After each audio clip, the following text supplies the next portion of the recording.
The great Brahma gods from each of the 5 pure abodes brought the news to all beings that 100,000 years from now, a perfectly enlightened Buddha would arise in the world.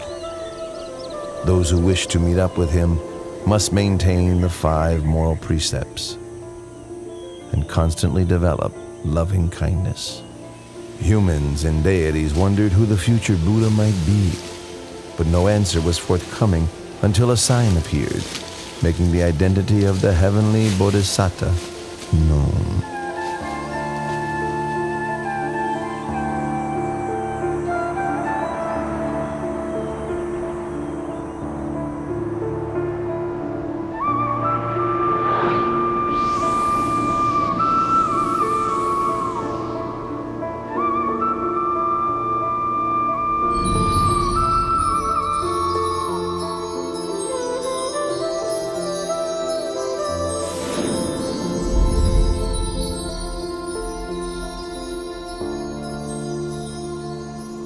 The deities and Brahmas met together for the sake of inquiring who the enlightened one would be. At that very moment, the answer became clear, as they all saw the 5 preliminary signs appearing in Santusita Devaputa. The 5 signs which appeared were withering of the decorative celestial flowers on his body, the divine raiment becoming discolored, sweat dripping from his armpits, his complexion becoming mottled, and a feeling of weariness with the heavenly world arising within him. Upon recognizing the 5 preliminary signs, the deities invited Santusita, the Buddha to depart from Dusita heaven and take birth in the human world. Santusita Devaputa then made the 5-fold survey of the earth to see if conditions were right for his birth. The first criterion was that the lifespan for human beings at the time must not be too short nor too long, suitable for attaining the Dhamma. The continent must be India, and the country the middle country. He must be born either into the warrior caste or as a Brahmin, and his mother must be one pure in moral conduct with much accumulated spiritual virtue. Seeing that all of these conditions were fulfilled, the Buddha-to-be accepted the invitation to be born upon the earth.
How do you Royal astrologers, interpret the Queen's dream. Your wife, the Queen's dream, indicates that you are to have a son. He will possess tremendous merit, great power and might. He will be peerless.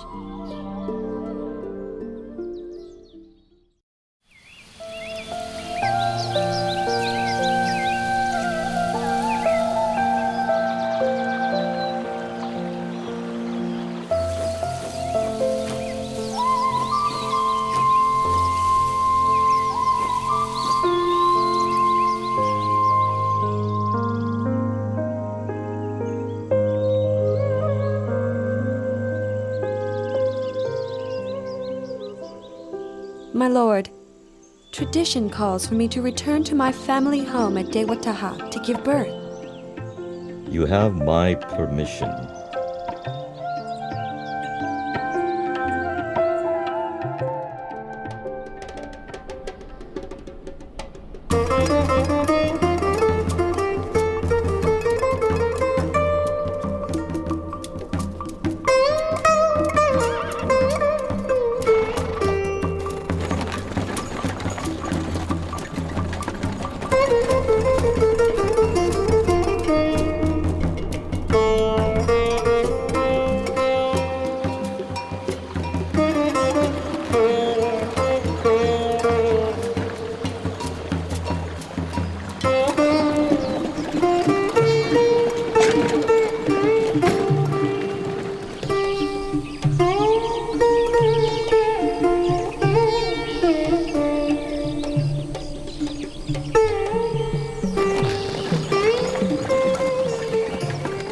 Counselors, let's stop and rest here.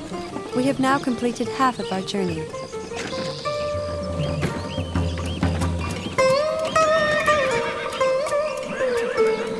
The forest park of Lumpini is so beautiful and shady.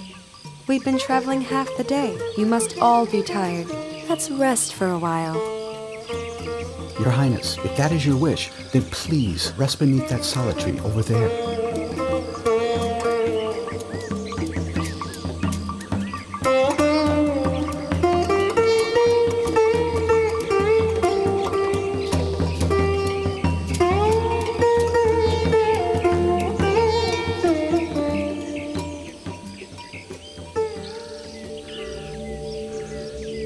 I feel as if I'm about to give birth. Quickly, join in and help. Her Majesty's time has come. Hurry, hurry!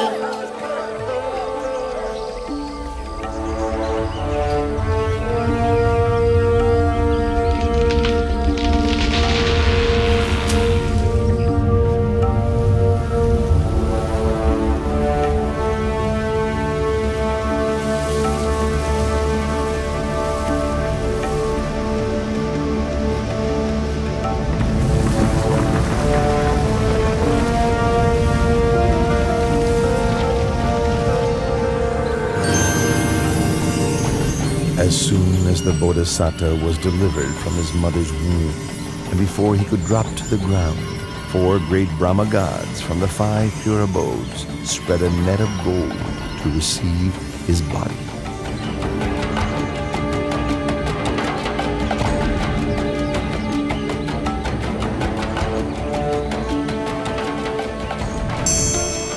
On that day, the full moon of the 6th month, the year of the Buddha's birth, equivalent to 623 BC.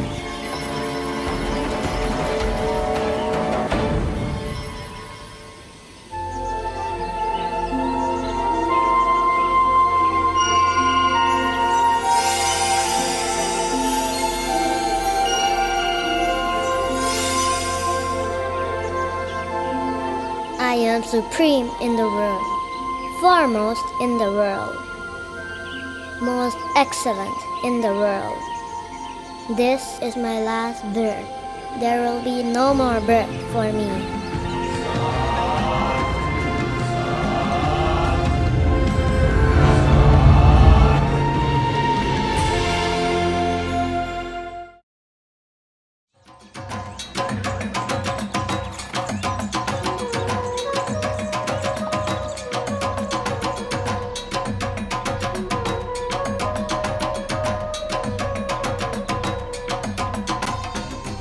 I have heard the good news of your son's birth and have come to pay a visit. Venerable Asita, I thank you very much. And as you have been respected by the Sakyan royal family for a long time now, would you be so kind as to examine my child's physical characteristics? The whole family gathered here would be able to hear. Your Majesty, please place your child in the cradle first, so that I can see him well.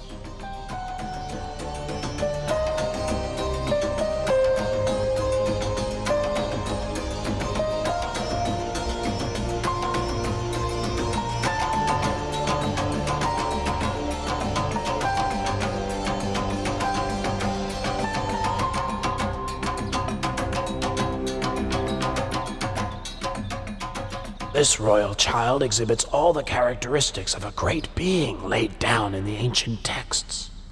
I have never seen any being with the signs expressed to such perfection.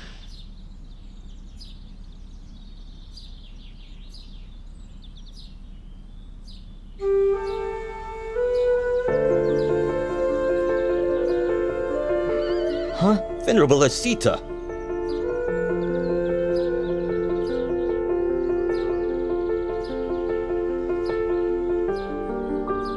I have examined the characteristics of your newborn son. I predict that when your son has grown up, should he lead the household life, he will become a wheel-turning monarch, a great king of the world. But if he should leave, he will become a fully enlightened Buddha, supreme teacher of gods and humans. Oh, but it's such a pity. What's such a pity, Venerable Asita? It's a pity that I am too old to have the chance to live to see this great being grow up.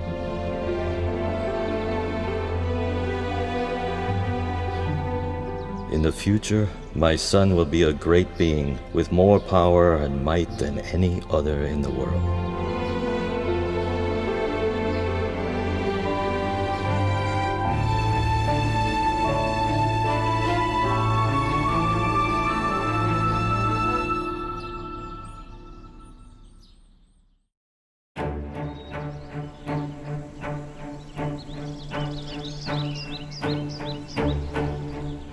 From the 108 Brahmins I invited for the naming ceremony, you 8 have been selected to interpret my baby son's characteristics. You are all proficient. Please give your prediction for my son's future life.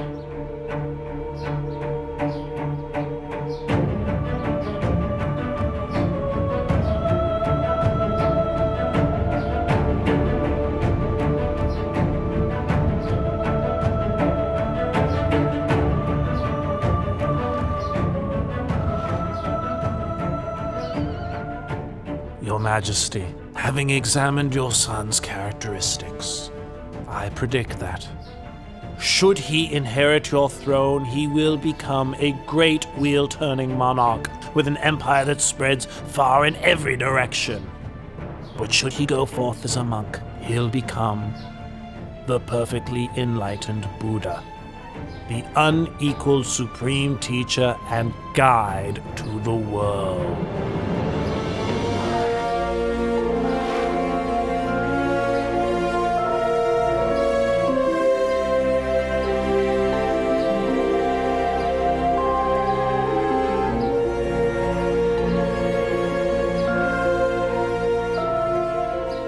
Venerable Kundanya, you are the last of the 8 Brahmins. Do you agree with the other 7 Brahmins that my son has 2 courses, either to become a great wheel-turning monarch or to become a fully enlightened Buddha? I have considered your son's characteristics in detail, and can see only one path for him. He will certainly not live as a householder, but will go forth as a monk. Then he will become enlightened as the Lord Buddha. This is beyond doubt, Your Majesty. You predict my son will reject the household life. What would cause him to make such a decision? Your son will see 4 signs: an old man, a sick man, a dead man, and a monk. These signs will inspire him to give up the royal throne for the sake of the holy life, through which he will become enlightened as the Buddha. Well, I'd like my son to be a great wheel-turning monarch, ruling the 4 great continents, the greatest prestige for any king. From this point onwards, I will not allow my son to ever see an old, sick, or dead man, or a monk.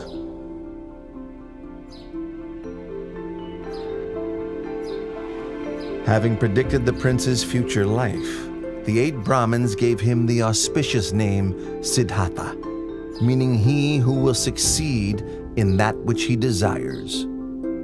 Having returned to their homes, each of the Brahmins instructed their sons that when the time comes for the new prince to leave the household life, they should go forth and follow him.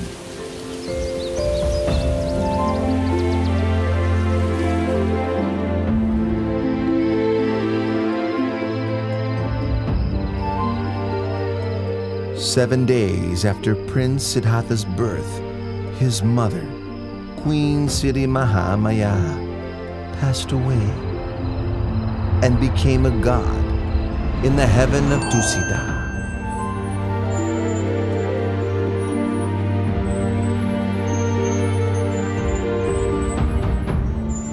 So King Suddhodana had Queen Siri Mahamaya's younger sister Mahapajapati raise Prince Siddhartha. Later, the king took Mahapajapati as his new queen. King Suddhodana and Queen Mahapajapati had a son and a daughter together, but the queen still loved and cared for Prince Siddhartha as if he were her own son.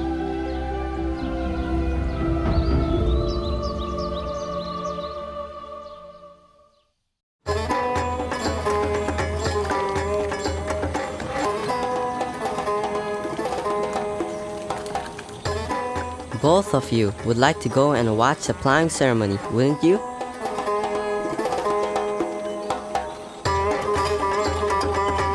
Today my father has had the city decorated in preparation for a great ceremony. It only takes place once a year. Go and watch. I will simply sit here. You needn't worry about me. With your permission, we'll go and watch for a while. As soon as the ceremony is finished, we'll be right back, Your Highness.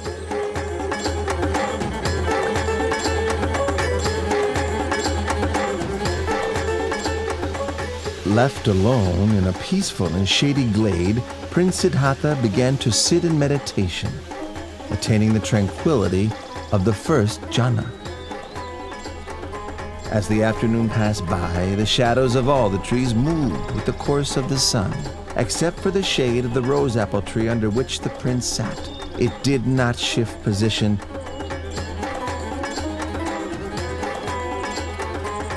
but remained steadily in place. When the companions returned and saw this wonder, they were startled and conveyed the news to the king, who went to see for himself.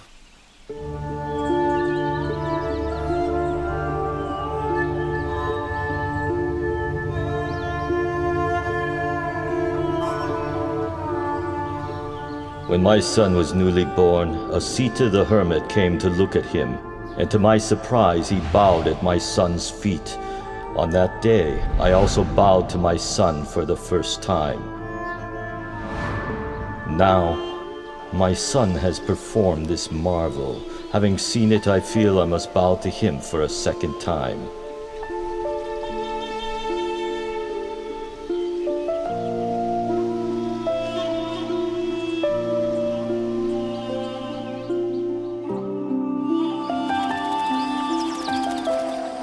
When Prince Siddhartha was 7 years old, King Suddhodana had 3 ponds dug in the grounds of the palace, so that the prince could enjoy himself playing with his friend. Upon seeing that the prince had grown sufficiently to begin his education, King Suddhodana sent him to study with the renowned teacher Visavamitra. Prince Siddhartha trained in 18 arts and sciences until he was adept.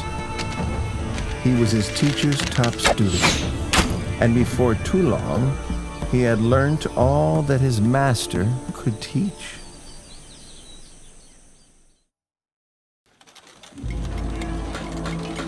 When Prince Siddhartha reached the age of 16, King Suddhodana had 3 palaces built for his son. One in which to reside during the hot season, one for the rainy season, and one for the cold season. The king, wishing to prevent his son from leaving the household life, consulted with his ministers and obtained the hand of Princess Yasodhara for him in marriage.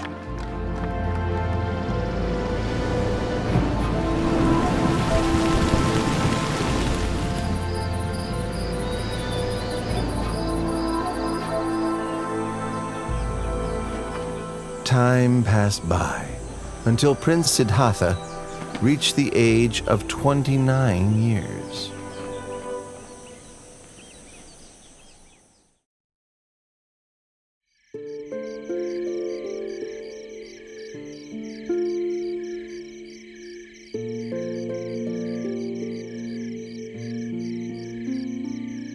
Siddhartha, there is nothing worth seeing outside of the royal palace. Since I was a child, I've not once set foot outside the great walls of this palace. I'd like to see what's outside. There's no place out there as beautiful or pleasant as right here inside our royal palace. That may be true, but I'd still like to go and see for myself. Please give me permission to go outside, Father. Well, if you really want to, I won't frustrate you, my son. I'll have a royal chariot prepared. Tomorrow morning, you may go outside. Thank you very much, Father.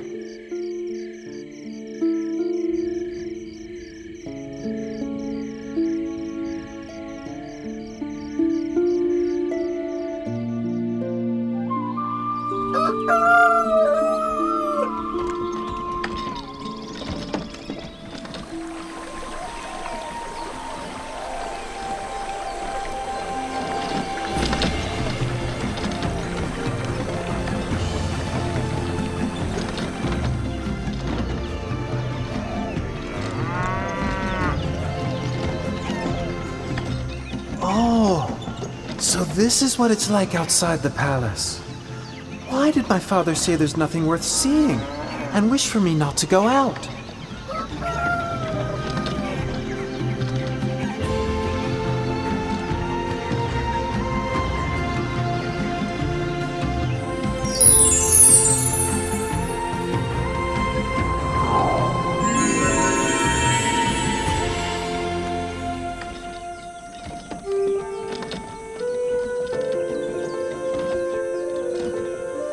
Channa, stop the chariot.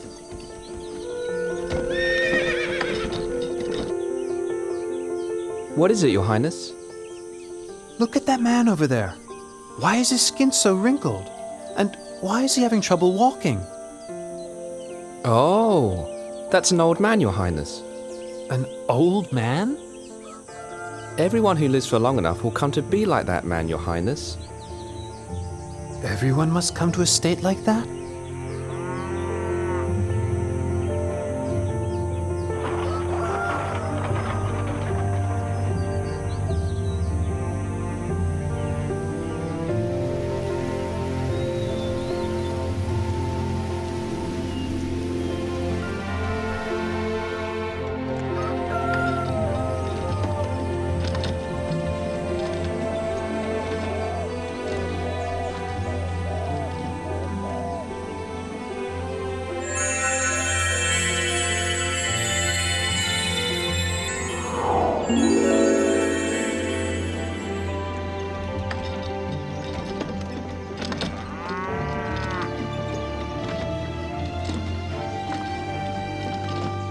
Chana, stop the chariot.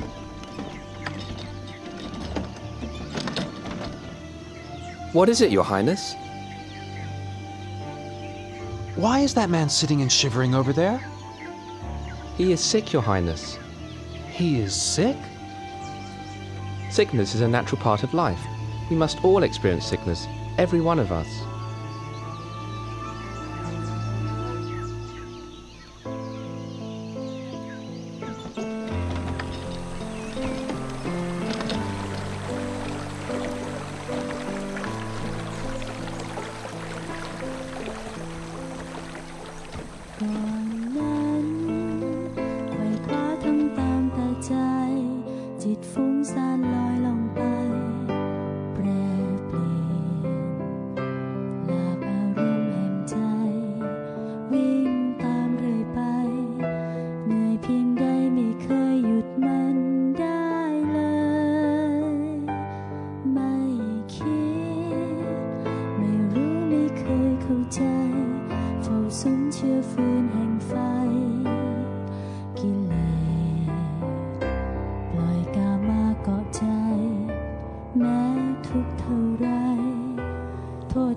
Your Highness! Your Highness! Where are you going? Your Highness! Please come back!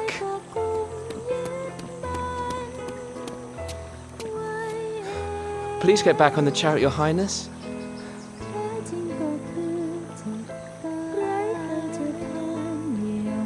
There's a man wrapped in that cloth, isn't there? Your Highness, that's a dead man. And must we all die? Yes, Your Highness. There isn't anyone that can escape death. Even me? Yes, Your Highness. Even you are subject to death.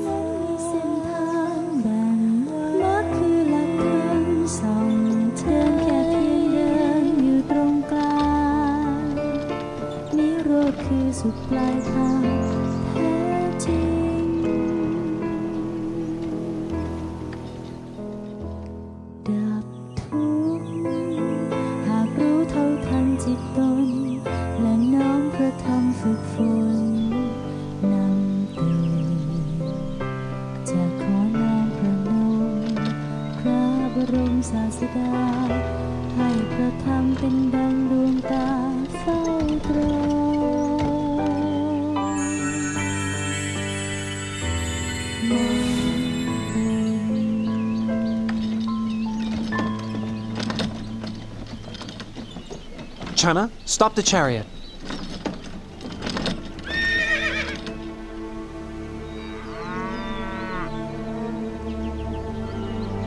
That is a monk, Your Highness.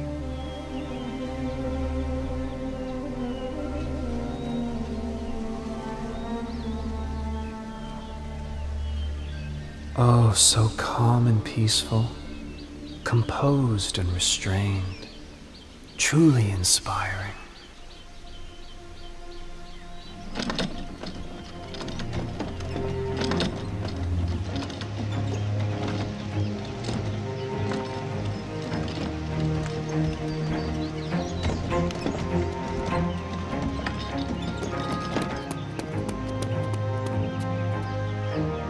Your Highness, your wife has just given birth to a son. My dear child, I've just begun seeking for a path beyond suffering, and now you are born, like a snare for my heart. I will give you the name Rahula, which means fetter.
Yasodhara, you are as dear to me as my own heart. Rahula, you are everything to me. But not one of us can escape old age, sickness, and death. I must find a way for all of us to go beyond suffering, no matter how much trouble or turmoil there is in the search.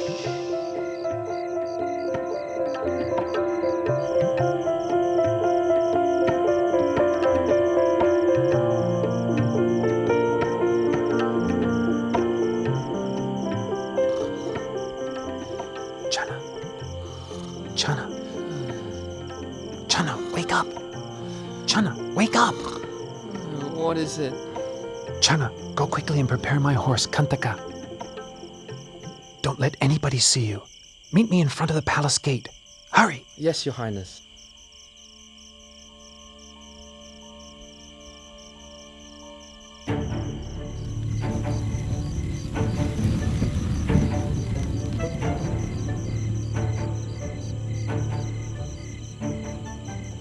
At the moment that Prince Siddhartha was leaving the palace gate, Vasavati Mara, the great deceiver, manifested. He was now worried that he could not use the prince's enjoyment of sensual pleasures to keep him under his control. Ha ha ha ha ha! Prince! Better go back into the royal palace. In there everything is lovely, pleasant, and comfortable. In just 7 days, you'll become a great wheel-turning monarch. Don't give all of this up. If you leave, you'll get nothing but trouble, torment, suffering, and sorrow. I don't want to become a great wheel-turning monarch. I don't wish for possessions or comfort and happiness, because such things are not likely to free me from suffering, nor are they likely to help me assist my loved ones and my subjects. Step aside and allow me to pass.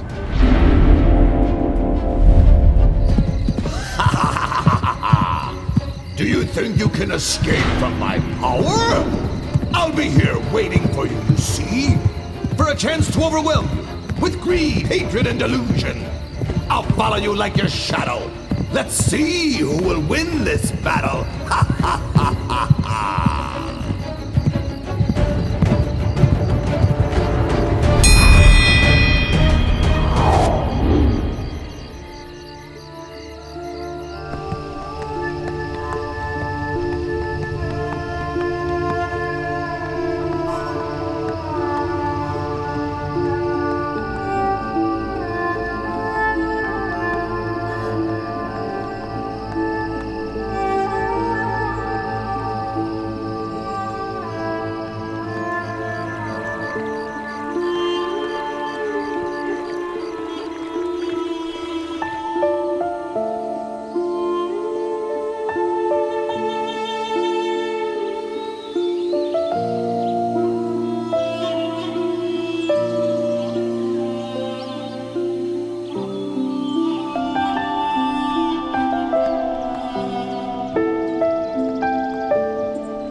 We've reached the river Anoma. Stop right here, Chana.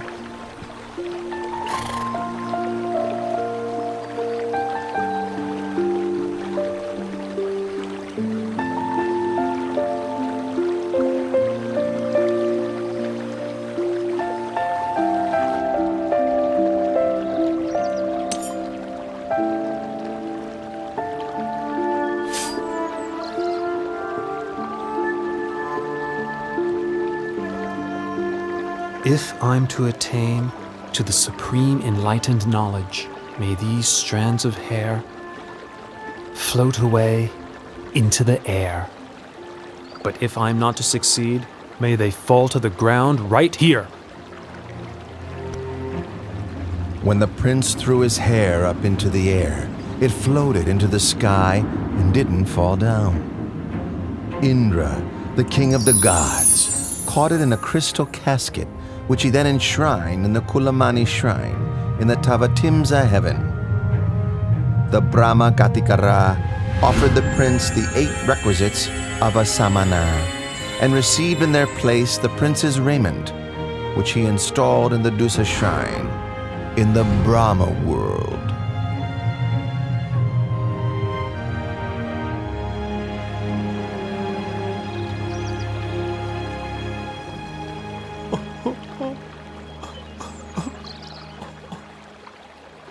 Don't be sad and upset, Chana. I'm doing this in order to seek the way out of suffering for all beings. You must go back and inform my father that I will not return to the royal palace until I have attained direct knowledge of the end of suffering.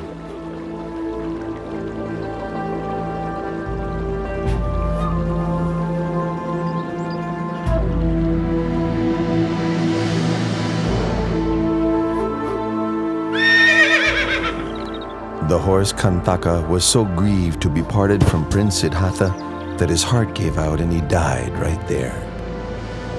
The power of his appreciation and gratitude to his master carried him to Tavatimsa heaven, where he was reborn as a god.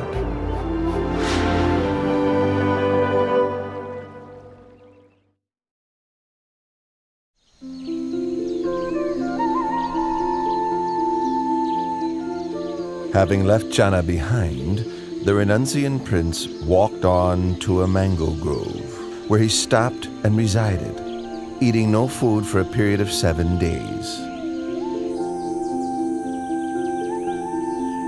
On the 8th day, the renunciant prince left the mango grove to go for alms in the city of Rajagaha.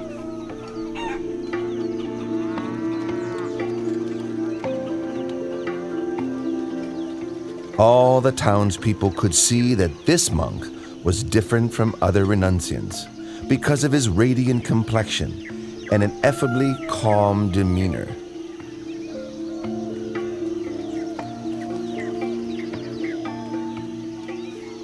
Oh, he's so handsome. What's he, a god? Wow, look at that one.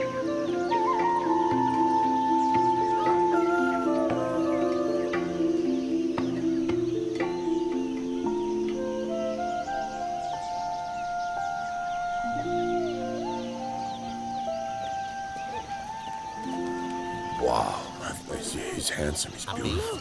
That's amazing. Look at that guy right there. Wow, look at that. Look at him. Delighted, the people spoke to one another, praising the monk's splendor, saying that it was as if a god had descended from heaven for humans to see.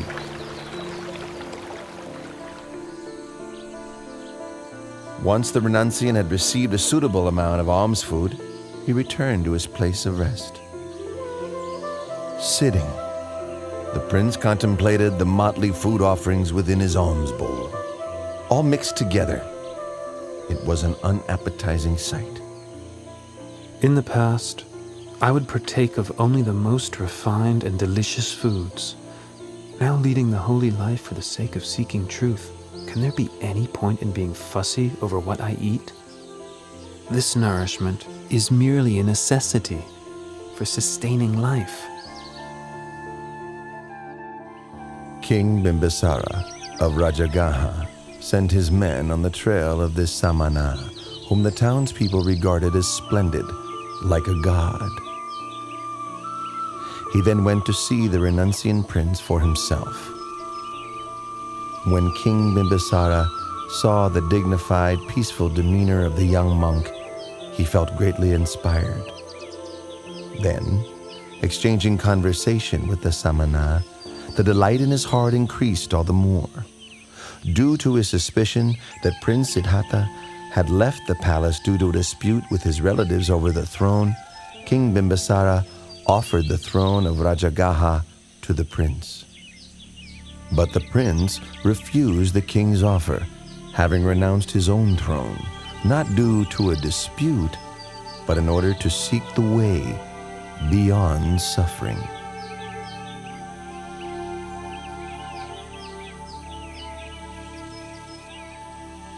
With such firm intention, I'm sure you'll attain the supreme enlightenment. Once you have done so, May I request that you come and teach the Dhamma to myself and to the citizens of Rajagaha.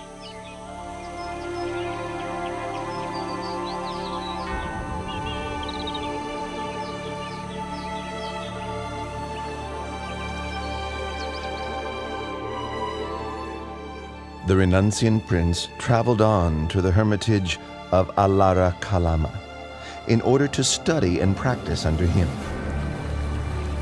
In a short time, he had learned all that his master could teach, and so then he traveled on to seek Udaka Ramaputta at his hermitage. Before long, he had come to the end of this teacher's knowledge too. When he asked about attainments beyond that which he had already been taught, Udaka Ramaputta could offer no reply, but instead offered him the leadership of the community.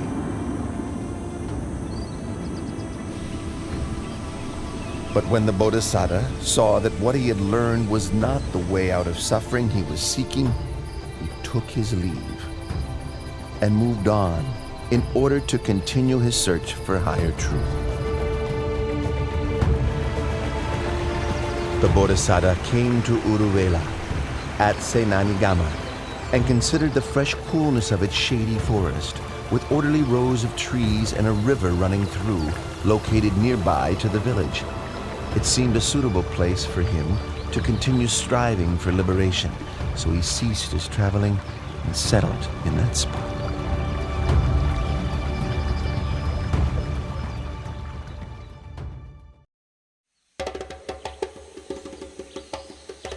The Brahmin Gondanya was very pleased to hear the news that Prince Siddhartha had gone forth, and hurried to seek out the sons of each of the 7 other Brahmins with whom he had divined the identity of the Bodhisattva according to his physical characteristics when he was just born. He managed to gather and persuade only 4 of these sons, and then together the 5 Brahmins left the household life and set off in search of the great renunciant. The 5 Brahmins now gone forth were Gondanya, Vapa, Badia, Mahanama, and Asaji. This group of 5 together were known as the Pankavaggiya.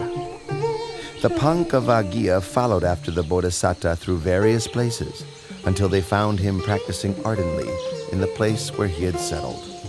They settled there with him, attending to his needs, with the hope that when he attained enlightenment, he would teach the Dhamma to them.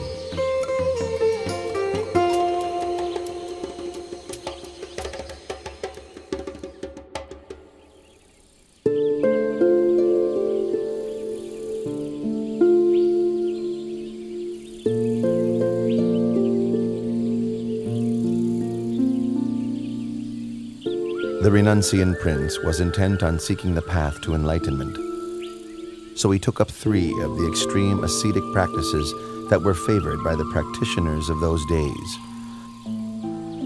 For the first period, he pressed his teeth against his teeth and his tongue against his palate, so firmly that sweat ran from his whole body. The pain was as severe as if someone were gripping his throat tightly, strangling him. When he saw that this was not the way to enlightenment, he gave up on the practice and changed to another method. For the second period, he restricted his in and out breaths, stifling them until both his ears rung loudly, his head ached, and his stomach racked with pain, his body as if on fire. But no matter how great the distress, he did not give up his efforts until he saw that this was not the way to enlightenment. Seeing this, he gave up the practice and changed to another method.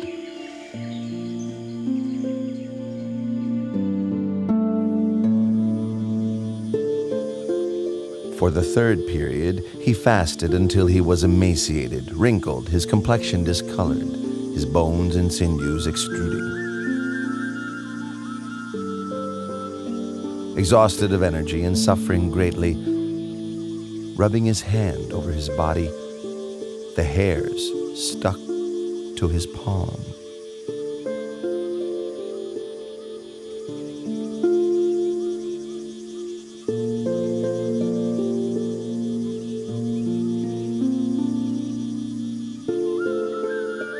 I've carried out the extreme ascetic practices, pushing the body to limits which no other could exceed. Why have I not yet attained enlightenment? Or perhaps this path is not the way to liberation. The Bodhisattva is worrying and wondering about the path to realization. What's the best way to help him?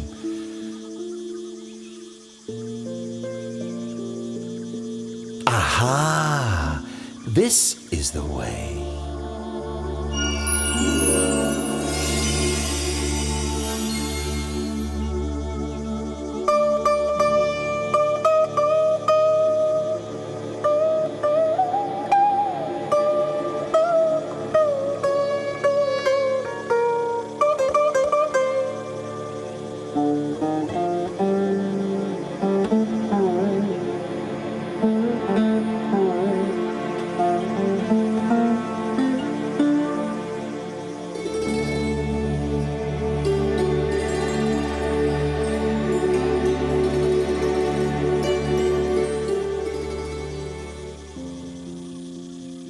One string of that lute is too tight.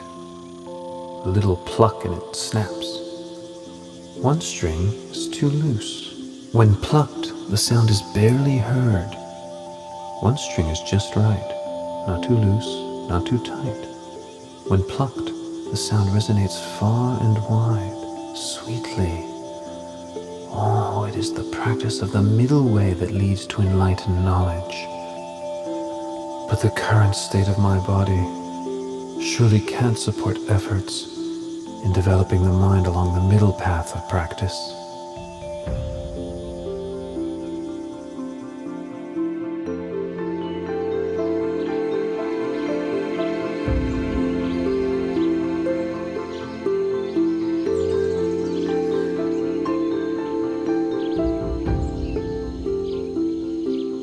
Prince Siddhartha, whom we had held in esteem as a bodhisattva, bound for success, even after practicing strictly for 6 years, using all his effort, is still unable to achieve enlightenment. Now he's relaxed his efforts. And eating proper food again. How will he ever succeed? Quite so. Venerable Kondanya, you're the most senior amongst us. What do you think we should do? Under the circumstances, there can be no use in attending to him any longer. The time has come for us to take our leave.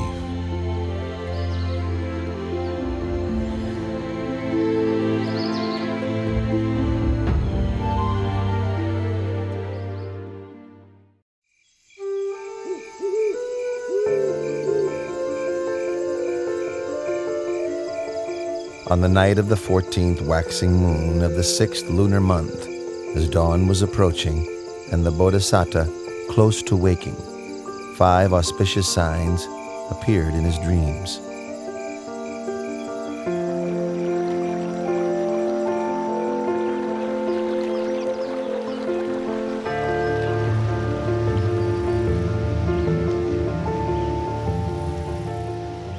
Which he interpreted as follows.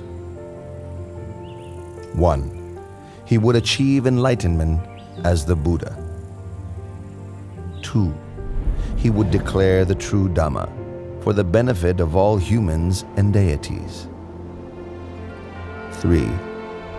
A great number of people would come to train under him, thus establishing the Buddha, the Dhamma, and the Sangha.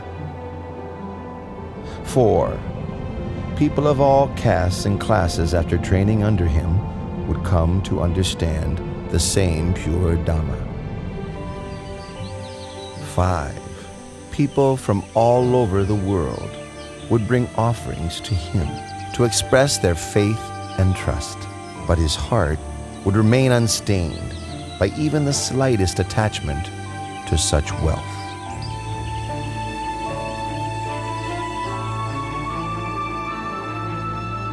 In the village of Uruvela Senanigama, there lived a wealthy man's daughter named Sujata. When she was young, she made a vow to the deity abiding in a banyan tree close by, so that she might have a husband of equal wealth and birth, and that her first child might be a son. Once her wishes had been fulfilled, she prepared a rice dish, prepared with cow's milk and honey, as an offering to honor the tree deity. Madam Suchada! Madam Suchada!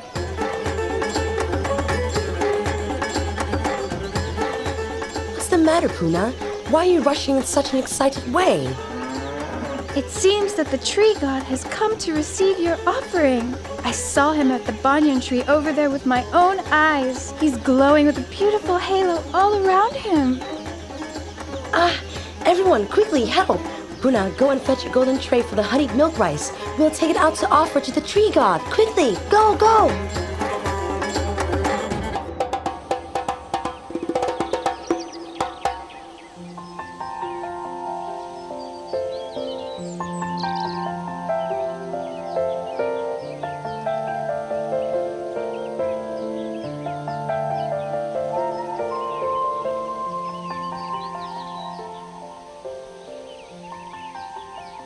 All of my wishes have been so graciously granted. Please, may I offer this meal of honeyed milk rice and this golden tray to you?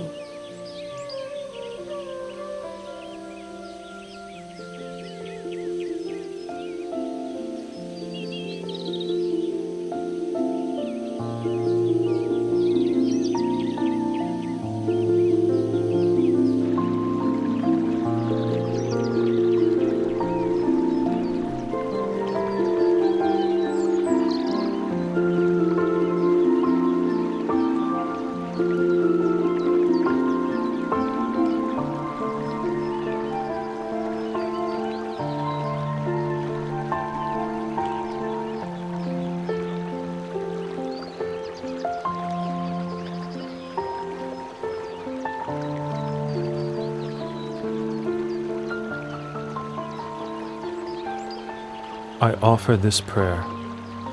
If I am to succeed in realizing perfectly enlightened knowledge, may this golden tray float up the river against the current. But if I am not to achieve my goal, may this tray float downstream with the current.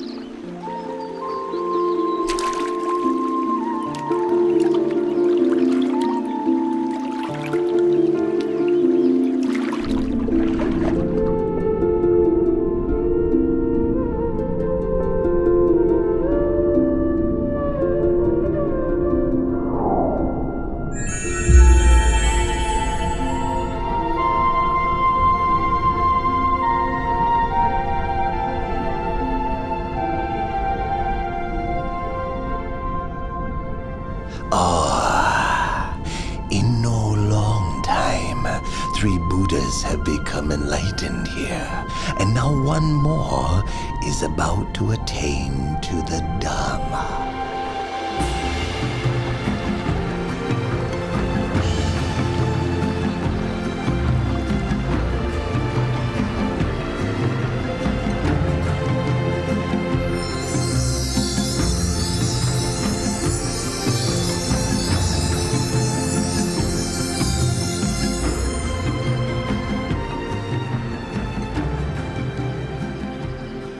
I'm a Brahmin called Sotiya, sir. I'm inspired with great faith at the sight of you. Please let me show my respect. May I offer you 8 handfuls of blade grass?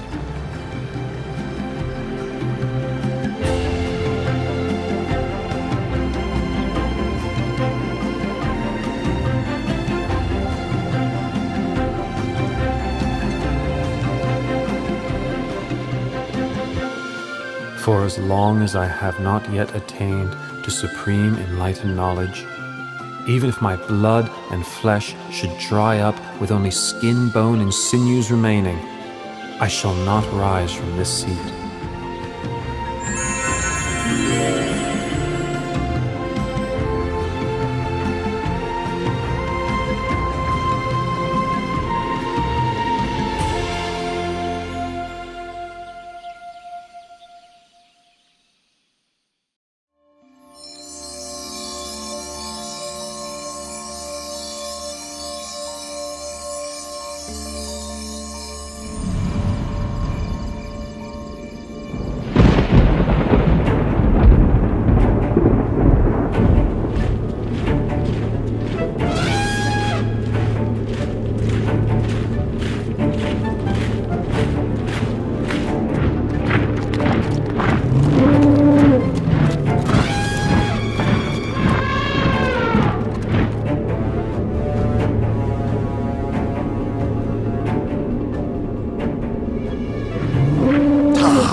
I've been following Prince Siddhartha's every step, so as to stop him from achieving enlightenment.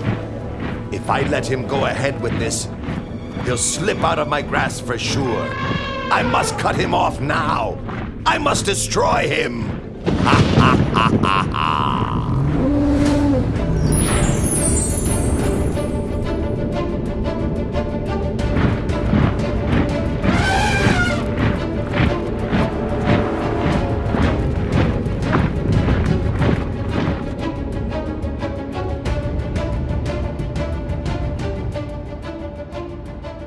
The power of the Bodhisattva's spiritual qualities and goodness, accumulated over countless lifetimes, protected him as though in invisible armor, his heart steady and peaceful, unshaken by fear.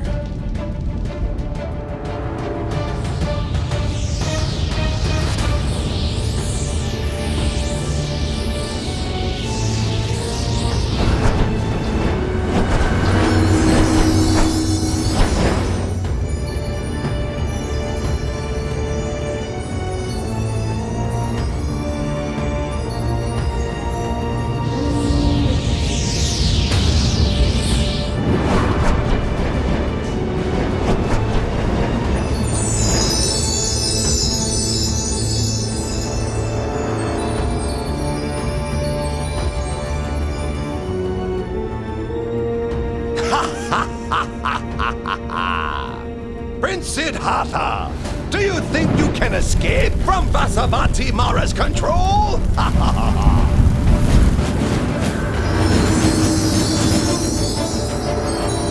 Huh?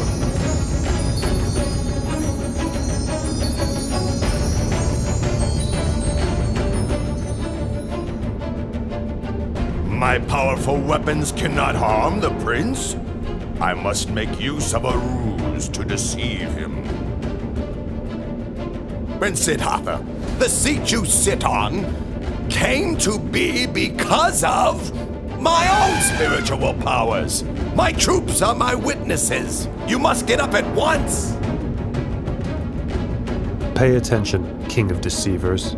This seat comes to me as the fruit of my good actions, accumulated through all of my efforts in the past. Then who will bear witness to your ownership of this seat? I will bear witness.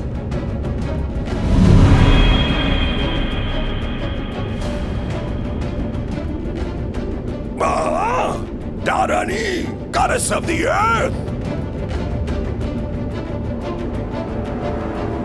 All the merit made by his good actions in the past, even the water which he has poured on the ground in dedication of merit, soaked up by my hair and kept close to my head, is sufficient to bear witness to his virtues.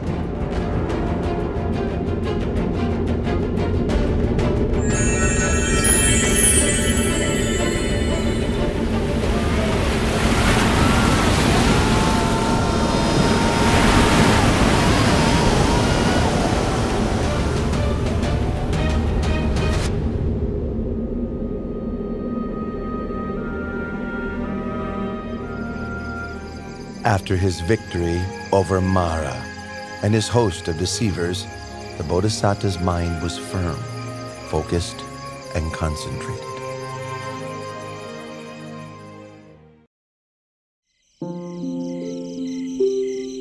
At dusk, the Bodhisattva began to develop meditative insight, attaining to the first knowledge, Pubenivasa Nusatinyana, the ability to recollect his past lives.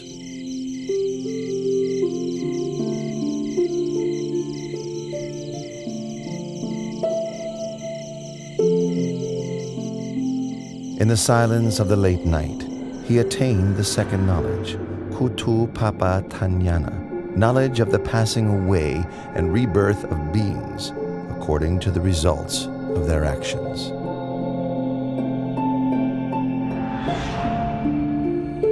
Close to dawn, the Bodhisattva attained to the third knowledge, Asavakayanana, knowledge of the destruction of mental defilements, complete liberation and freedom from suffering. He thus came to be the fully self-awakened Buddha.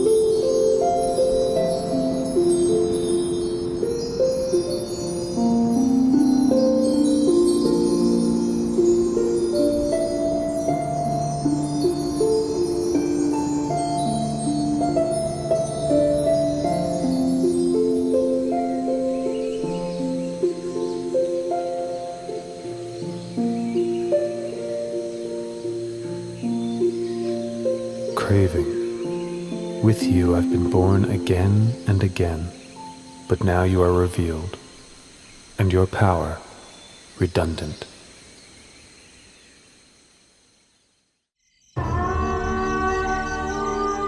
After the Bodhisattva had attained to the Dhamma and become the Buddha, he sat under the Maha Bodhi tree, enjoying the bliss of freedom for 7 days.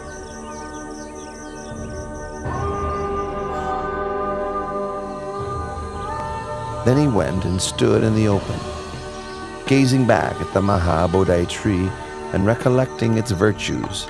He stood there and gazed without blinking for 7 days.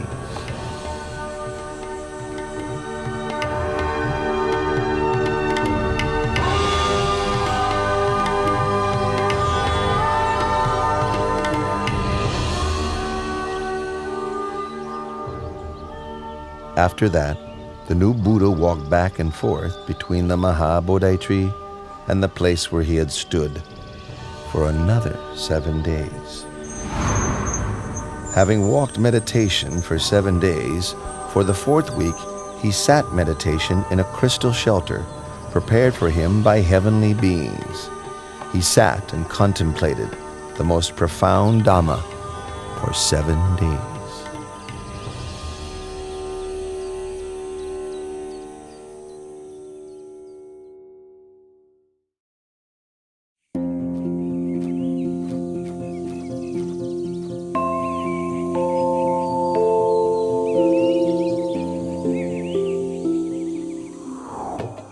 Sisters Raka, Ardi, that's the recluse Gautama who attained the Dhamma. That's right, Sister Tanha. That's him for sure. Our father, Lord Mara, together with all his troops, could not defeat this one and was humiliated. It's up to us to find a way to take revenge. Tanha, Raka, in this world, I've never met a man whose heart could resist the 3 of us. We who embody infatuation and desire. Ardi, you're right. We will use our femininity to ensnare the recluse Gautama in the bonds of sensuality and entangle him for countless time.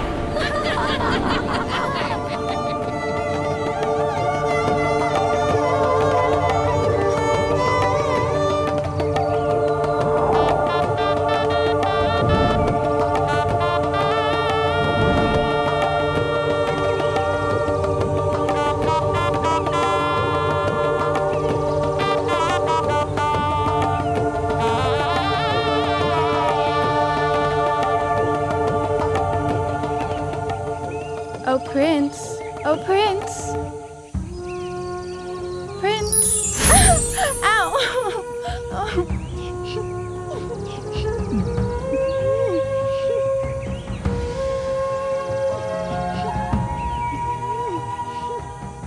Daughters of Mara, go back. There is no way you can succeed in what you are trying to do. For I have utterly destroyed all kinds of satisfaction and infatuation.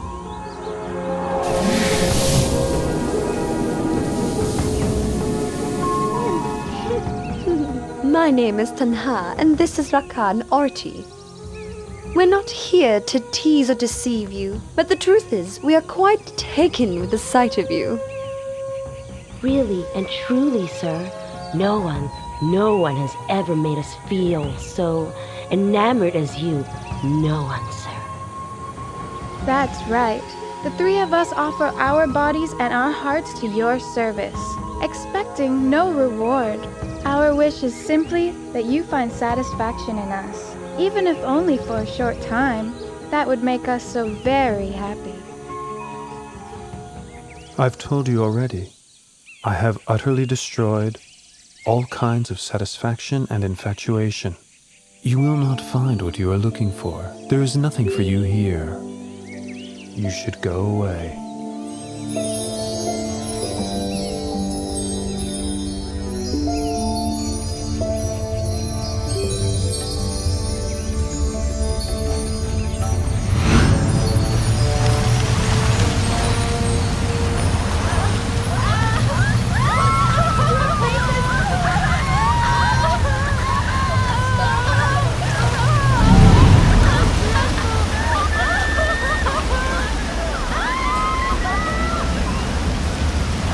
From this moment on, no one will ever again be able to wield power over the Samana Gautama, the Enlightened One.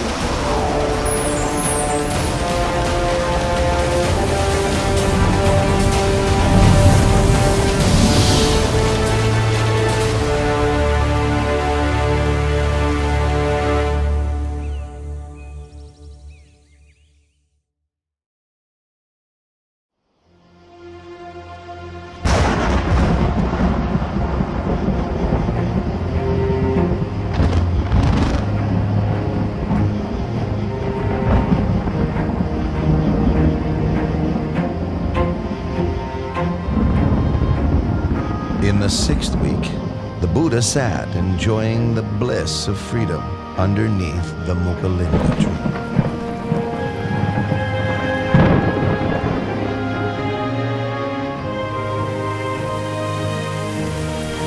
As he sat, the rain fell constantly.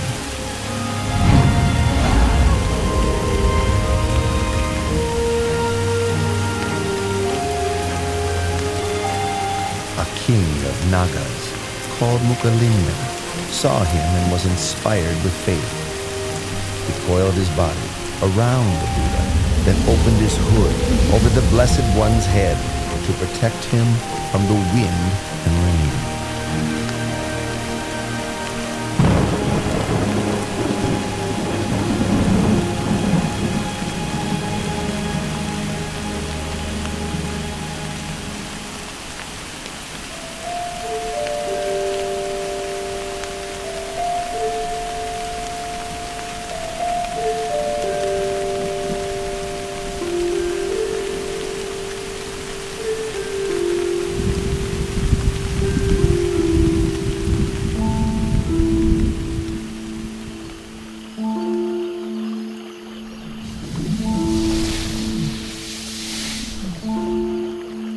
When the wind and rain subsided, he uncoiled from the Buddha and changed his body into the form of a young man, bowing and paying respects to the Buddha.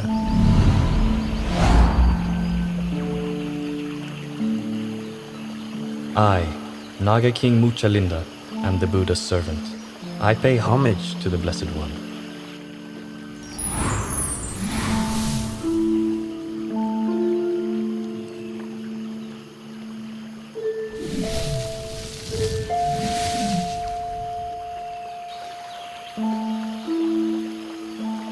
Silence is happiness for the one who has seen the Dharma.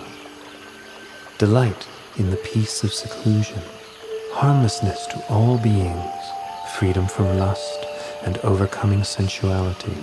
These are the highest joys in the world. Eradication of conceit is the greatest happiness of all.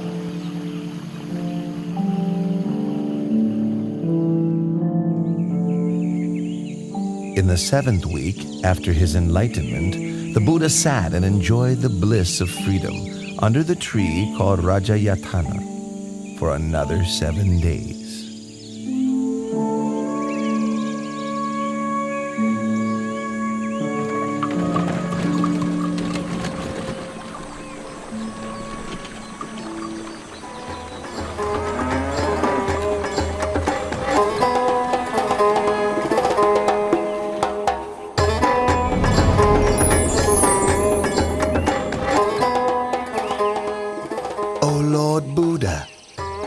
enjoyed the bliss of freedom for 7 weeks without taking any food to eat. Please accept this medicinal fruit I have brought for you from the heavenly world.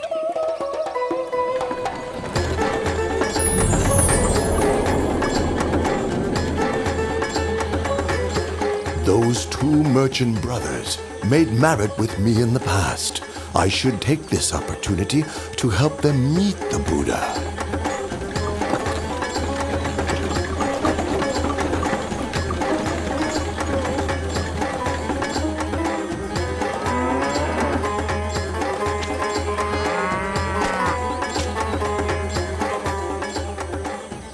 Look, Tapusa, all of our carts have stopped as if fixed to the ground. No matter how much our men work the bullocks to make them pull, the carts still won't budge. They just won't move. It's strange. Why would the...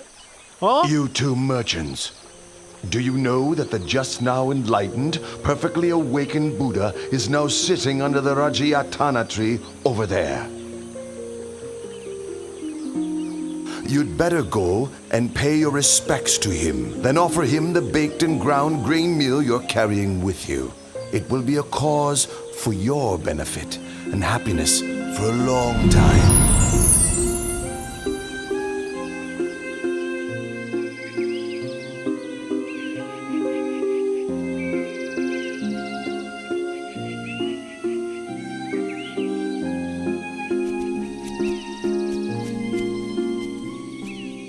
Your 2 humble servants bring baked and ground grain meal to offer.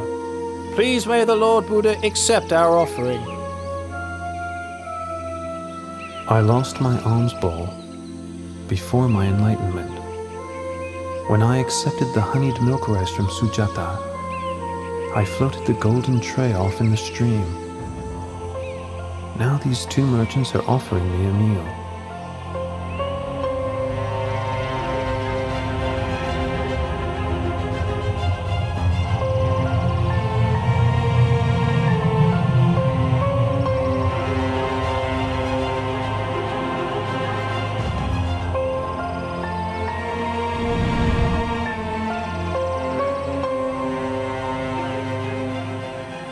A recluse should not have more than 1 alms bowl.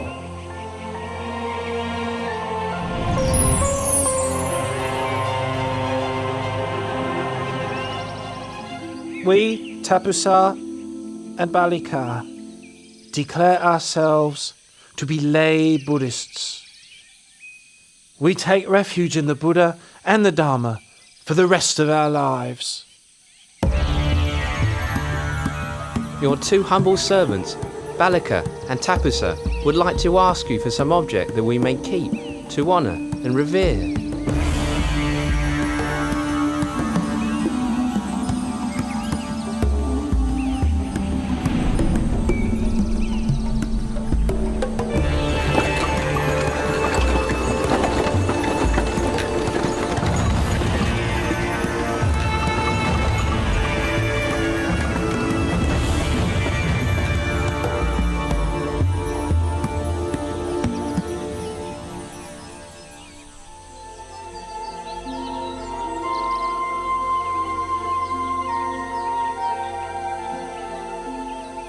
I have attained the Dharma, which is profound and subtle. It is difficult for ordinary people to understand and practice.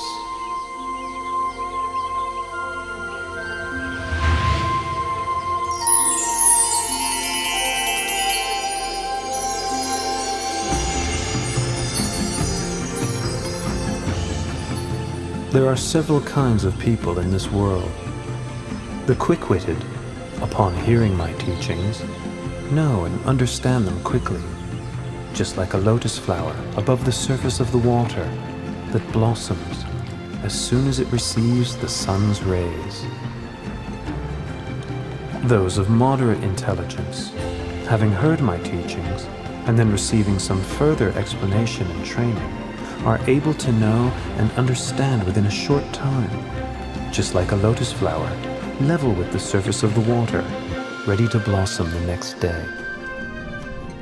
The slow-witted having heard the teachings, receiving further explanation and training, persevering with faith, are able to know and understand in the end, like a lotus flower below the water, which grows upwards before finally breaking through the surface and blossoming. The final kind of person, no matter how many times they hear the Dhamma, are unlikely to grasp the meaning or understand, although their listening may be a cause for realization in a future existence. This type may be compared to a lotus down in the muck and mire, falling prey to fish and turtles, not rising up and blossoming. This being the case, I'll preserve my life for the sake of spreading the Dhamma. I will teach humankind until the Dhamma becomes firmly established and widespread for the benefit and happiness of all for a long time.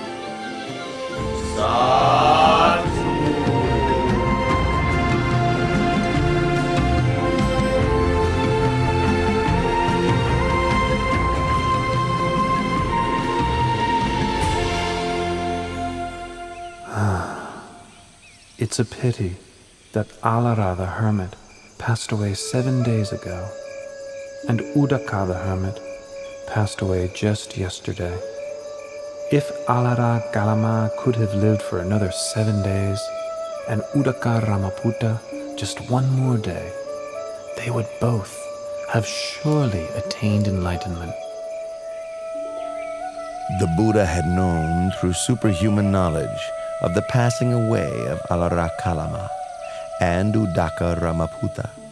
Then he remembered the Pankavagiya, the 5 monks who had attended him while he was practicing extreme asceticism. Each of the 5 had well-developed faculties. If they could hear the teaching, they would surely soon attain to the Dhamma.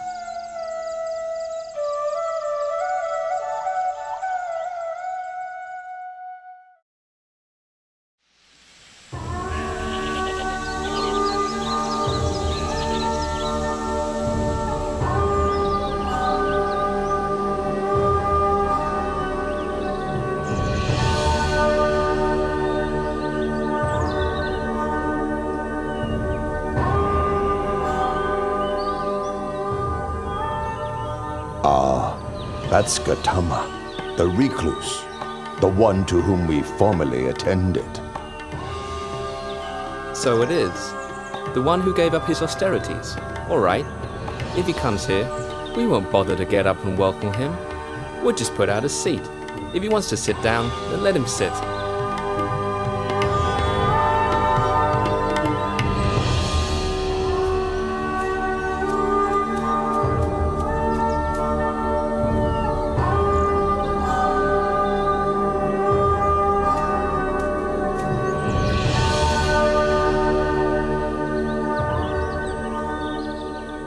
Look, we're so glad to meet with him again that we've forgotten our agreement to show no interest.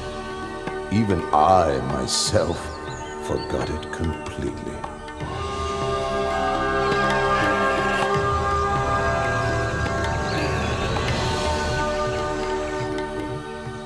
Recluse Gautama, what leads you to visit us here in this forest? Do not address me in that way. I have now attained to the Dhamma. Pay attention to my words. If you follow my instructions, before very long, you will realize the Dhamma. While practicing austerities for a long time, you did not become enlightened. So how could you?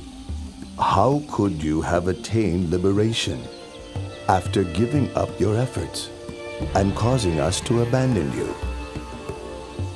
Throughout all of that time, did I ever say anything like this to you all?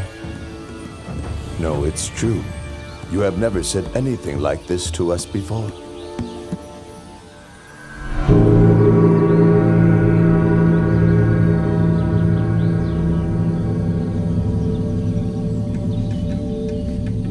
Entangling oneself in sensual indulgence, tormenting one's body with hardship and pain, these are ways a renunciant should not undertake, for they stray from the path of enlightenment. The middle way, that is the noble eightfold path, is the practice that leads to Nibbana.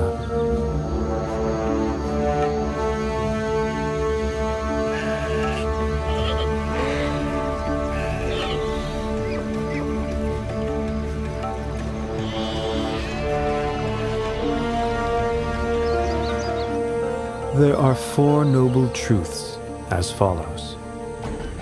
Suffering, disease of the body, disease of the mind, should be understood. Craving, which is the cause of suffering, should be abandoned. Cessation of suffering should be realized. The path of practice leading to the cessation of suffering should be developed. Once the Buddha had given his first Dhamma teaching, the Venerable Gondanya gained the vision of Dhamma and thus became the first stream enterer. Anya Kondanya knows the truth. Lord Buddha, please grant me ordination as a Buddhist monk. You are now a bhikkhu. Well taught is the Dhamma. Practice the holy life and put an end to suffering.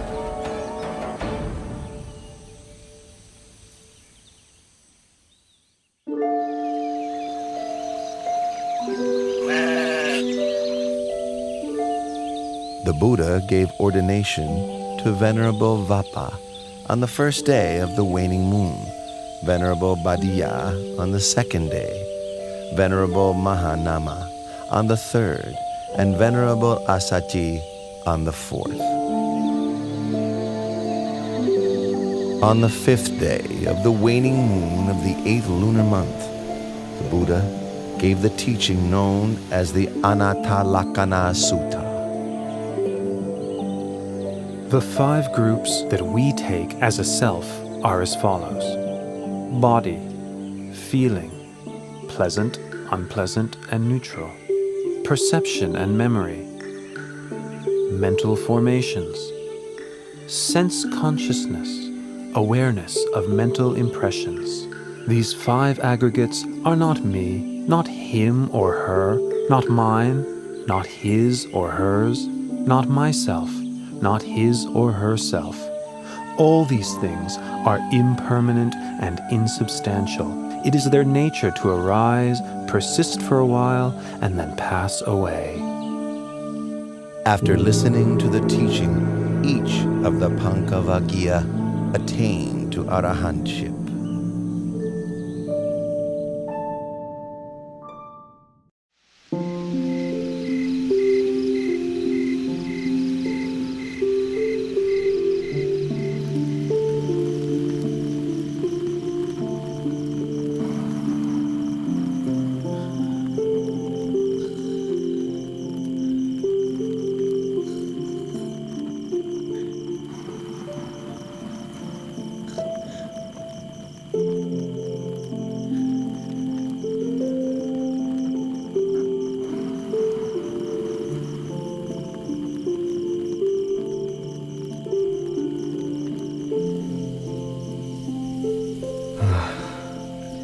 Actually, these women are not so attractive at all. My father built me 3 mansions, one for each season of the year. He hired beautiful maidens to play music and entertain me. I thought I was living a happy life, but now I feel tired of this way of life. Is this all I came into this world for? Are these the only things that can give one happiness in life? Then why do I feel so bored and fed up?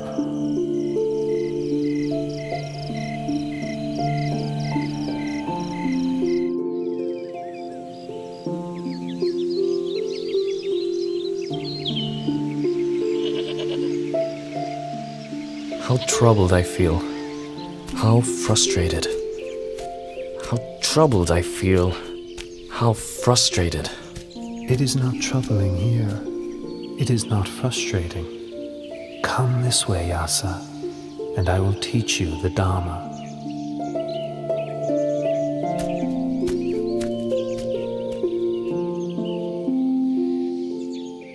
Dana, or giving, means training one's heart to know generosity, to know sacrifice.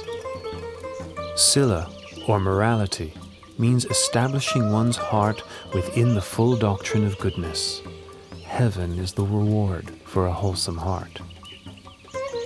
The harm of sense pleasures is the heat and worry that comes with attachment to the sense of a self. The benefit of renunciation is that present suffering can be abandoned, with no other suffering taking its place. After the gradual teaching, the Buddha taught the Four Noble Truths. Once he had given this teaching, Yasa attained to the fruition of stream entry.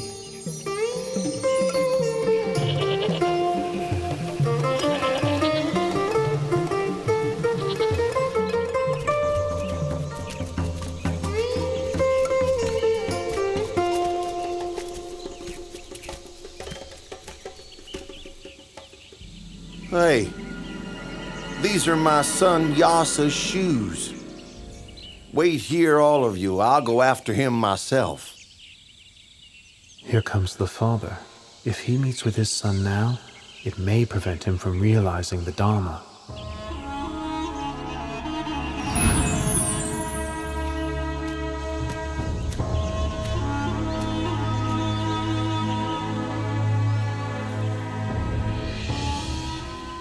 You sitting there, have you seen a young man named Yasa? He's my son. Please take a seat first, and I will teach you the Dharma. And after that, you will meet with your son. Then the Buddha gave the same Dhamma teachings that he had given to Yasa.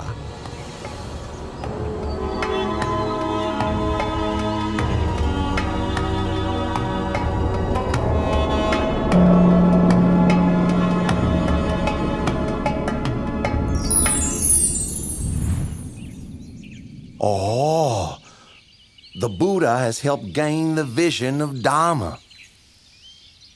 I declare myself a Buddhist and take the Triple Gem as my refuge for the rest of my life.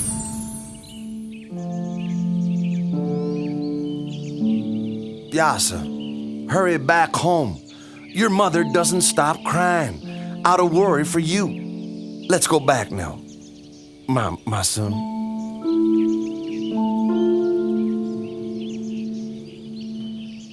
Yasa has now heard my Dhamma teaching twice, and has fully penetrated it. He is now an Arahant, with no thoughts of returning to the household life. Yasa, now you've gained what is truly supreme. Please, may I invite the Lord Buddha to receive alms food at my house this morning.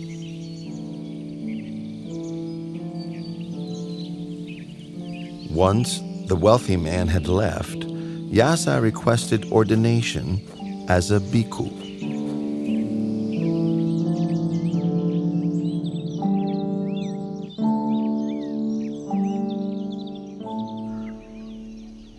Once Yasa's mother and wife heard the Buddha's teachings, they both gained the vision of Dhamma, attaining the fruition of stream entry. They declared themselves as Buddhists and took refuge in the Triple Gem, becoming the first female followers of Buddhism.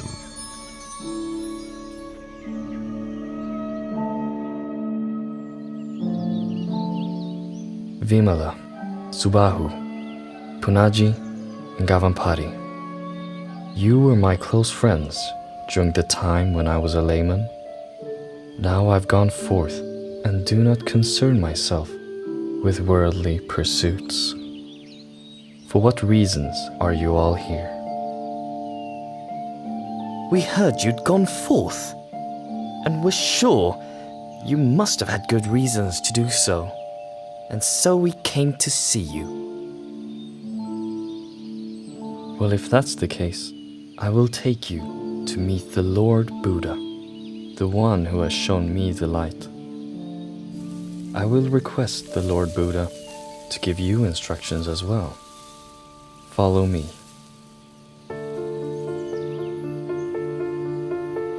Listen, all of you. Once you know the unwholesome and the roots of the unwholesome, know the wholesome and its roots, know decay and death as well as their causes, know the cessation of decay and death, the path leading to the cessation of decay and death. Once you know suffering and its causes, the cessation of suffering, know the path leading to the cessation of suffering, then you can be said to have the right view. The 50 of you are all friends from my home region. If you need help with something, I will do whatever I can to help you. When we heard that you had ordained as a monk, we felt inspired, and it made us want to ordain as well. Very good. I will take you to meet the Lord Buddha, but you must make the request for ordination yourselves. Listen, all of you. A bhikkhu in this Dhamma Vinaya is taught not to grasp at any state. Hearing this, he understands with wisdom. Understanding with wisdom, he attends to knowing all states as they arise, knowing feelings as they arise, pleasant feelings, unpleasant feelings, neither pleasant nor unpleasant feelings. He considers the impermanent nature of feelings. He observes the arising, persistence, and passing away of feelings. Seeing impermanence, he grows weary of feelings, weary and disinterested. He is able to let go. Meditating on letting go, not grasping or clinging to feelings, leads him to contemplation and realization of cessation.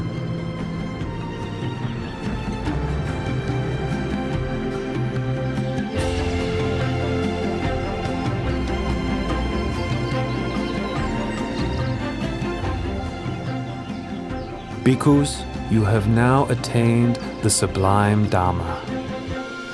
So go forth and travel from place to place, spreading the Dhamma. Proclaim Buddhism for the benefit of the many, but let no two travel on the same route.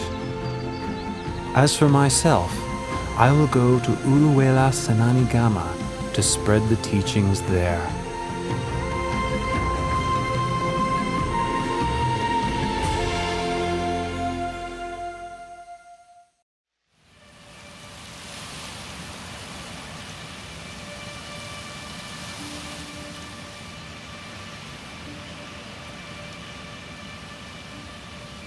Because of that one courtesan, the 30 of us have had to go through all this trouble, forcing our way through the forest into this cotton plantation. That's right. She stole our clothes and our jewelry. We catch up with her, then... Whoa, wait. Look, there's an ascetic sitting under that tree over there. Let's ask him if he saw her pass by.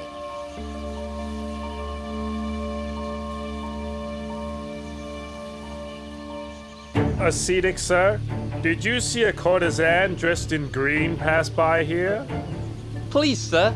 She took off with our clothing and our jewelry.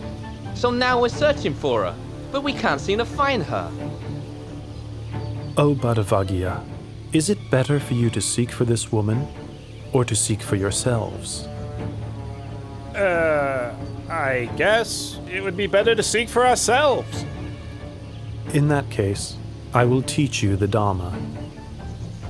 The wise person rids himself of infatuation and preoccupation with the 5 sensual pleasures. He sees that life is short, and to be distracted by such pleasures is like being snagged and bound up, just as a fish is caught by a hook. Having taken the bait, it's a cause for much suffering and struggle thereafter.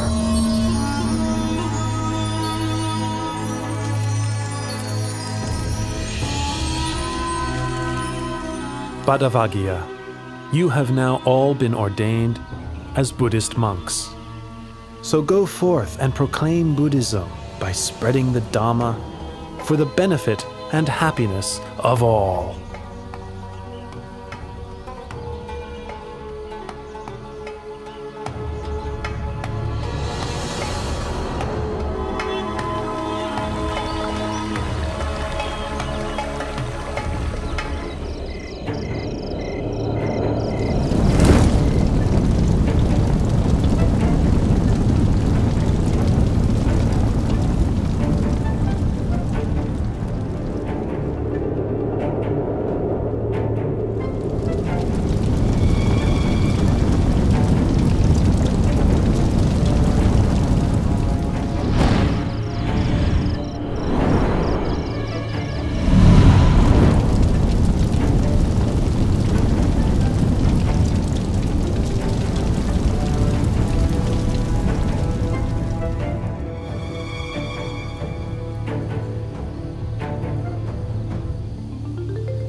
Ascetic, sir, why are you coming into my hermitage? Venerable Uruvela Kassapa, I've come to ask permission to stay here. Here we practice fire worship, but this ascetic is not one of our kind. What does he want? I'm sorry, sir. I have no accommodation for you here. Please look elsewhere. But I would suggest that you travel in a different direction from this. This bank of the Naranya Jara is occupied by we 3 Jatila brothers. My name is Uruvela Kassapa. The surrounding area belongs to myself and my 500 followers.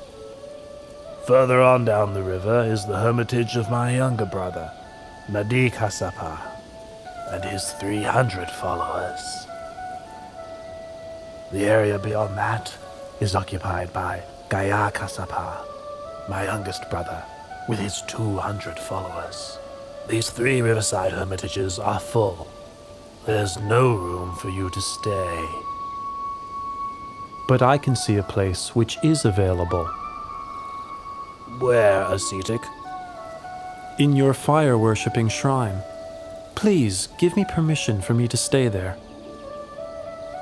Ascetic, I don't mind if you stay in there, but I must warn you that there is a fierce and strongly poisonous serpent king in there.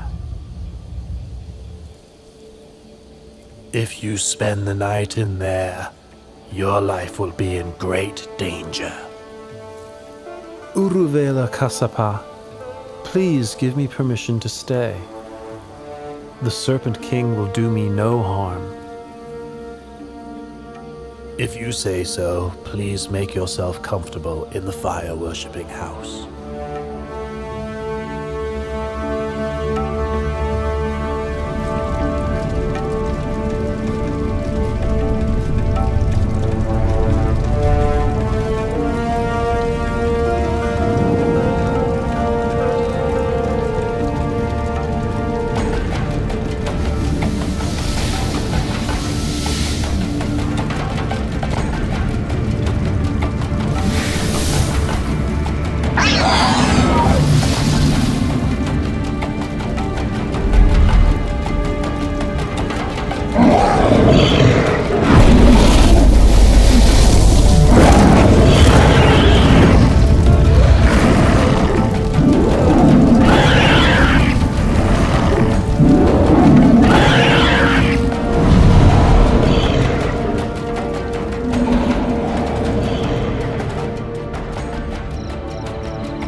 By now, The recluse must have been burned up by the fire of the Serpent King.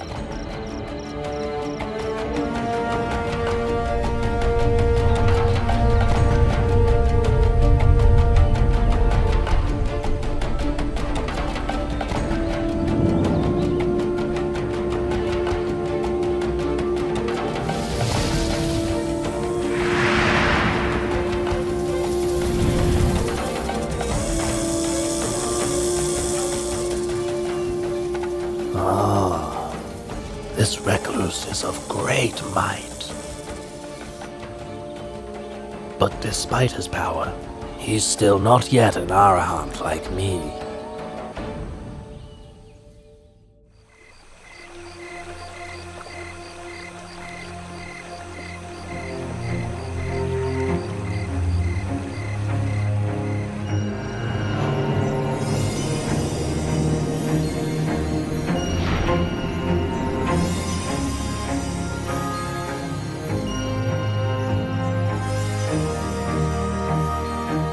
This ascetic is indeed of great might.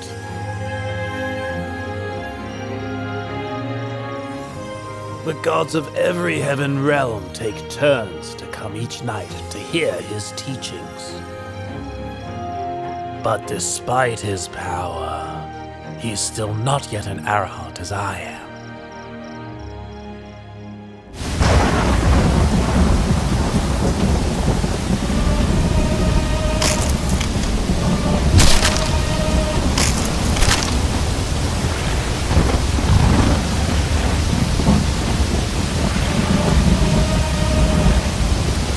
There's been a tumultuous rain, and it has flooded the whole area.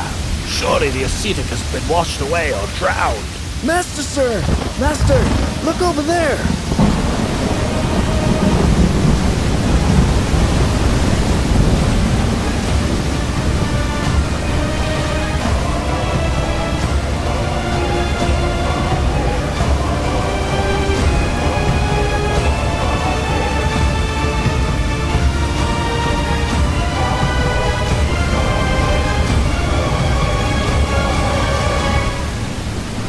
This ascetic has so much power.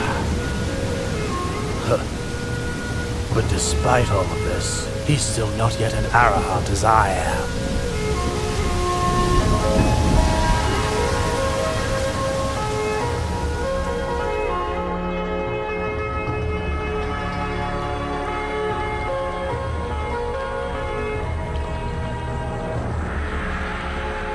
This fire worshipper is so proud and conceited. He insists he's an Arahant. How stubborn he is. Uruela Kasapa, your way of practice does not lead you to the path and fruit. So why do you consider yourself an Arahant? Having deceived yourself, you deceive others. If you could give up your pride and practice according to my teachings, in no long time you would truly be an Arahant. Oh, I realize my fault.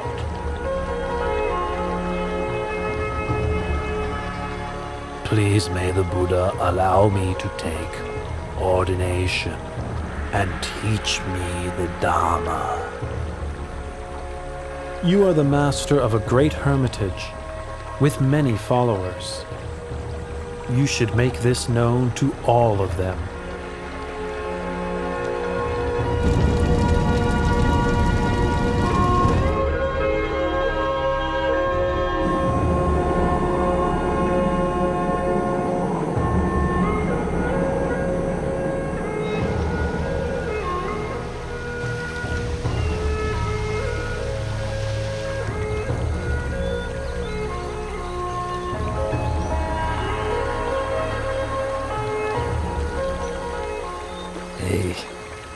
These robes and fire-worshipping implements must have washed down the river from where my two elder brothers live. Something must have happened to them.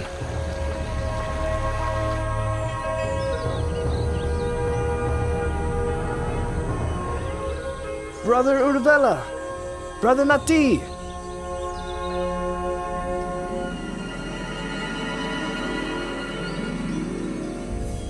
Oh, Gaia, your two elder brothers have found the right way of the Dharma. Quickly bring your 200 followers to approach the Buddha, the one who illuminates the path.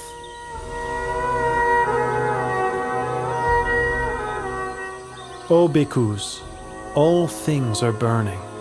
Contact with the eyes, ears, nose, tongue, body, and mind are burning. Feelings, mental formations, and consciousness, whether pleasant, painful, or neither pleasant nor painful, are burning. Burning with lust, hatred, and delusion. Burning with birth, aging, and death. Burning with sorrow, lamentation, pain, grief, and despair. The well-taught noble disciple, seeing this, becomes weary of thoughts and feelings. Being weary, he releases his clinging. Releasing his clinging, his heart is freed.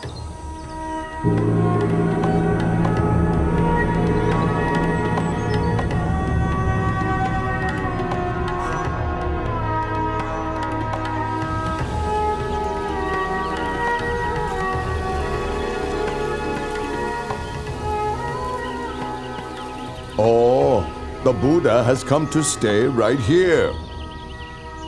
When I was a young prince, I made 5 wishes. 1. May I be crowned king of the Magadha state.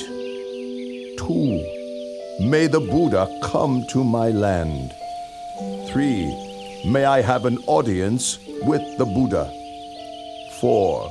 May the Buddha teach me the Dhamma. And 5. May I realize his teachings. It seems that all of my wishes are about to be fulfilled. Follow me.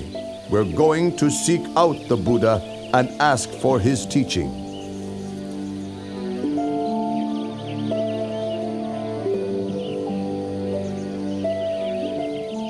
Dana, or giving, has forgiveness as its highest form. If one develops giving along with forgiveness, one becomes gentle and restrained, and one's heart becomes cool. This is because one has to let go of one's attachment to material things and to one's sense of self.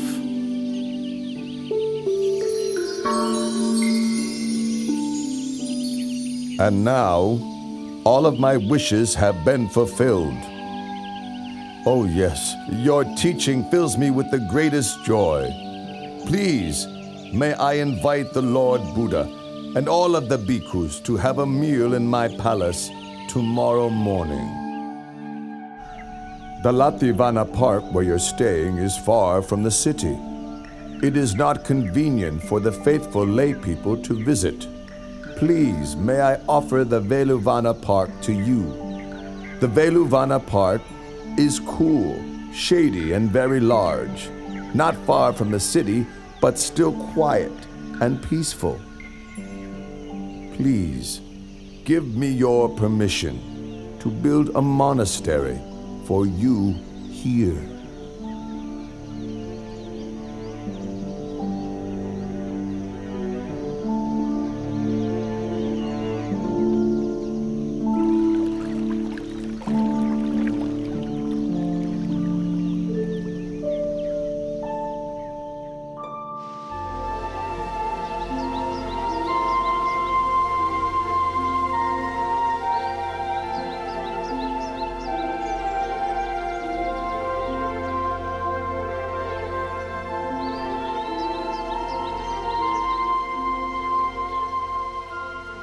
Oh, this is the great Velvana Monastery. A solid foundation for Buddhism has now been laid. Since I, Asaji, left the Buddha at the Deer Park in Isapatana in order to go and spread his teachings, I've not met with him at all.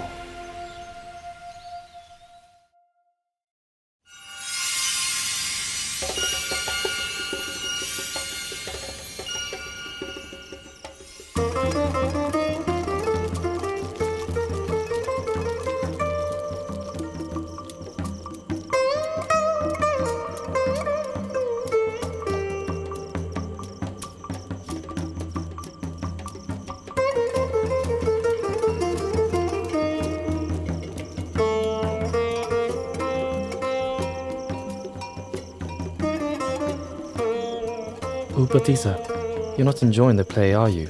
You seem completely indifferent and uninterested. Ask yourself the same question, Kalita.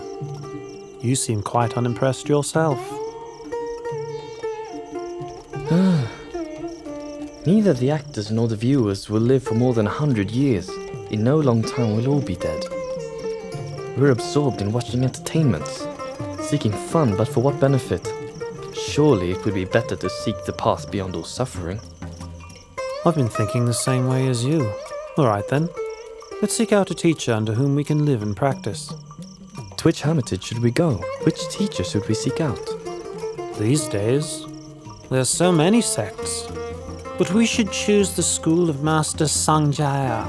It's large and respected, with many followers, located right in the city of Rajagaha. Besides ourselves, we'll have to persuade our followers to go with us. All right, we'll leave tomorrow.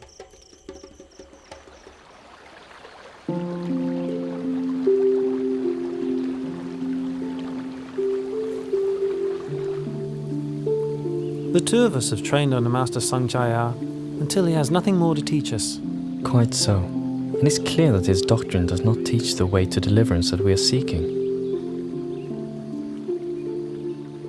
If that's so, we have to seek out another hermitage, another master. We have been friends for a long time. It's best if we make the promise that whichever one of us discovers the path out of suffering first, will seek out the other and inform him. Agreed? Agreed.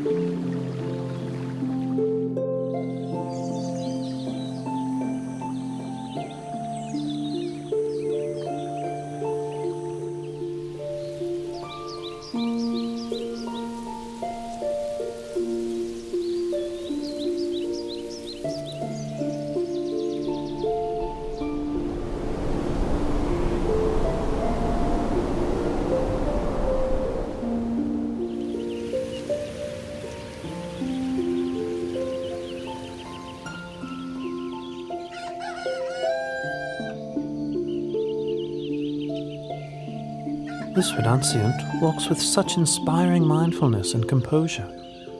I've never seen any recluse like him before. I must take this opportunity to prepare him a seat and attend to his needs. Then, when he has eaten, I'll politely ask him where he comes from. Venerable Sir, my name is Upatisa, but some people call me Sariputta after my mother's name, Sari. Please, may I be permitted to ask you, where did you ordain? Who is your teacher? Whose teachings or words do you follow? My name is Venerable Asaji. My master is the Lord Buddha from the Sakyan clan. I'm his disciple and follow his teachings. And what exactly did your master teach you?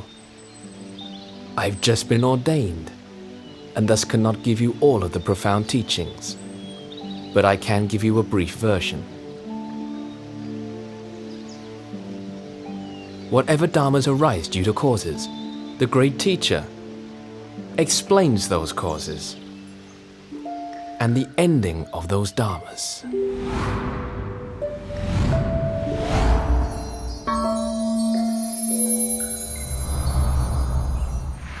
Oh, Upatisa, you repeat to me such short teachings that you heard, and it's enough for me to see the Dharma.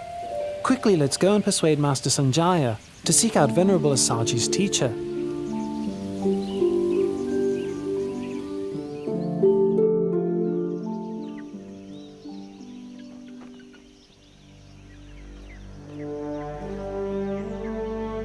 In this world, of which do you think there is more? Intelligent people or foolish people? More foolish people, Master. Such being the case, let those intelligent people go to study under Samana Gautama. I'll stay here for the sake of the foolish.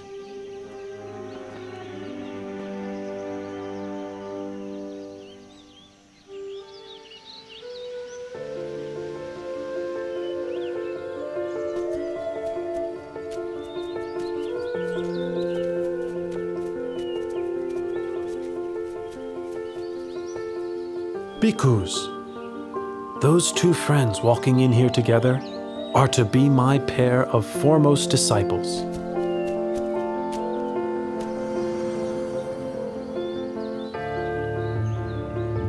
The one well established in morality develops ever-present awareness of objects as they arise in the mind.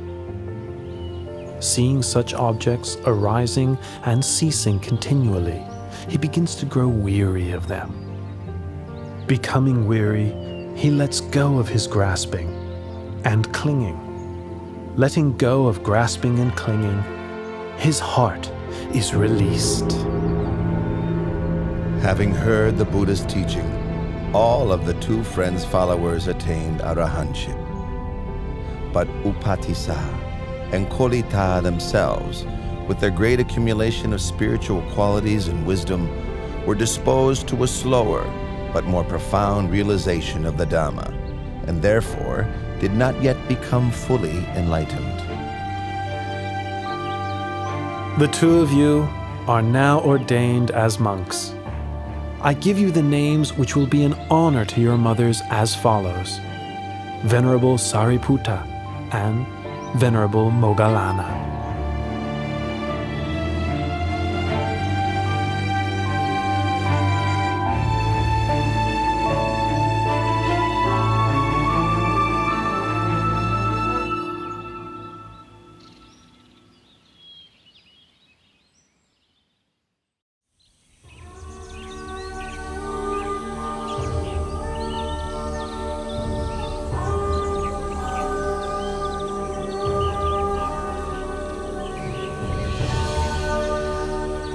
Moggallana.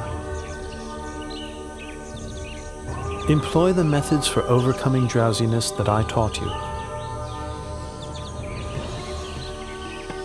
Moggallana. Feeling, whether pleasant, unpleasant, or neutral, is impermanent.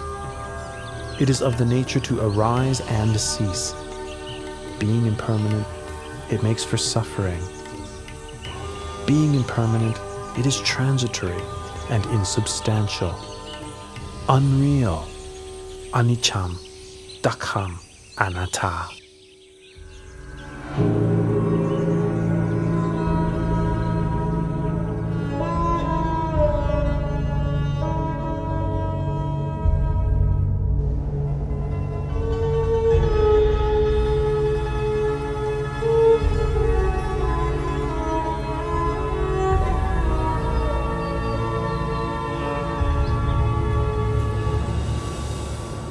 Venerable Buddha, sir, I take the view that all things are disagreeable to me. I do not delight in anything. That being the case, you should not delight in your view, should you? Diganaka. Some people have the view that all things are disagreeable to them. Some have the view that all things are agreeable to them. And others have the view that some things are agreeable and some things disagreeable to them. Each of these views are based on grasping and clinging to the notion of a self. Remaining attached, one continues to grasp at feelings as they arise. Whoever should reflect on such feelings as impermanent phenomena, conditionally arising, existing, and passing away, will come to grow weary of conditioned phenomena. This weariness leads to the fading of lust. With the fading of lust comes freedom from attachment. When the heart is freed from attachment, one knows the heart has been freed.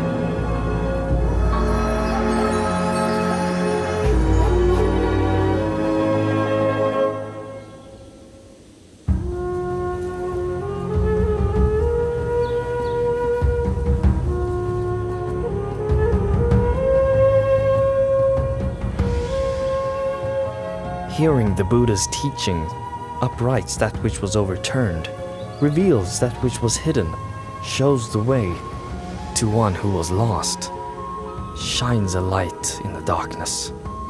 I take the Buddha, Dhamma, and Sangha as refuge for the rest of my life.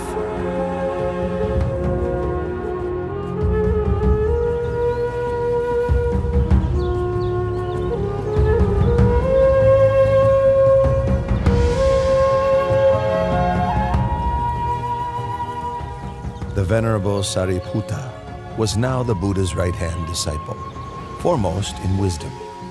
Venerable Moggallana was the Buddha's left-hand disciple, foremost in psychic powers.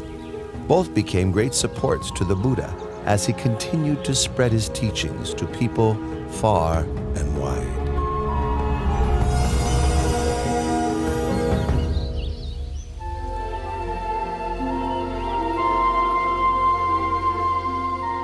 Oh, Venerable Asaji, today has brought such a wonder.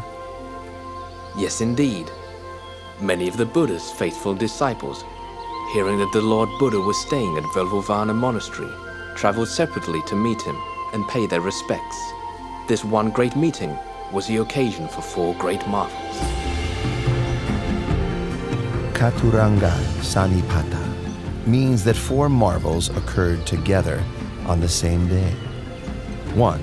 On that day, 1,250 disciples of the Buddha came together without having made any prior arrangement. 2. Each of those disciples had been ordained by the Buddha himself. 3. Each of those disciples was attained to arahantship. 4. The meeting took place on the full moon of the 3rd lunar month, which is named Magha. Today is the day of the Katuranga Sanipata. I'll deliver the Ovada Patimokkha to the bhikkhus. To refrain from all evil, to do good to one's utmost, and to purify one's mind. This practice is the fundamental principle of Buddhism.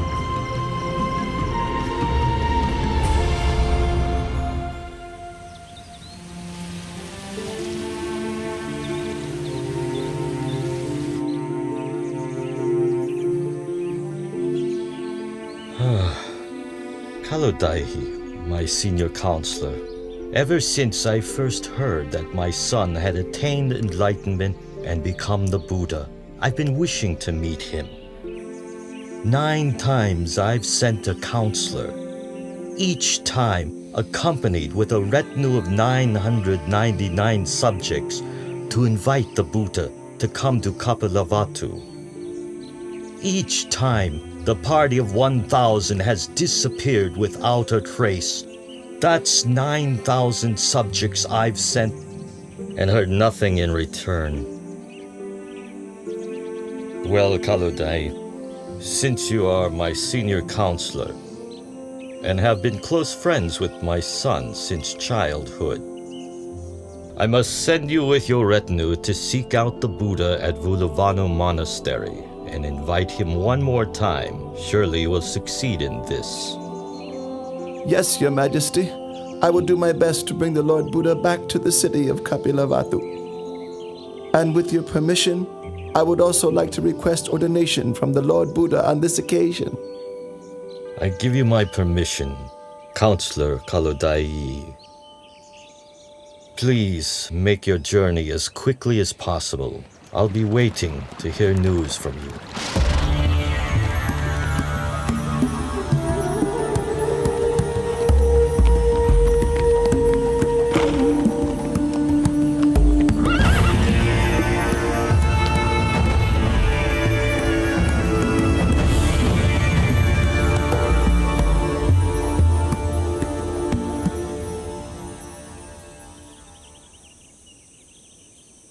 Each of you should diligently train yourselves thus.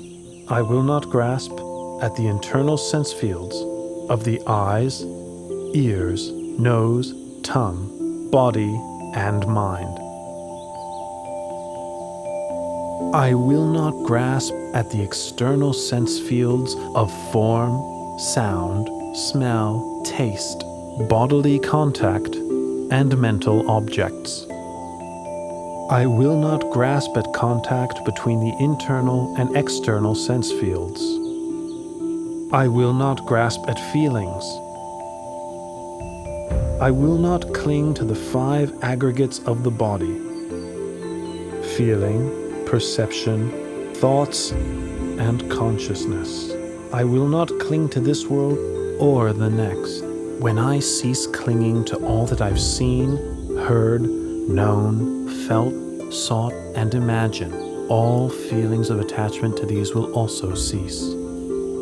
Listen, all of you. A person's heart may be purified through consistently applied efforts in practice, through wisdom, through Dharma, and through morality, not by means of one's class, family, or property.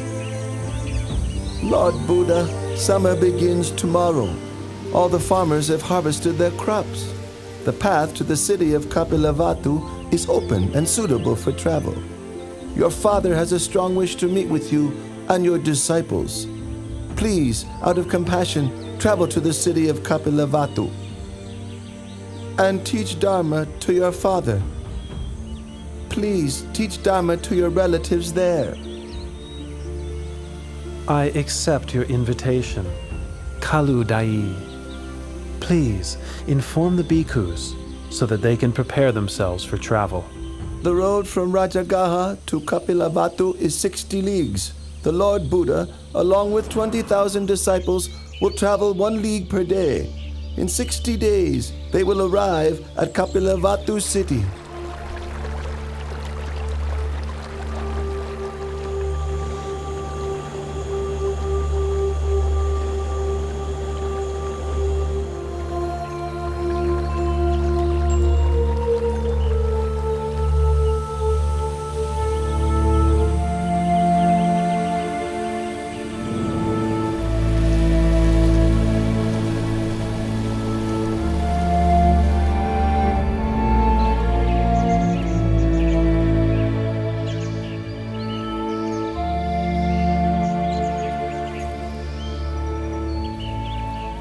My relatives chose this banyan grove to build Nigrota Monastery as an offering to the Buddha. It's been 60 days since Venerable Kaludai sent news of the Buddha's departure from Rajagaha city. My relatives are waiting here to greet him. The Lord Buddha and 20,000 bhikkhus have arrived, Your Highness!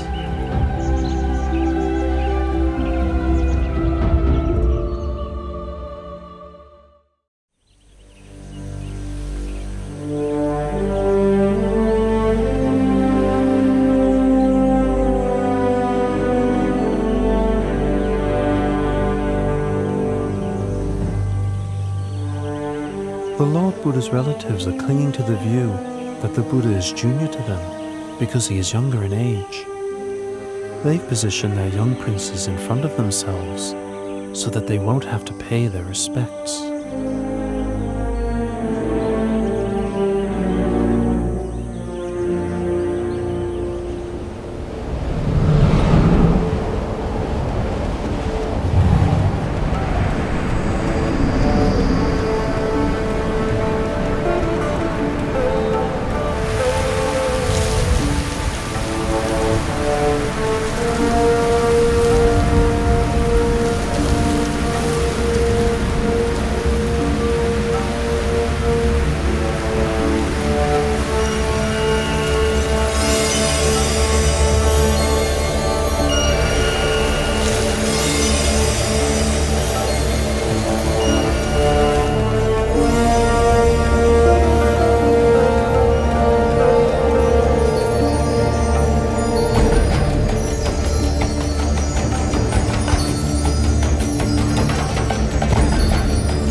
When my son was newly born, and the Sita the hermit bowed to him, at that time I also paid homage for the first time.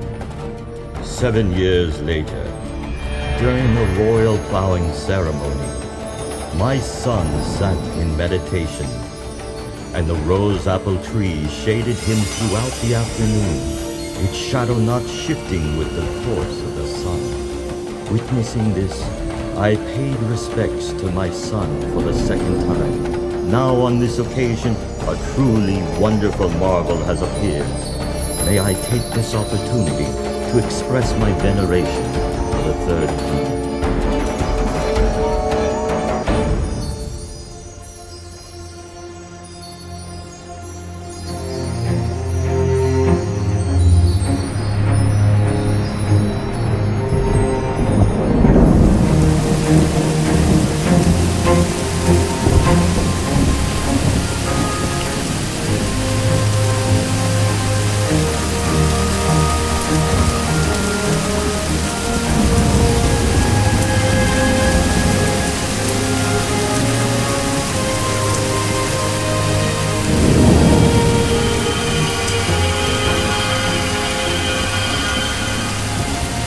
This is Pokaravasa, the red rain. Unlike ordinary rain, it soaks only those who wish to be soaked by it. For those who wish to remain dry, every drop will roll right off, just like water drops roll off of a lentil field.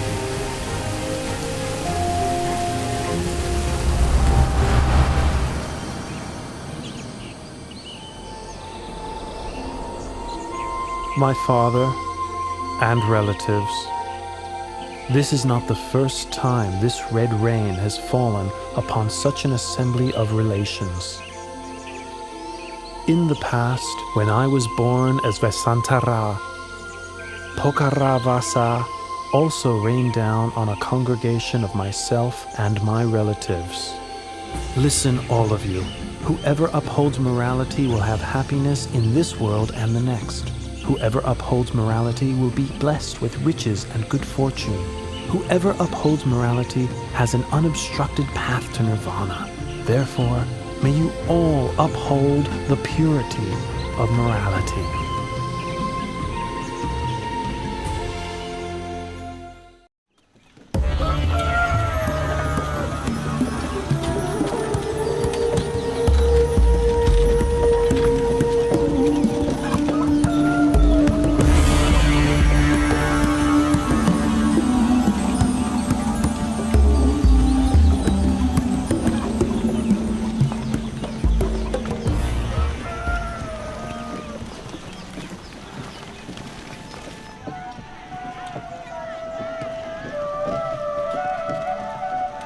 My son, why do you bring shame to me by going around collecting alms of rice and food in this manner? You are of royal lineage, an heir to my throne. Or are you of the opinion that I cannot afford to provide you or your disciples with enough food myself? Father, at the moment of my enlightenment, I departed from the Sakyan royal family lineage and was established in the lineage of awakened Buddhas. My going for alms round is in accordance with the tradition of all Buddhas. The Venerable Sangha also practiced this Buddhist convention. Father, please pay attention to this teaching.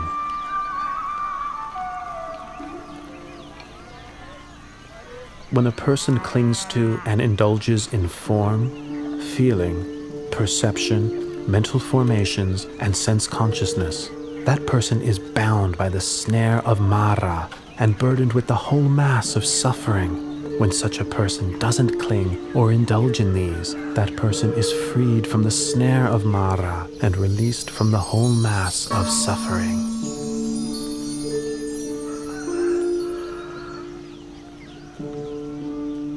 Please, may I invite you and all your disciples to receive alms food in the royal palace tomorrow morning.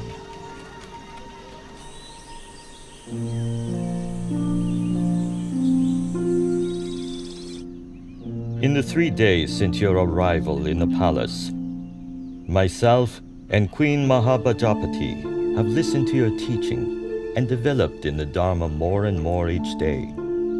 However, Bimba who was your wife, has not yet emerged from her room to approach you.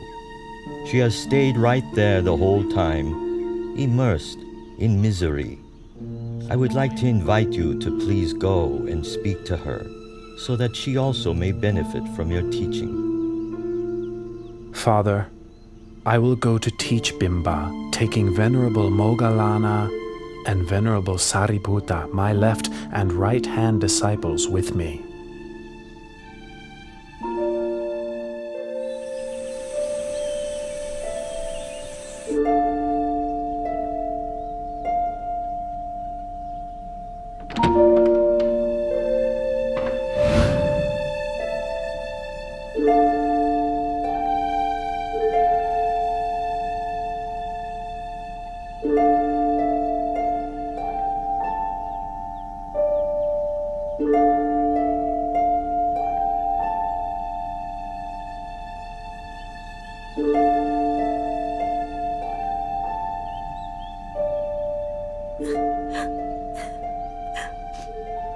Why have you been so unkind to me, your wife?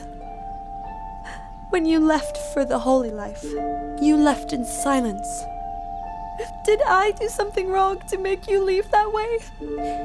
If I did something wrong, then what was the fault of Rahula, born that very day, that you had to leave him bereft of a father? Bimba, don't be so melancholy. What I did was to help you and all beings, that you might have a chance to know the way out of suffering. Bimba, we were born in this world for making merit together, as we have for many lifetimes. Now is the time to reflect on those births and lifetimes according to the truth as follows. I am of the nature to age. I have not gone beyond aging. I am of the nature to sicken. I have not gone beyond sickness. I am of the nature to die. I have not gone beyond dying. All that is mine, beloved and pleasing, will become otherwise, will become separated from me. I am the owner of my karma, heir to my karma, born of my karma, abide supported by my karma. Whatever karma I shall do, for good or for ill, of that I will be the heir.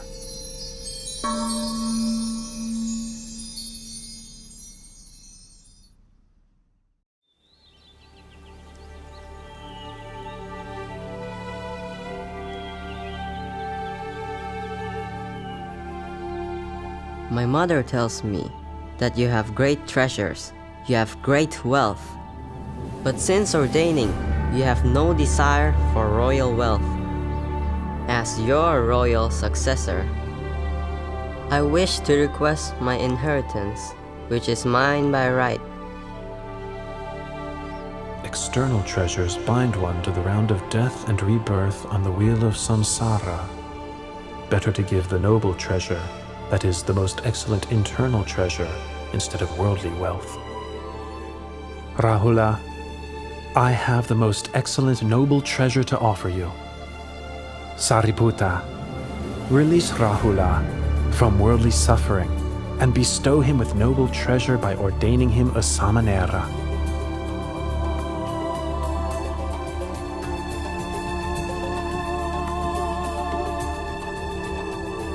Rahula, from this point on, you are a Samanera Rahula.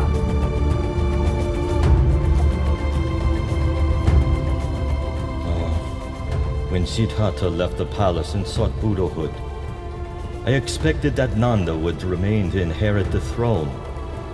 But then the Buddha took Nanda off to ordain. That left only my grandson, Rahula, who might succeed me.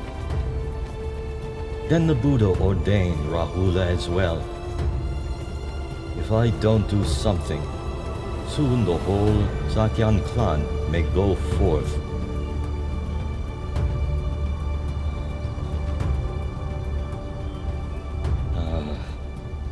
I must quickly go to the Nigrota monastery and plead with the Buddha.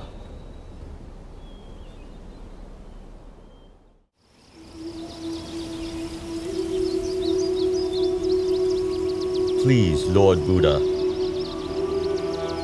from this point on, should any householder's son wish to ordain, in the Buddha's dispensation, if his parents don't give their consent, please don't give the ordination. Father, I agree to your request. Tomorrow I will leave together with the Venerable Nanda, Samanera Rahula, and the Bhikkhu Sangha for the Veluvana monastery in the city of Rajagaha.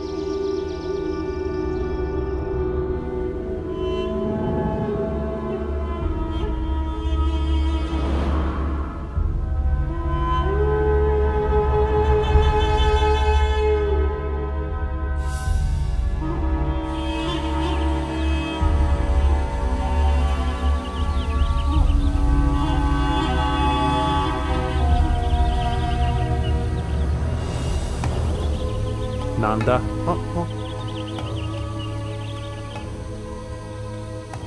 Since you were first ordained, you have not been intent on the practice of Dhamma or the living of the holy life. All your thoughts are of returning to the household life. My heart is constantly yearning for my wife, Janapada Kalyani. There's not a moment spent when I don't think of her. Nanda, come with me, and I'll show you things that you've never seen before.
Nanda, those are Apasara goddesses in heaven. What do you think about them? Every one of those Apsara goddesses is beautiful in face and form. I can think of nothing to compare them with. Even my wife, Janapada Kalyani, has not half their beauty. Nanda, can you see that what you thought before to be exceedingly beautiful now pales in comparison to greater beauty? Yes, Lord Buddha, I can see.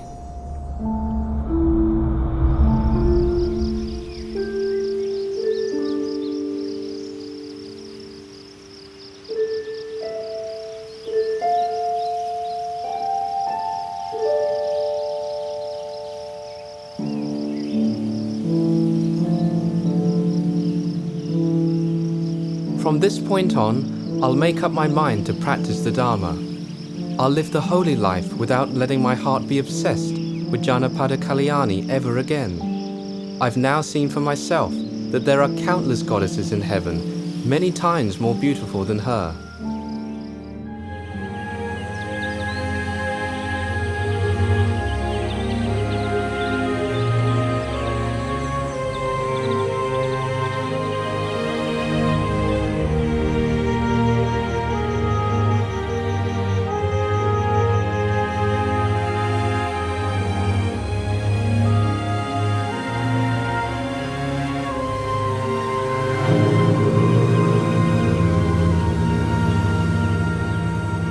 Nothing can ensnare a man's heart more tightly than a woman.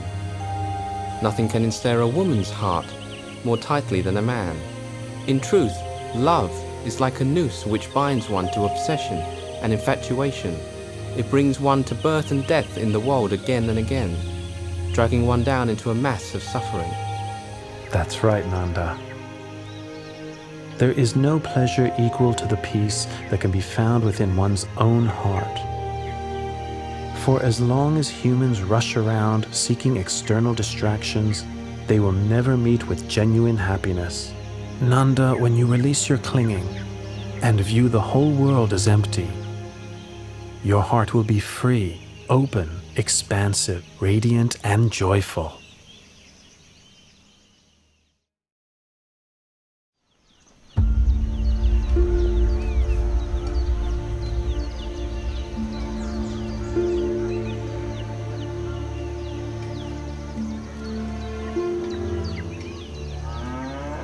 Uttara, why did you send someone to ask for such a large sum of money from your father?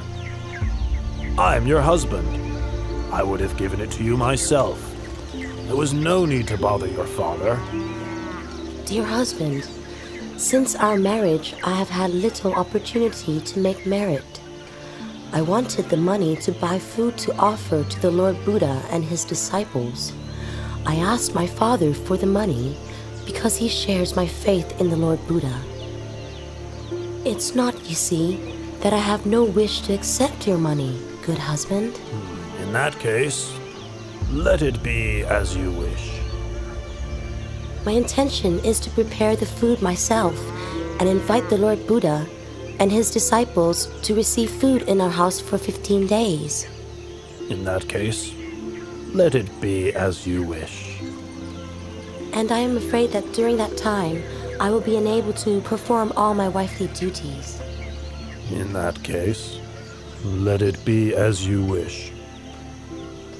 I've heard that here in Rajgir, there's a courtesan called Sirima, whose beauty is renowned throughout the city, although few men get to enjoy her charms because her fee is so high.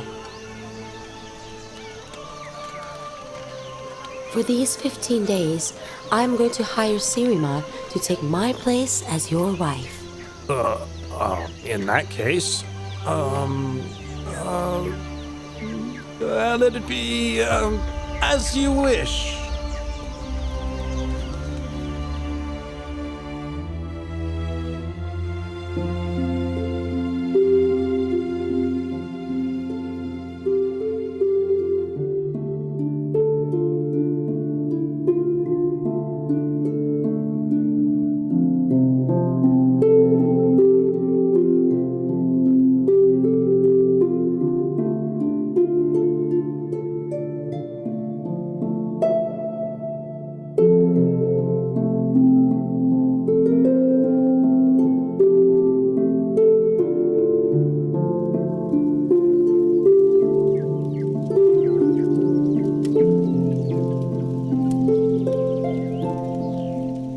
Uttara, are you exhausted?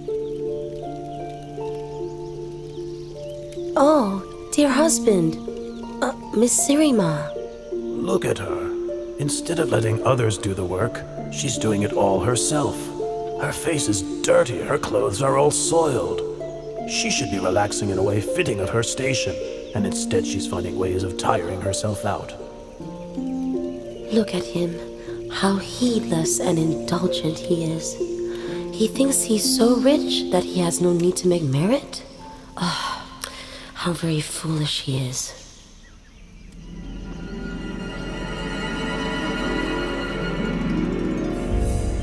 Look at Uttara. She's looking at me with a smile of contempt. It's as if she's scolding me with her eyes. It's sickening. I'm not putting up with this. You, Uttara, look at me. You want to fight? Well, you're gonna get what you want.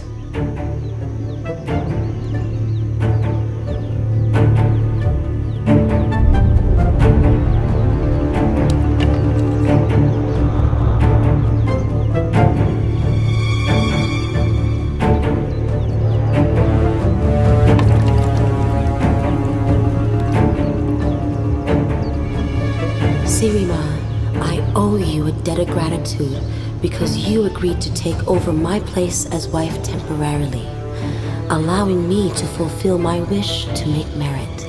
No matter how you treat me, I will not become angry or vindictive.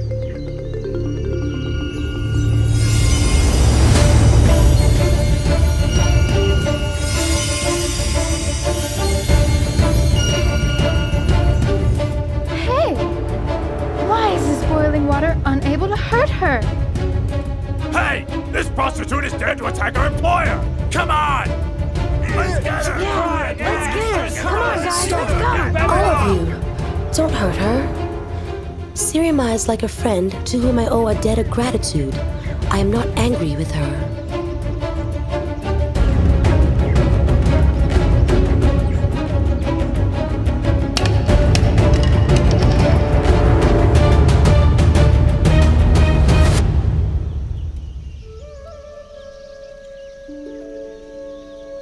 Uttara, I am a courtesan who you employed. I forgot myself and started imagining myself as your husband's wife, and so attacked you. But your heart is so noble. It is filled with loving kindness, and you have not shown me even the slightest amount of anger. I have wronged you. Please, forgive me. Oh, get up, Sirima. If you want to ask for forgiveness, then you should ask it from the Lord Buddha, whom I revere above all others. Tomorrow, I will have completed 15 days of offerings. Please, come and offer food and listen to the Dhamma with me.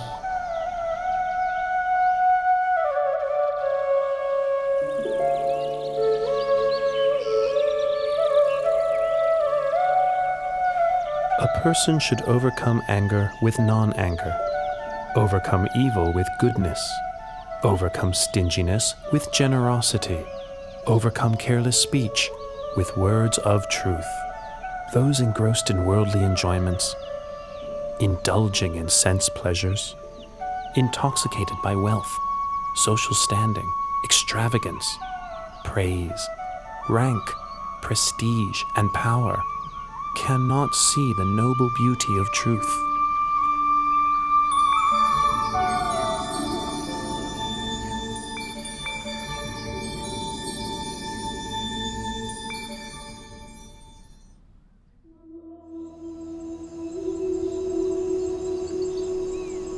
Oh, she's still so young and beautiful, too young to die.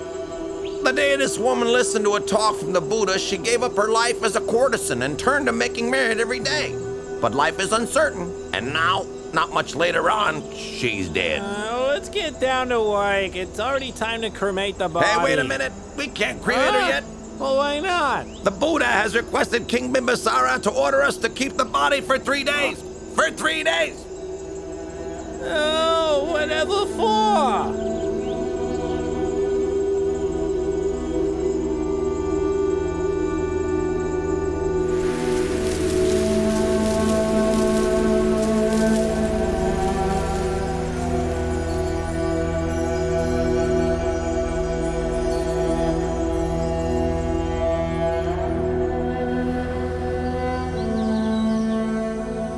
When Sirima led her life as a courtesan, all the men in Rajgir were infatuated with her. Everyone wanted to sleep with her. Now she is dead. I would like to sell her to the highest price. I will start at the price she charged for her body during her lifetime. 1,000 kahapanas. Who wants to start the bidding? Ow! Sirima's been dead for 3 days. Her corpse is starting to decay. The fluids are flowing out of her body. The smell of the corpse fills the whole cemetery. Somebody would have to be crazy to buy the body. Hey! King Bimisar is reducing the price to 900 kahapanas. 800! Ha ha! 800 kapanas for a rotten 700! Half the original price, and still no one is making a move? 100 kahapanas. If nobody is going to buy this corpse, then I will give it away for free.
It is the nature of all conditions to arise, persist for a while, and then pass away. Investigate the impermanence of all conditioned phenomena. The tears of beings wandering through samsara are beyond measure. The bones which are laid down upon this earth cover it without gaps. This is something that is truly sobering to know. One who is still attached to forms, sounds, tastes, odors, and physical sensations cannot find liberation from this world.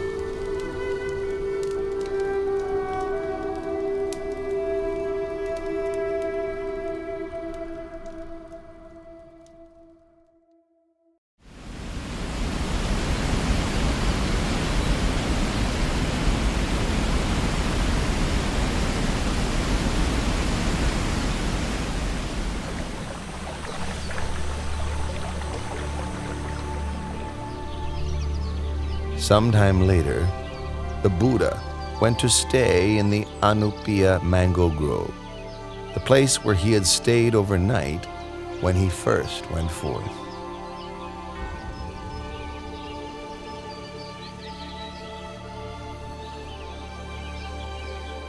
Five Sakayan princes, Prince Badia, Prince Anuradha, Prince Ananda, Prince Bagu, and Prince Kimbila, along with Kolian Prince Devadatta, and a barber named Upali, approached the Buddha and asked for ordination.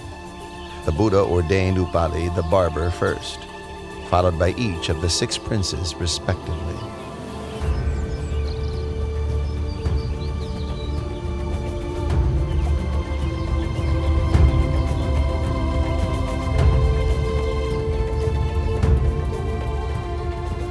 Not long after their ordination, Venerables Upali, Badia, Anuruddha, Bagu, and Kimbila attained arahantship.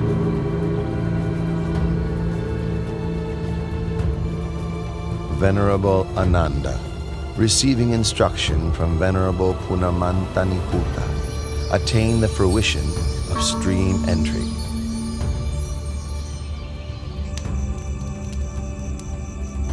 Venerable Devadatta achieved only the mundane attainments of various psychic powers.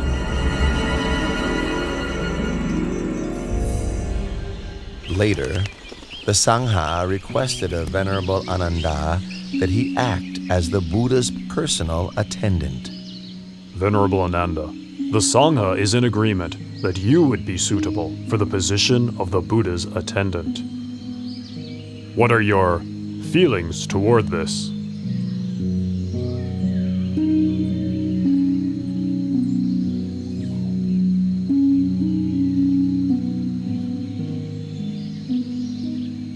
Lord and great teacher, I am ready to serve and attend to you. But please, may I make 8 requests of you? Very good, Ananda. Make your requests. My 8 requests are as follows. 1. May the Lord Buddha not give me good quality robe cloth. 2. May the Lord Buddha not give me good quality alms food. 3. May the Lord Buddha not have me stay in the same dwelling as himself. 4. May the Lord Buddha not have me accompany him on meal invitations. 5. May the Lord Buddha attend all invitations that I accept on his behalf. 6. When visitors come a long way to seek an invitation, may I have permission to take them to see the Buddha straight away. 7. May I be granted permission to ask questions of the Lord Buddha whenever I am in doubt. 8. On whatever occasion the Buddha gives a teaching of the Dharma, with myself not present, may he repeat it to me afterwards. Very good, Ananda. I consent to your requests.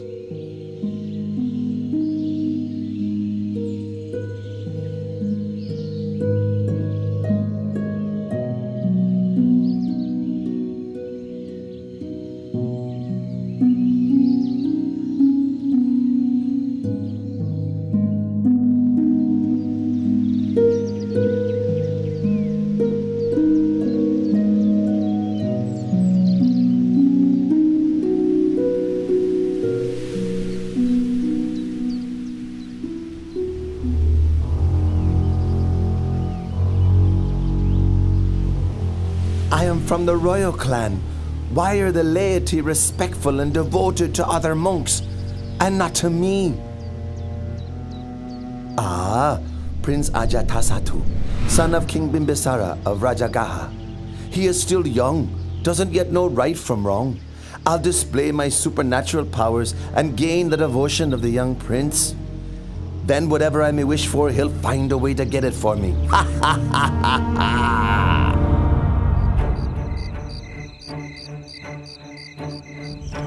Sir! Sir! Who are you? What do you want with me? Don't harm me! Soldiers! Wait! Prince Ajatasattu, don't be frightened. Venerable sir, how do you know me? Oh, Prince, look at me!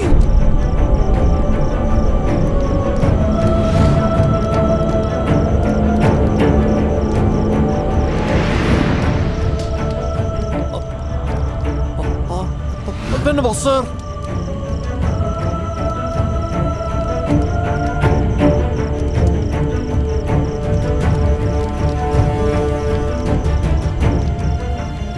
My name is Venerable Devadatta. I wish you no harm. I am here to help you. To help me? To help me with what? You will know when that time comes. Farewell for now. Just a moment.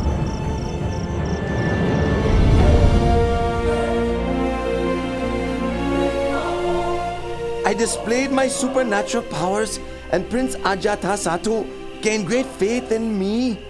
Now, whatever I may wish for, he gives to me. What a suitable leader I would be for the Sangha.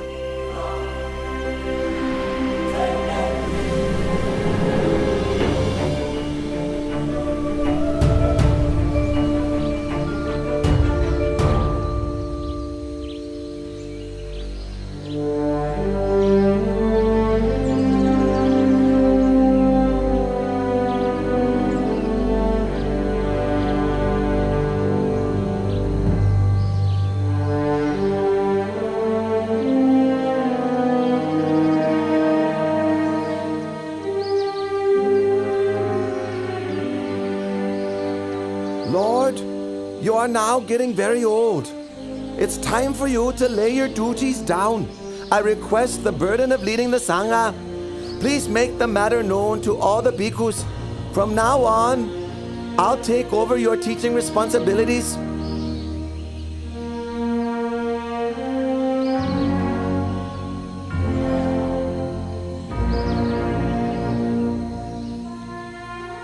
Absolutely not, Devata. But Lord! Lord!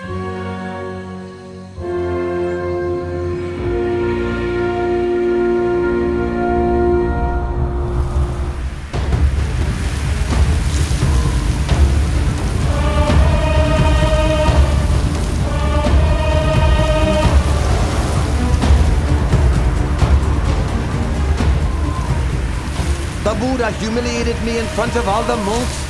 Then he enacted the Pakasaniya Kama, preventing the other monks from speaking to me or meeting with me. From this point on, I'll set my mind on bringing him to destruction. He can't do this. He can't do this to me.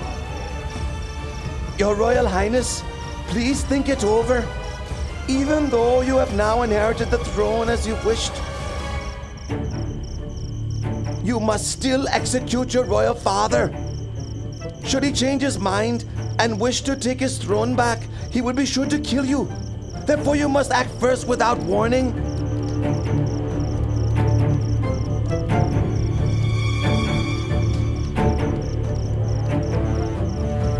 That could be arranged.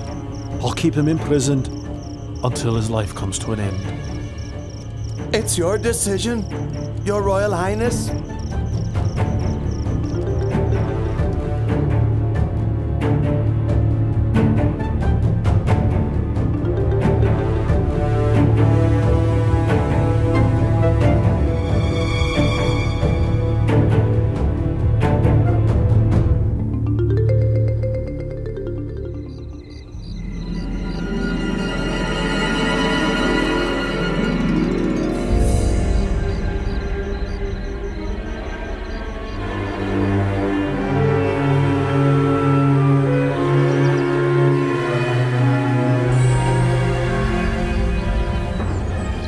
I've tried to take his life 3 times, but in vain.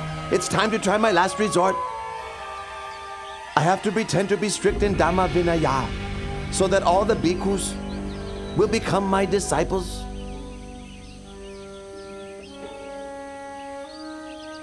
In order that the bhikkhus in the Buddha's dispensation may inspire greater faith of the lay people, may I request that the Buddha approve the following 5 rules to establish strict practice guidelines for all monks. Number 1, a bhikkhu must live only in the forest, not in a town or village. Number 2, a bhikkhu must live only on food given on alms round. Meal invitations are not to be accepted. Number 3, a bhikkhu must wear only rag robes. He must not accept an offering of new robes. Number 4, a bhikkhu must live only at the foot of a tree, not in a man-made construction. Number 5, a bhikkhu must not eat any kind of meat.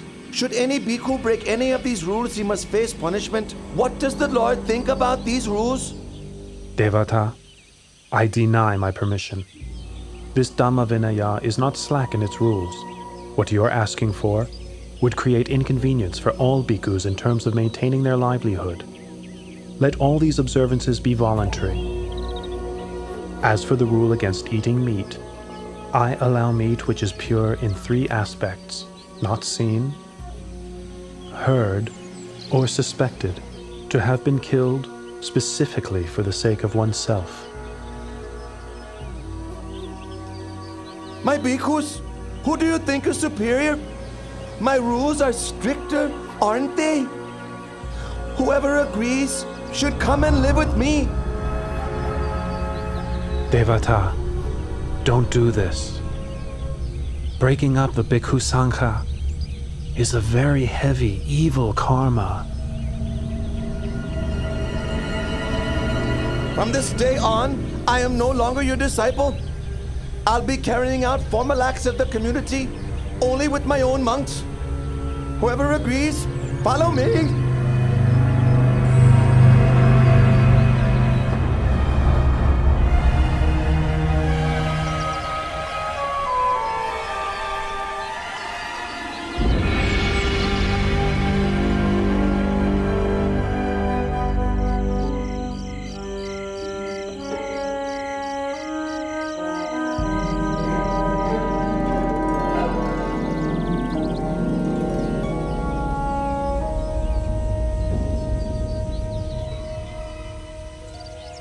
Devadatta, can't you see that you're not a suitable leader for the Bhikkhu Sangha? Gokalika, what are you saying? What am I saying? What am I saying? Just now, Buddha's left and right-hand disciples, Venerables Moggallana and Sariputta, came to give teachings and instruction to your disciples. Having listened, almost all of your disciples followed the two Venerables back to Jetavana Monastery. Only a few of your most foolish and ignorant followers remain. Gokalika, it's impossible! It's impossible! Impossible. Impossible. Is that all the strict forest monk can say? Gokalika, you! You're a fake. You're wearing the yellow robe only for the sake of gain and honor. You are boastful and conceited even to the point of competing with the Lord Buddha. I have no wish to stay with you any longer. Gokalika! Come back here now! Gokalika!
I've been seriously ill with no improvement for a long time. It must be because of my offensive and injurious behavior towards the Buddha. But in return, the Buddha has nothing but loving kindness toward me, expressing not even the slightest ill will or resentment. Now, coming to the end of my life, I'd like to seek out the Lord Buddha in order to ask for his forgiveness. Monks, be quick and take me to Jetavana Monastery.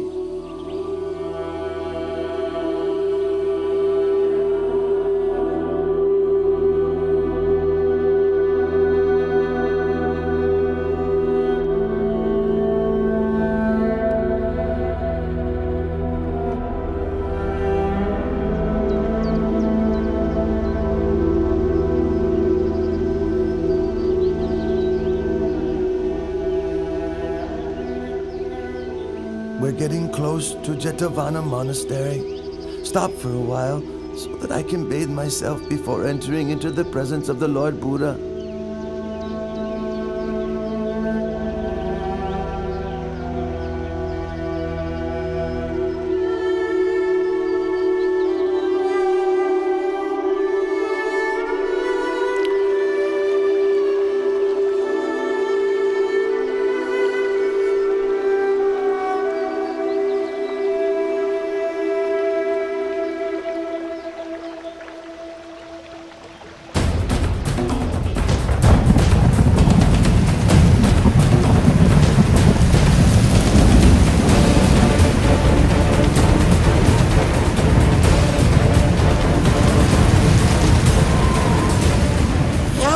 Please!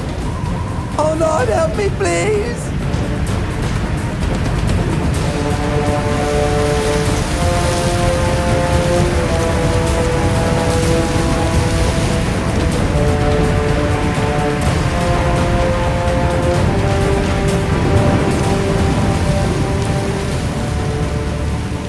Oh, Blessed One, knower of worlds purified in knowledge and conduct, Great One, teacher of gods and humans, I leave my chin bone as an offering to the Buddha, and I take the Lord Buddha as my refuge forever. I take the Lord Buddha as my refuge forever!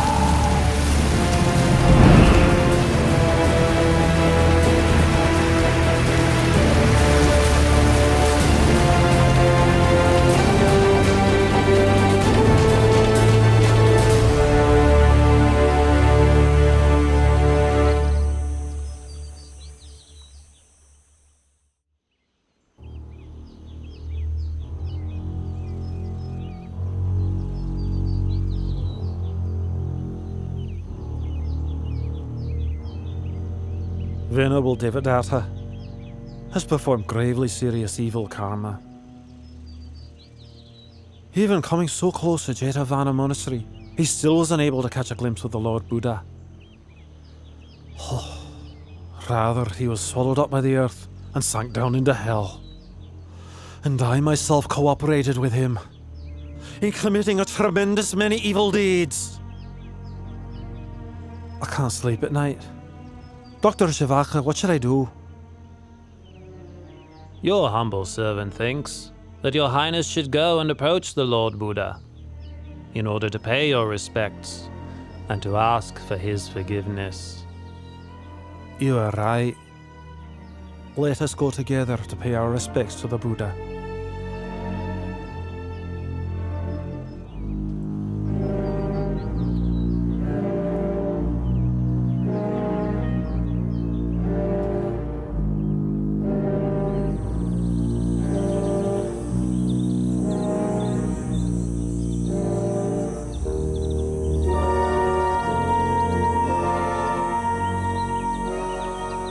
O Lord, I was duped into believing what Venerable Devadatta said. I thereby committed gravely serious wrong actions which affected the Buddha. I now realize my mistake. Please, may I beg your pardon? Please forgive me. I promise I will never do unwholesome deeds like that again. Your Majesty, it is a timeless law that in this world, hatred can only ever be appeased by non-hatred. One who associates with fools is doomed to sorrow for a long time. One who is perfect in morality shines like a bright flame. One with mindfulness is happy and grows in the Dhamma at every moment. If a king rules with Dhamma, all his citizens will be happy. Bhikkhus, all conditioned things are of the nature to arise, persist for a while, and then pass away. Therefore, we should consider such things as impermanent, uncertain, unreliable. The tears of beings who wander from birth to death on the wheel of samsara are countless. Their corpses pile up to cover every inch of the earth. It's such an enormous pity, and worthy of sadness. Those who cling to attachment to the forms, sounds, smells, tastes, and touches of this world have not the slightest chance of ever going beyond it. I declare myself as a Buddhist lay practitioner and take the Triple Gem as my refuge for the rest of my life.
The king has no alternative but to receive the heavy results of his terrible deed, murdering his own father.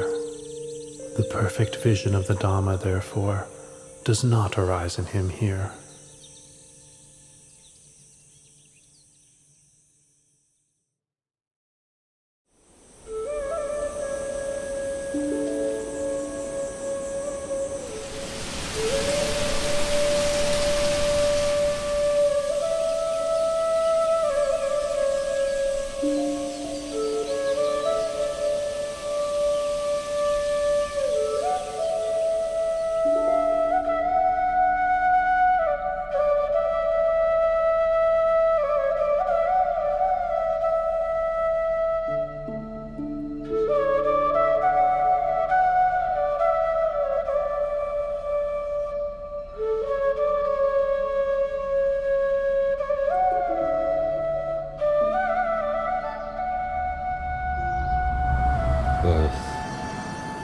aging, sickness, death. Greatness, striving, struggle, conceit, suffering. Your Majesty, the Lord Buddha has arrived at the royal palace.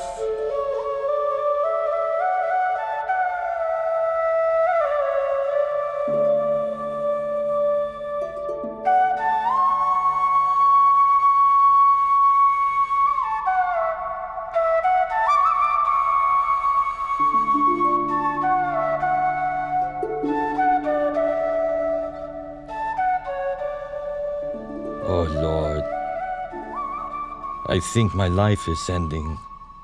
I can't bear this suffering very much longer. O Father, please do not worry. All conditioned things arise according to their nature. Having come into being, they persist for a while. Having persisted, it is their nature to pass away. It is only suffering arising, existing, and ceasing, nothing other than suffering. There's no woman, no man, no us, no them.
Throughout the last 7 days, Lord Buddha, you have taught me the Dharma day and night. I have been liberated from the round of rebirth and attained to Nibbana. I have very little time remaining. I wish to express my veneration and then enter Nibbana for whatever faults I have committed through body, speech, or mind. Please, through your great compassion, forgive me. Now, I ask your permission to take my final leave and let me pass into Nibbana.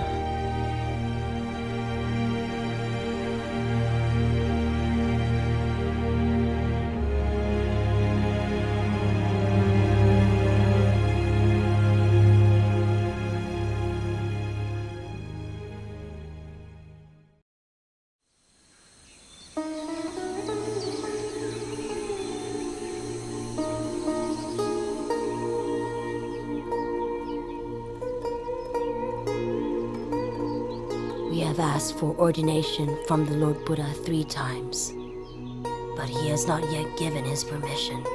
However, we won't give up our efforts. Let us shave our heads, put on the yellow robe, and follow the Lord Buddha wherever he goes.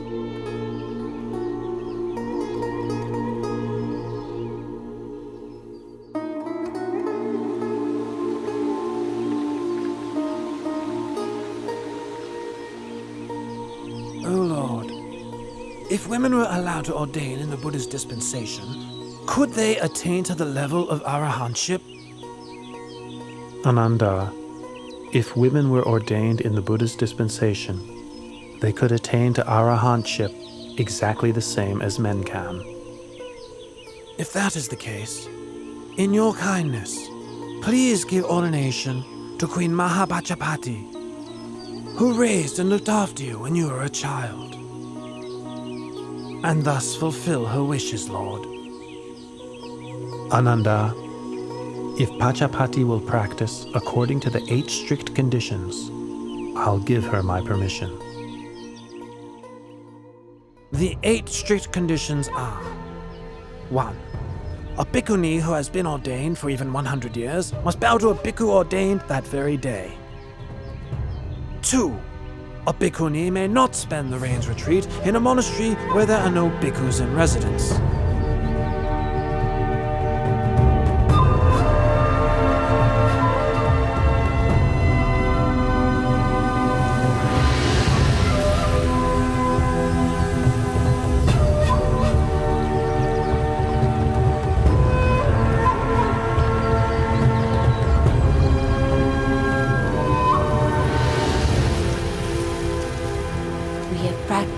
8 strict conditions for the period of 2 rains retreats. Please, may the Buddha consider our ordination. I permit your ordination.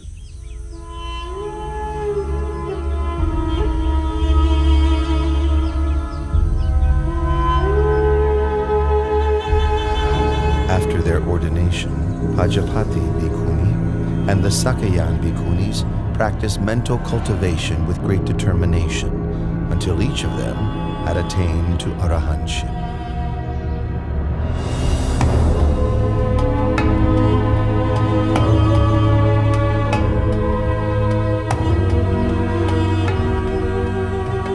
Now King Mahanama of the Sakyan clan has inherited the throne of Kapilavatthu. It goes to show how unstable and impermanent even kingship is in this world. Prince Siddhartha, my husband, relinquished the royal throne without a second thought when he went forth. My relatives, my son, and even Queen Mahapajapati Gotami have followed after him and ordained. That being the case, it is best for me also to relinquish material comforts and ordain in the Buddha's Dhamma Vinaya.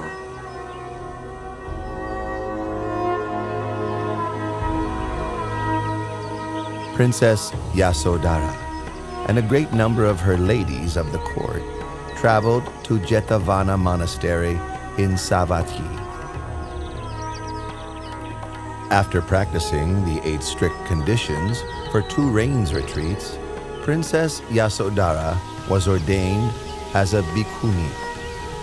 She practiced mental cultivation with great dedication and attained arahantship. Her ordained name was Venerable Badakacha Nateri.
Having performed the twin marvel, the Buddha arose from his crystal seat and stepped forward with his right foot.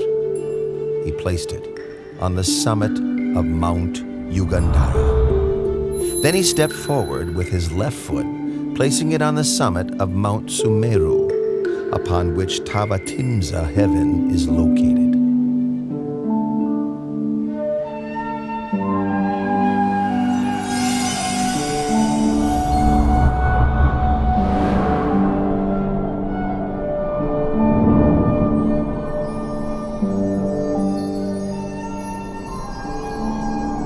With his third step, the Buddha ascended into Tavatimsa heaven. He seated himself upon the Pandukambala stone, the seat of Lord Indra, the god of Tavatimsa heaven. His purpose was to teach the Dhamma to his mother, in accordance with the tradition of past Buddhas. Delighted, Lord Indra and the host of Tavatimsa heaven gathered before the Buddha to hear his discourse. Tell me, have you seen my mother? O Lord, your mother was reborn, Santusita Devaputa, in the higher realm of Tusita. I will quickly go and invite your mother down.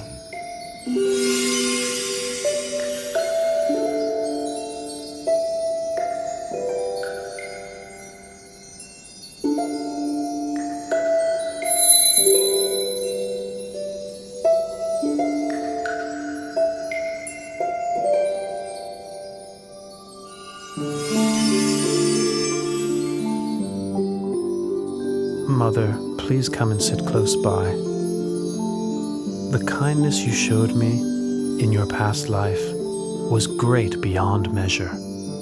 As an expression of my gratitude, may I take this opportunity of teaching you the Dhamma during the 3-month range retreat here in Tavatimsa, so that you may attain the path, fruit, and nirvana.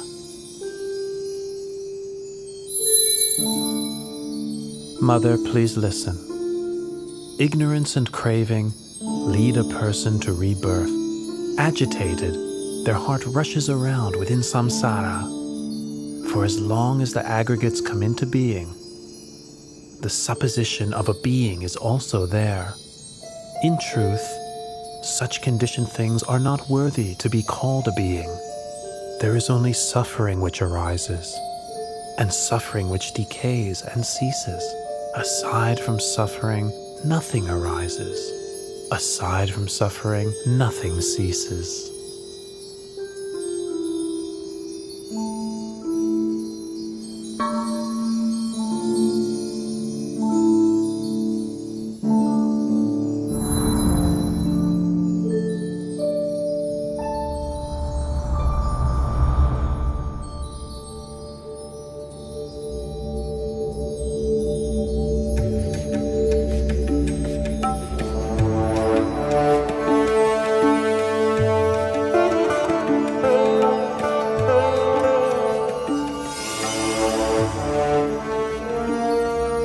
Lord Buddha, you have ascended to Tavatimsa heaven and taught the Abhidhamma to your mother for the full 3 months duration of the range retreat.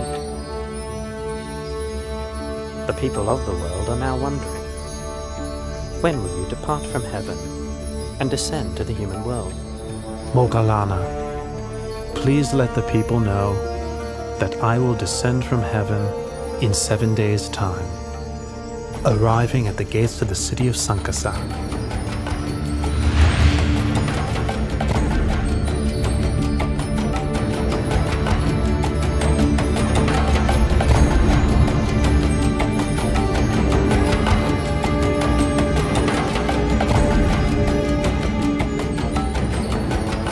This is the last day of the Rains Retreat. I will create 3 heavenly staircases for the Lord Buddha's descent from the heavenly world.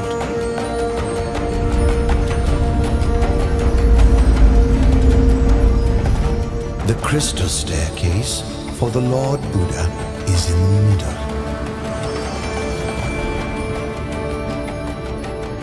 The golden staircase on the right is for myself and the other deities. The silver staircase on the left is for Sahampati Brahma and his host of Brahmas.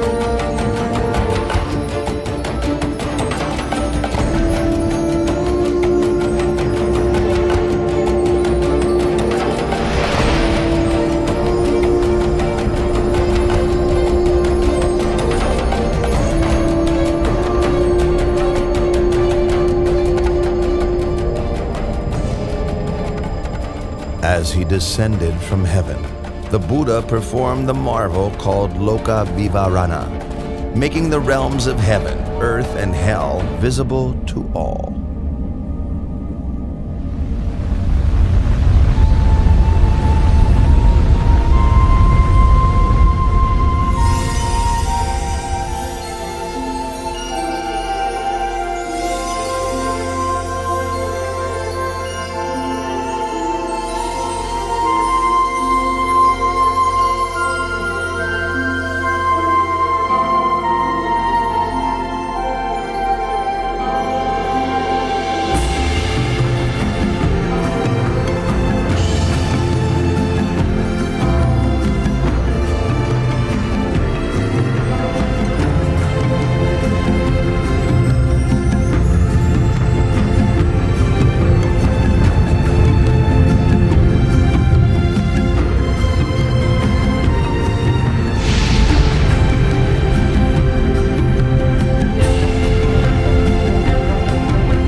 Having revealed this amazing sight, he stepped down to earth at the gates of the city of Sankasa.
Oh, this renunciant has a very noble appearance. fitting to be a great man. Here in Kuru, it's very hard to find a husband suitable for my daughter, Magandia. But today I found one. Venerable sir, my name is Magandia. I have a daughter who I would like to get married.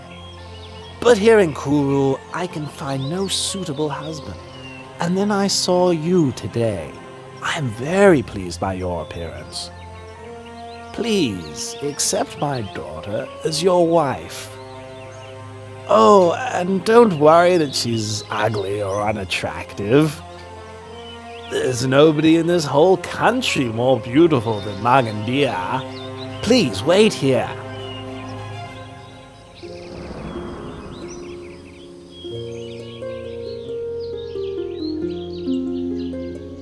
Oh, my dear child, Magandia. Oh, I'm exhausted. Hurry up.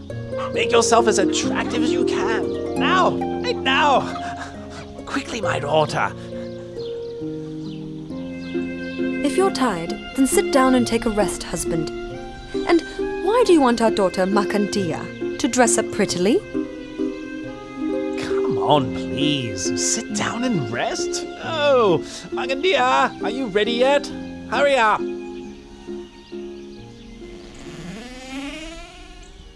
I'm ready, Father. Right. Go quickly. I've met him. Met who? I've met him. Hey, where's he gone? What's this all about? You've brought me all this way and I still don't know what you're talking about. I've met our daughter's future husband. That's what I'm talking about. I told him to wait for me here, but he's disappeared. Ah, there, you see? His footprints are still there. You're knowledgeable in the texts dealing with the interpretation of footprints. Have a look at them.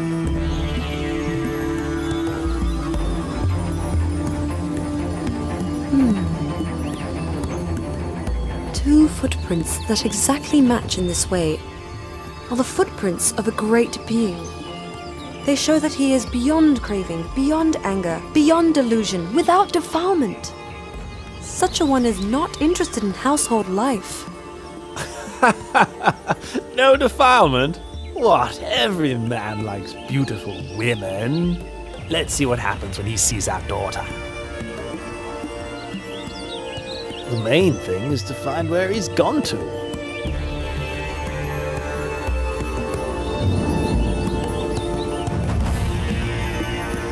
Oh, over there! I found him! Quickly, wife! Magandia, hurry! Follow your father!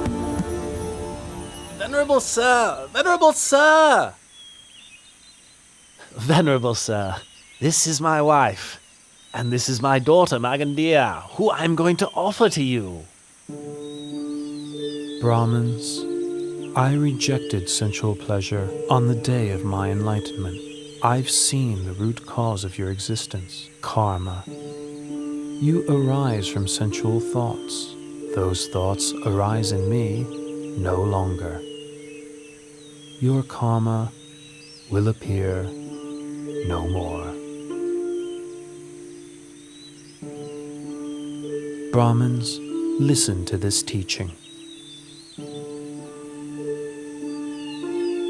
The wise person must put effort into raising his mind out of attachment to sensuality, freeing himself from Mara's snare, steadying himself with the hook of mindfulness. He is able to master himself. He is able to have victory over himself.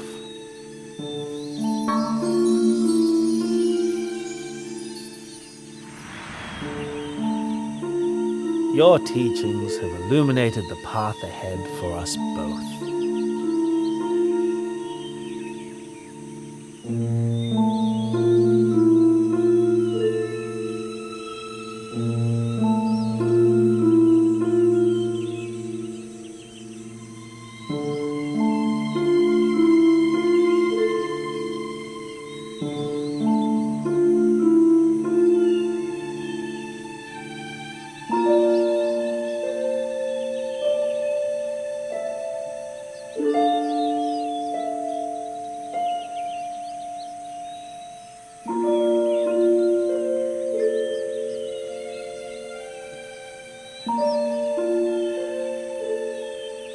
Lord, do not hold it against our daughter. Magandia is still very young. We ask permission to go to my younger brother, to give him all my wealth, and ask him to take over as guardian of our daughter. As for my wife and me, we will ask permission to join the monastic order, so that we may, in time, realize enlightenment.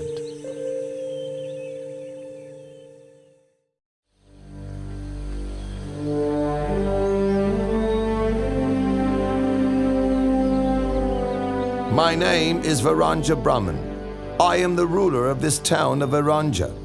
Hearing of your reputation as a perfectly enlightened Buddha, I wish to have a Dhamma discussion with you. But why is it that when I, your senior in years, arrive here, you make no gesture of respect? Don't rise up to welcome me, and don't invite me to sit on the same level as you. Varanja Brahmin, in this world or in any other world, I have not yet met anyone superior in Dhamma to me, to whom I should make a gesture of respect, stand up to welcome, or offer my seat.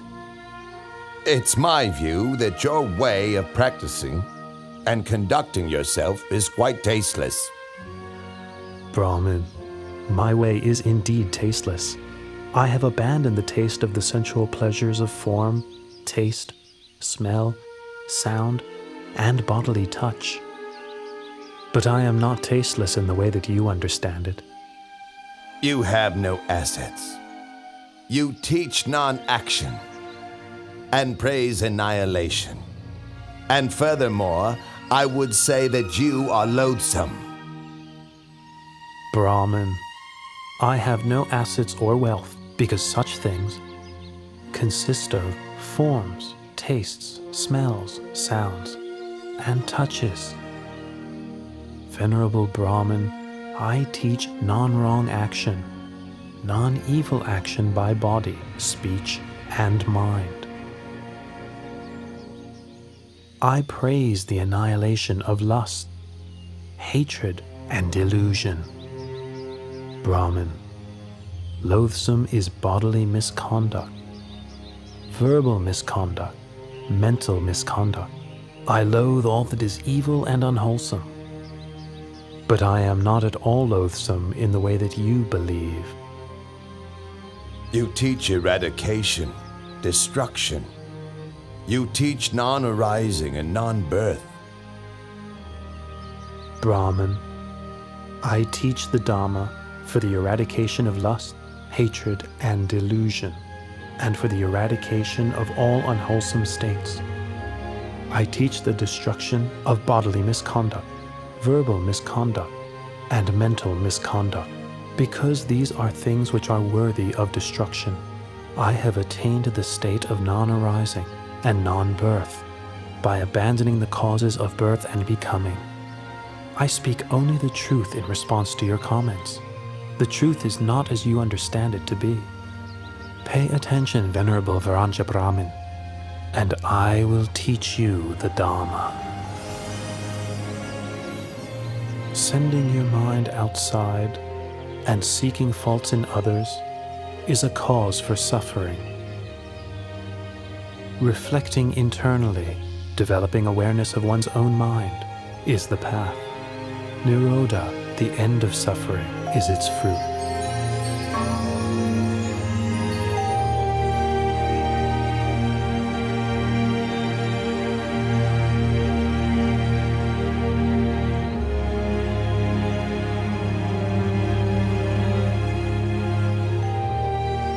The Dhamma teaching you have given has illuminated the way for me.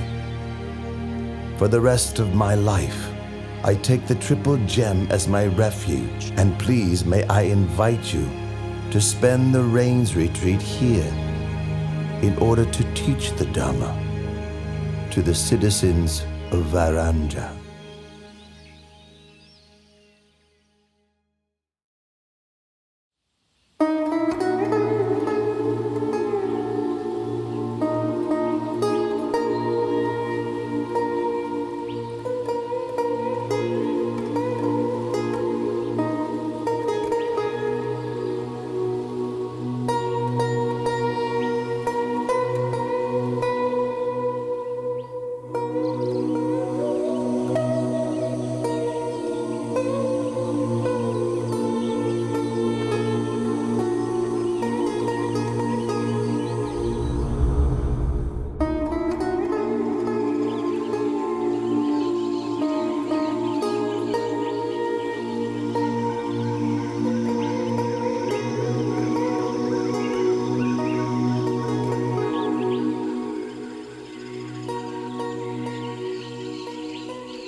Come out where I can see you right now. Otherwise...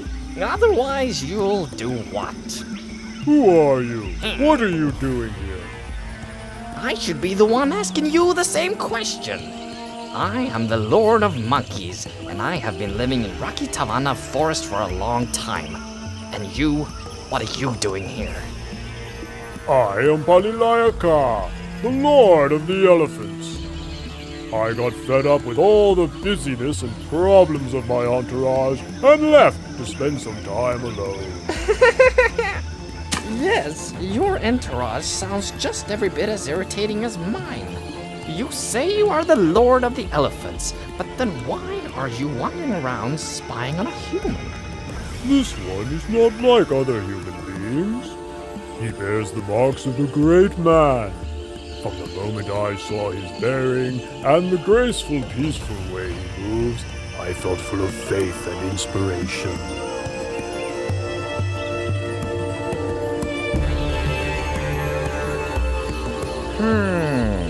Well, if that's the case, let's go and ask him some questions.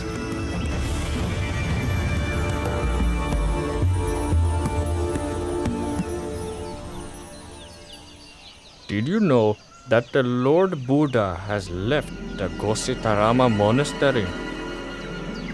Well, he is probably gone to give teachings in another city. Not at all. I have heard that one of the senior monks expert in the monastic discipline has had a falling out with the senior monk expert in Dhamma teaching over some small matter of the discipline.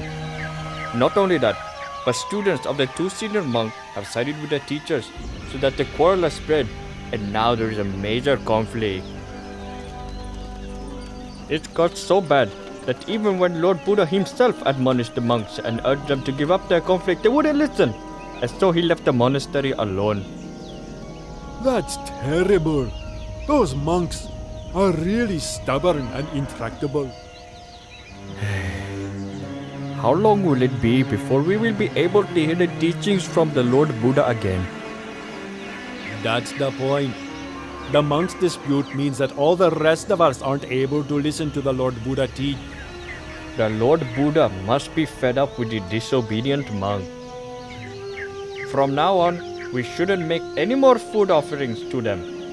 Oh, good idea. Let's encourage all the other lay supporters to do the same.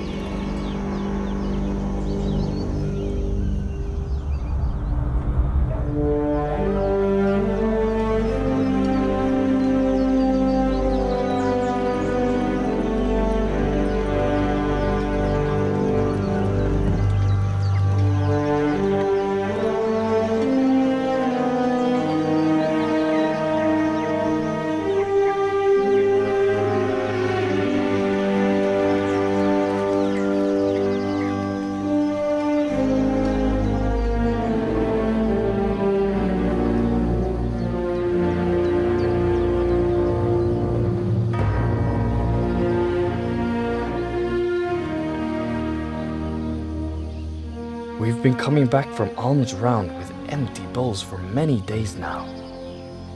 Nobody in Kosambi is filling our bowls with any food offerings anymore. If this continues, how will we survive? What will we eat? The lay people are unhappy that we are continually arguing and in conflict, and that by ignoring the Lord Buddha's admonition, we made him leave. And where has the Lord Buddha gone to reside now? Even though we've come to our senses, we have entered the rain's retreat period, and it's not possible to go off in search of him.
Venerable Ananda, I, Visakha, and my wife, along with all the wealthy families of Savatthi, have come to know that Lord Buddha is currently living alone in the forest. And so we wish to send an invitation to him, requesting that he graciously come to reside here in our city of Jetavana.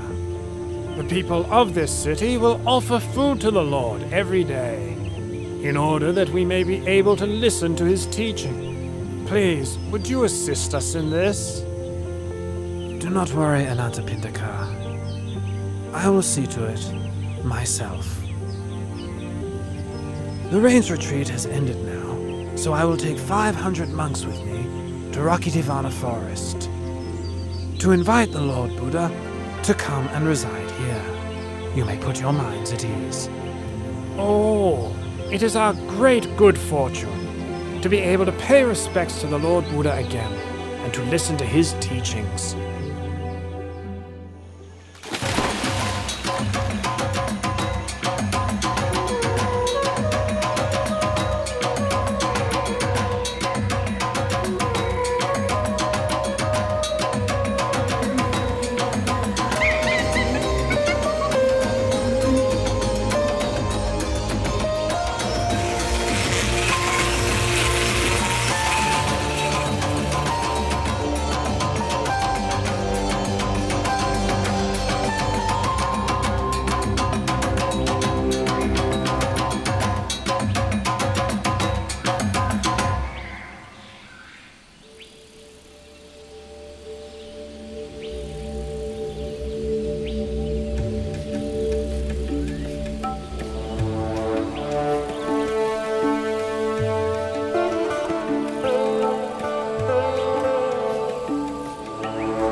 Palilayaka, that is Venerable Ananda, my personal attendant, and those monks accompanying him are my disciples. Allow them to approach.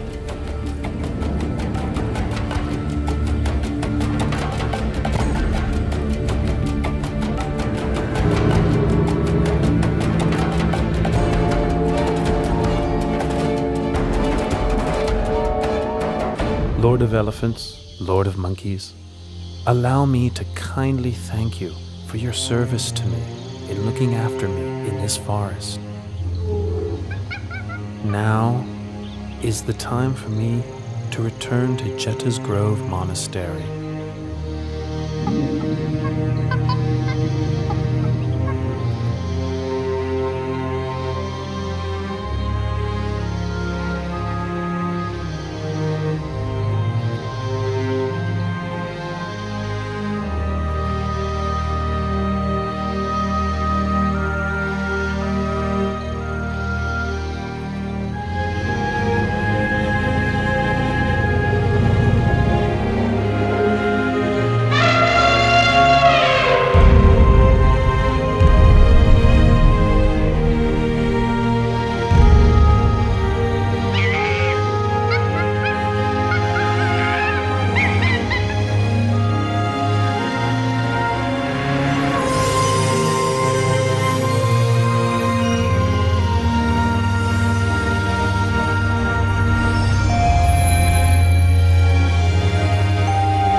How many tens of thousands of years more must pass before another such great being appears in the world?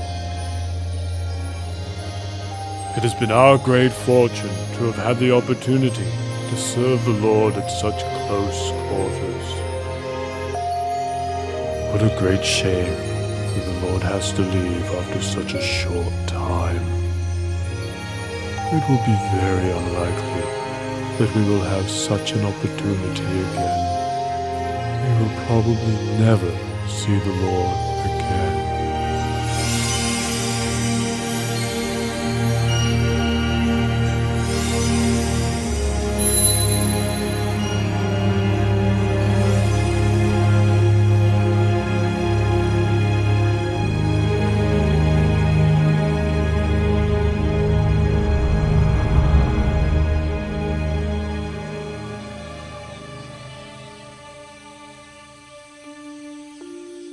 The Lord Buddha has forgiven us for our dispute.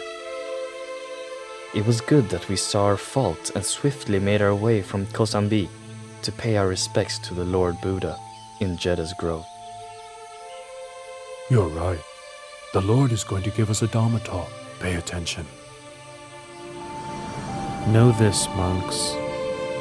This flourishing or decline of this teaching is not dependent on the actions of outsiders, but depends upon the fourfold assembly of monks and nuns, laymen and laywomen. Consider the fool whose acts of body, speech, and mind cause harm to self and others. You have all entered the Sangha and have been training in the well-expounded teachings that I have given to you. Be diligent in your efforts, so that you may realize the fruits of the training that you have not yet realized, that you have not as yet fully penetrated, so that you may become truly noble.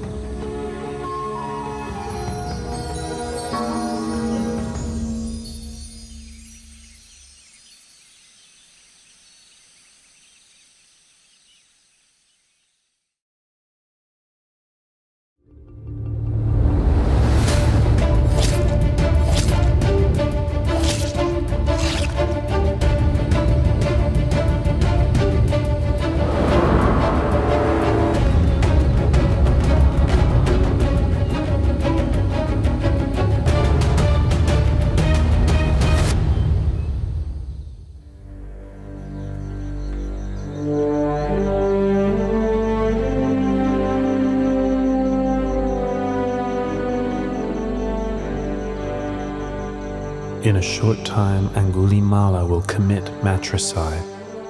He will kill his own mother.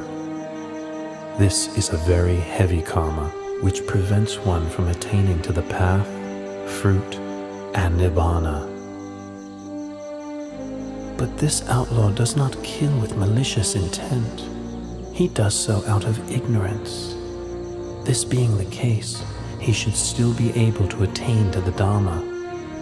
I'll help him to escape from the deadly snare of his own foolish mistake.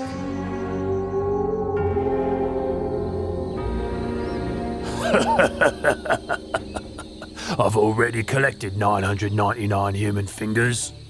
If I kill just one more person, I'll have the full 1,000 fingers, as instructed by my master.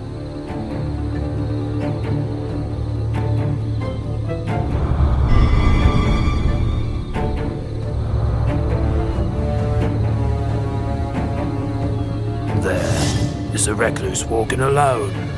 He's about to meet his doom.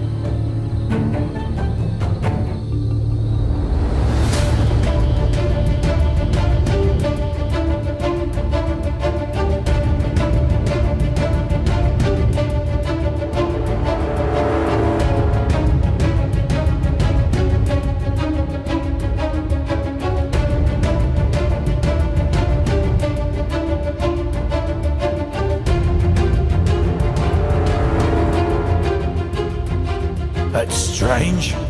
The summoner ahead just keeps on walking. But I'm running to exhaustion and still can't catch him.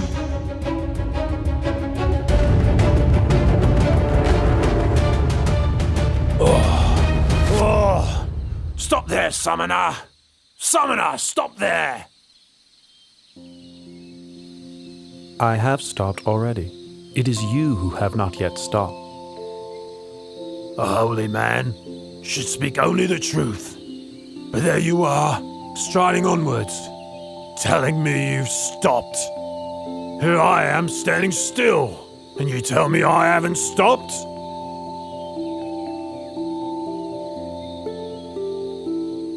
Ahimsaka, I have stopped. Stopped killing, stopped harming, stopped pursuing wrong livelihood, stopped all kinds of misconduct. It is you who have not yet stopped. Not stopped killing, not stopped harming, not stopped pursuing wrong livelihood, not given up misconduct. You're still grasping your sword. How can you say you've already stopped?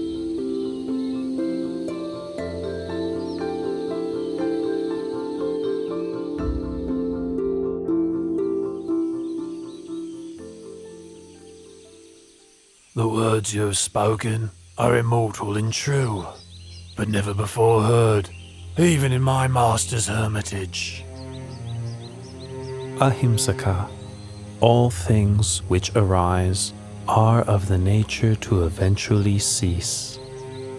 The sword which you were carrying has now been laid down.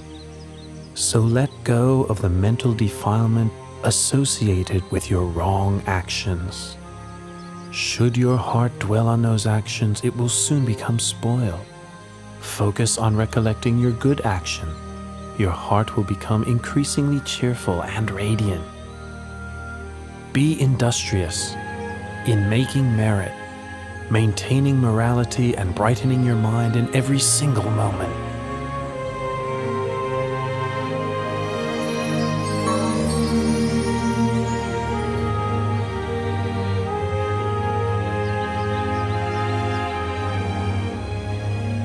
From now on, I devote myself wholly to Buddhism.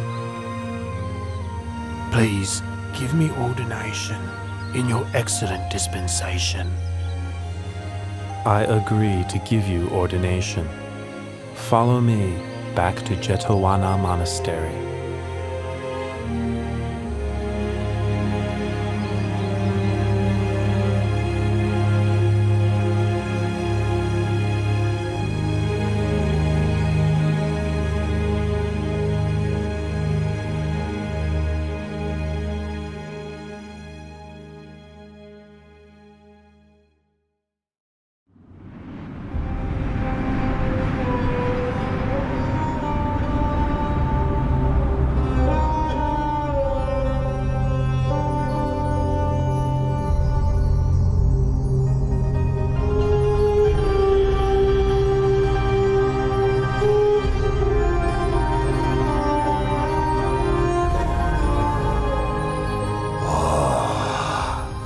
These poor human beings, thinking their good and evil deeds make any difference, when in fact all things are already fixed, dependent on my will.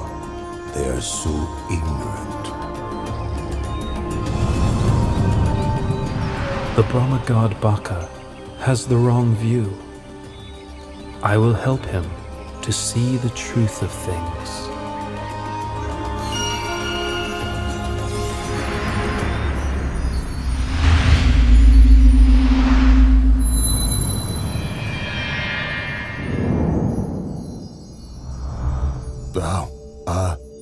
Lord Buddha, please sit down. Has the Lord Buddha some important reason for coming to see me? Or would this be more of a social call? Baka, I am aware of your thoughts and beliefs. Knows my thoughts and my beliefs. Well, never mind. I've never concealed them. They are the truth.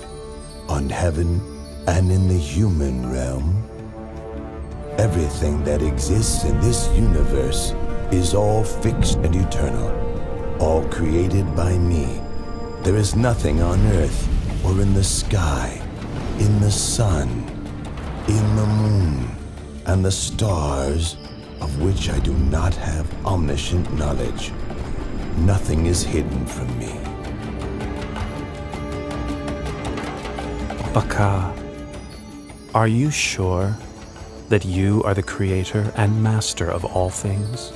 Are you sure that you alone know all things and that nothing is hidden from you? Absolutely.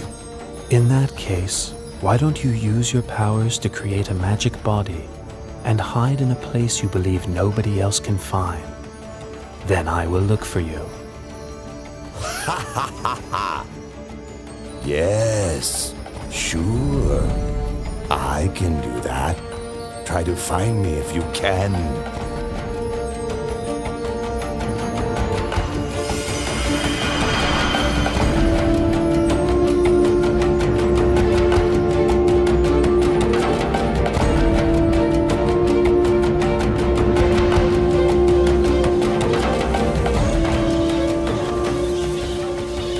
Baka, you want to be a bird, do you?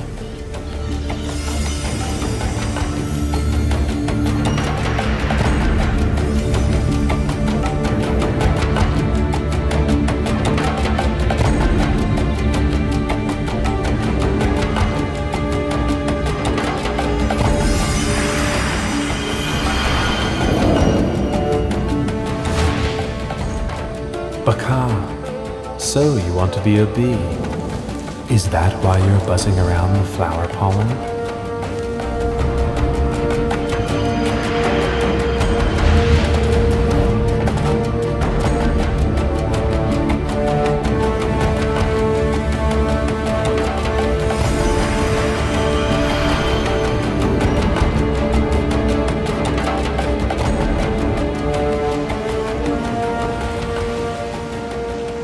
Baka, do you not want to enjoy the happiness of the Brahma realm any longer?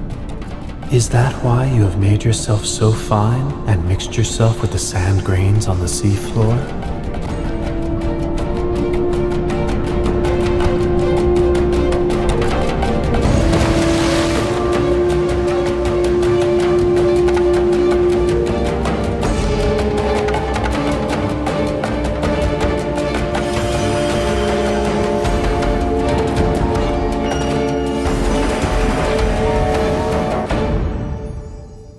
Lord Buddha, I grant that you are capable of finding me.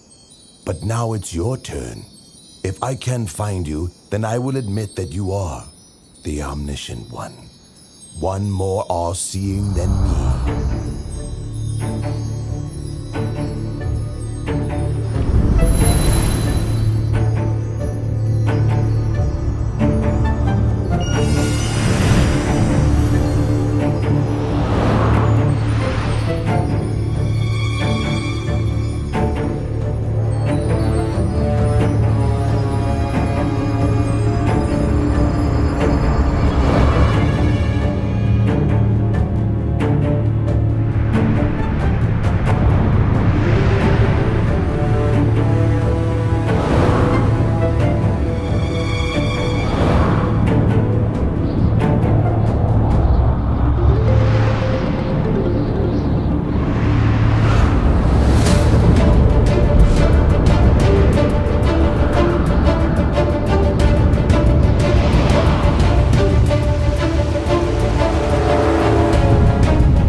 All right, I give in. Whatever world system, whatever universe you've concealed yourself in, please show yourself.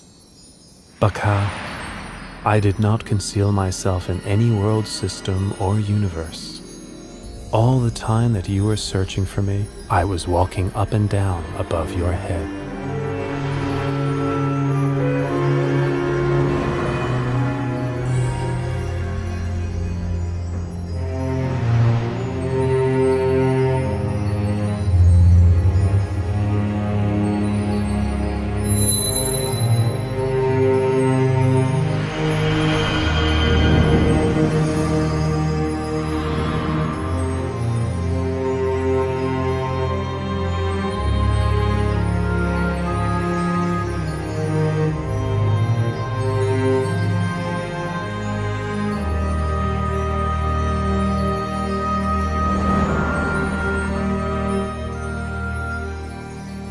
Lord Buddha, I offer my obeisance. The powers that you have shown to me exceed those of all the deities and Brahma gods. Baka, pay close attention to this teaching. The power and pleasures in this Brahma realm are very long-lasting. They encourage you to think that all things are permanent. In fact, all phenomena have the nature to arise, persist for some time, and then pass away. All things exist in dependence on causes and conditions. All beings are born of their actions, heirs to their actions, are related to their actions, have actions as their refuge, are owners of their actions. Whatever actions are performed, good or bad, we must receive the results.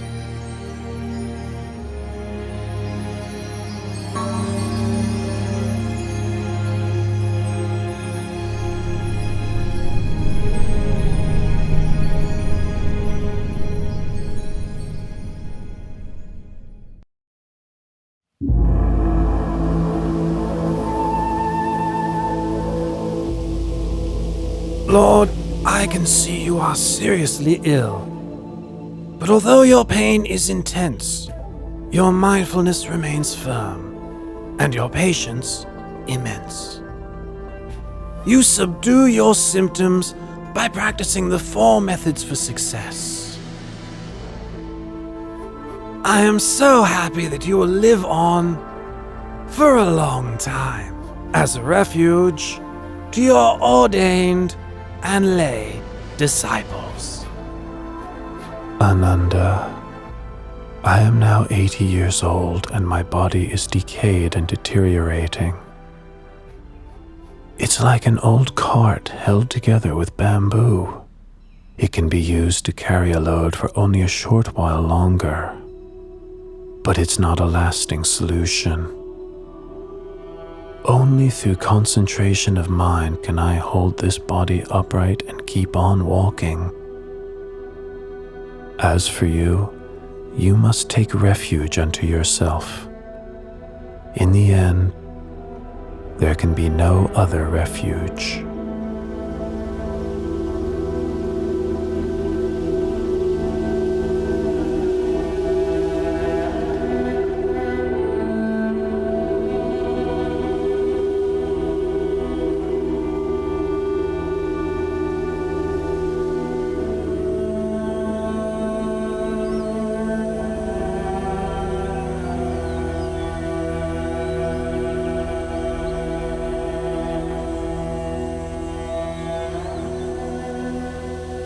Ananda, the precincts of Baliwea Jettiya are peaceful and quiet.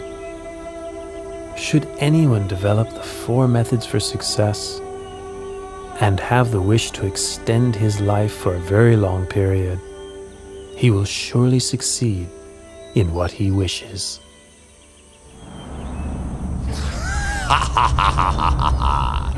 The Lord Buddha has displayed the light omen to Venerable Ananda, in order that Venerable Ananda might invite him to extend his lifespan and continue teaching the Dharma for a longer time. Don't count on it!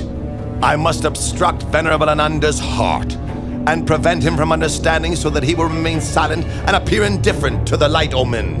Ha ha ha ha ha!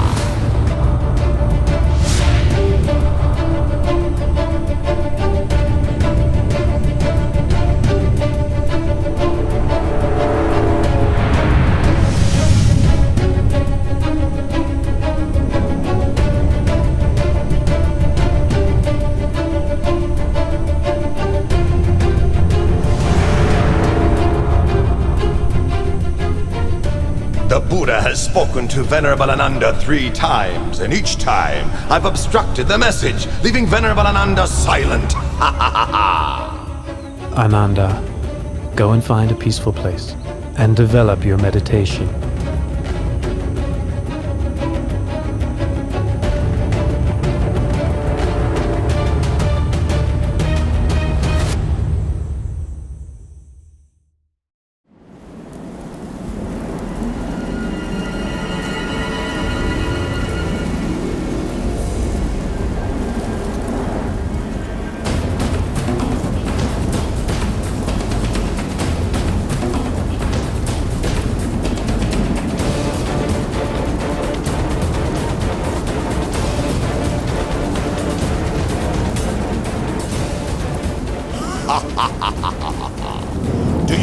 remember that after you had attained enlightenment, you said that for so long as the assembly of ordained and unordained Buddhist men and women had not yet become established in Dhamma, humans and gods had not yet attained to the path and fruit, and Buddhism had not yet spread widely in all directions, you would not yet pass into Parinibbana. Well, now all your goals have been achieved. You may as well pass away this very day. Why trouble yourself further with benefiting sentient beings?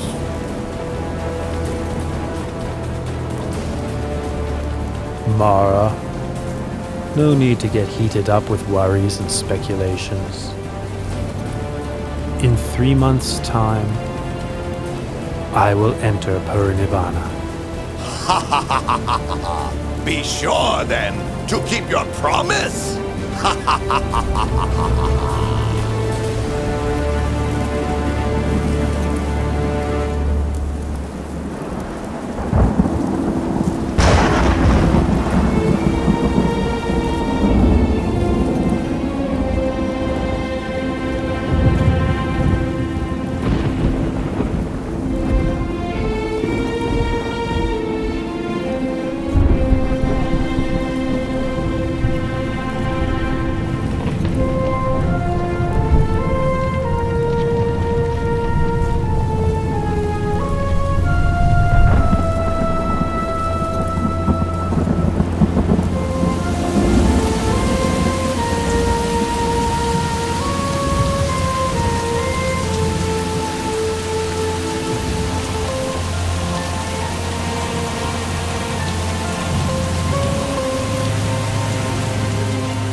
What was the cause of that sudden, unexpected earthquake?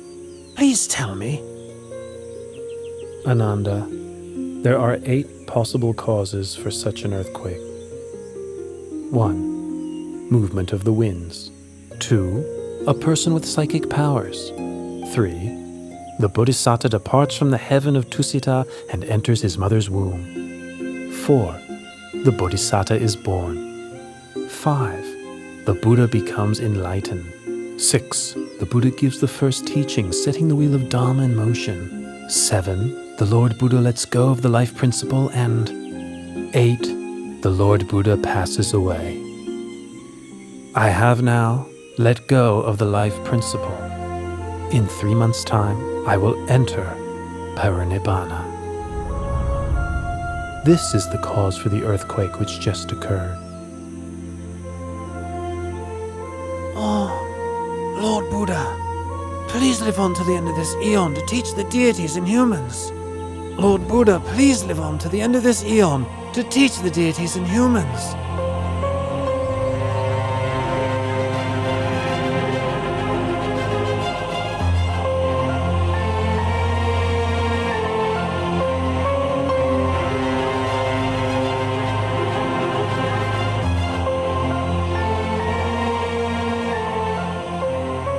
Ananda, why do you make this request of me 3 times? Oh Lord, you said that whoever develops the 4 methods for success, should he desire to extend his life for a long period of time, he would be able to do so.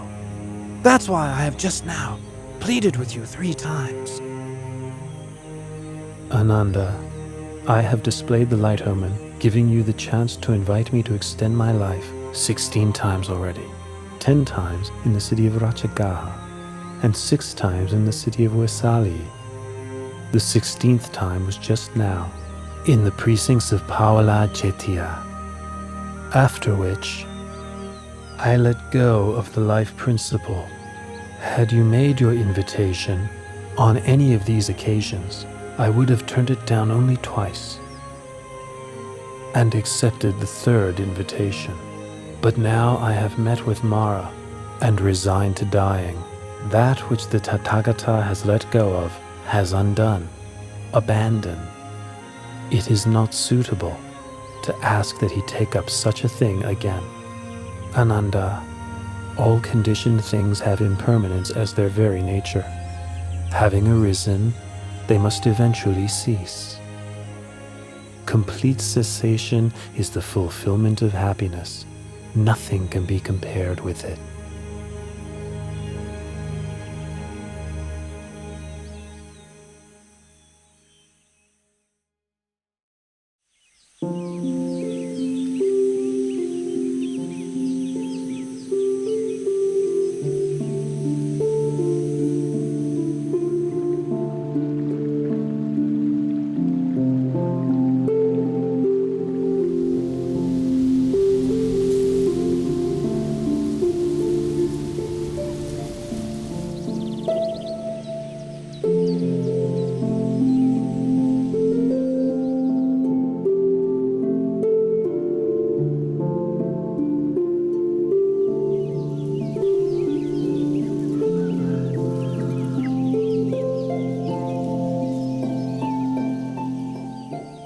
A wise person should lift his mind out of longing for sensual pleasures.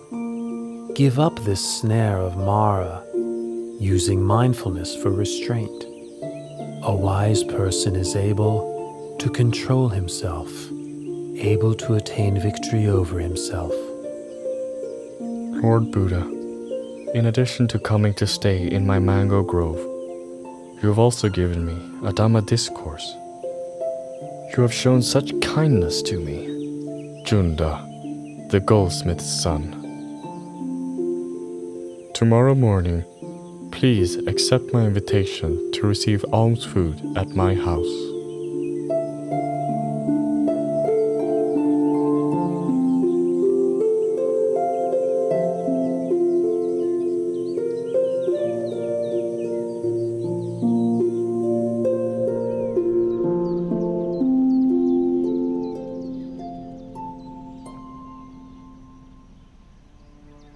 This dish is called sukaramatava. It is a fine and nutritious food. Please may the Lord accept it. Junta, this sukaramadava is food that has been prepared, especially for me, and is suitable only for me. Apart from mine, no stomach could digest it. I give you the remaining portion to please bury in the ground. And for my monks and disciples, please bring them food of another kind to eat. Yes, Lord.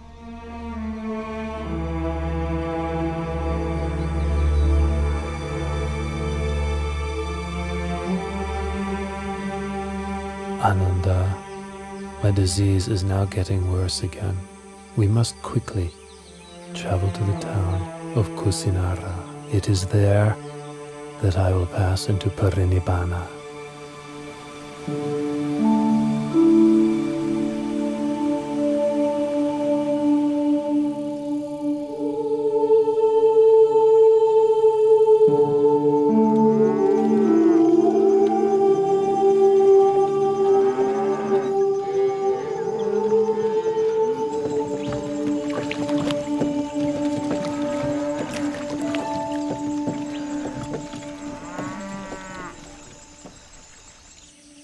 Ananda, let us stop and rest under this tree.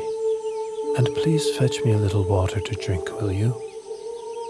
This river is drying up, and a caravan of carts has just crossed. The water is muddy and unsuitable for drinking. The river Kakuda is not far from here. Its water is clear and cool. Please, travel on a little. It's not very far. You can drink and bathe there.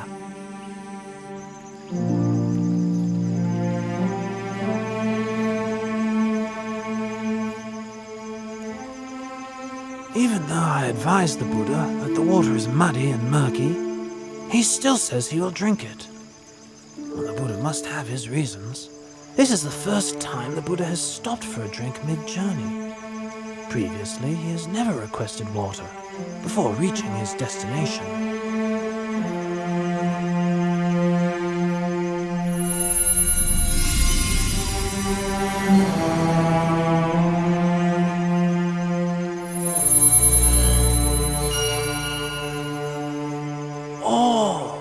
How great is the Buddha's power!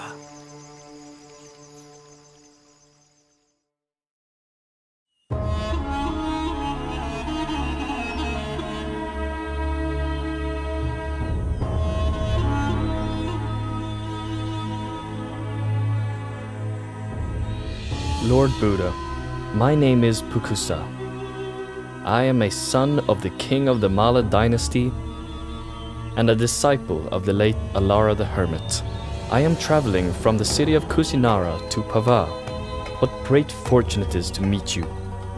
I had made the determination in my heart that I may have the opportunity, just once, to hear the Buddha's teaching. Listen, Pukusa. This heart is luminous, but it is obscured by incoming defilements. The uninstructed worldling isn't aware of this truth, and so doesn't train his mind. But the well-instructed noble disciple is clearly aware of this truth, and so trains his mind. Pukusa, I know of nothing which can change as rapidly as the mind. You should therefore maintain your focus on the mind. Recollect the virtues of the Buddha, Dhamma, and Sangha. Recollect your own well-practiced morality, and recall to mind those sacrifices that you have made for others. Reflect on the heavenly beings, come to various happy states through cultivating generosity, morality, and mental development. When reflecting on these things, your heart will be free from lust, hatred, and delusion. You will therefore experience an understanding of Dhamma and the delight that comes with understanding Dhamma. The experience of delight gives rise to rapture. With the experience of rapture, the body becomes tranquil. The tranquility of the body gives rise to happiness. With happiness, the mind becomes firm and stable. This is called peace, non-suffering. The mind is ready to enter the stream of Dhamma.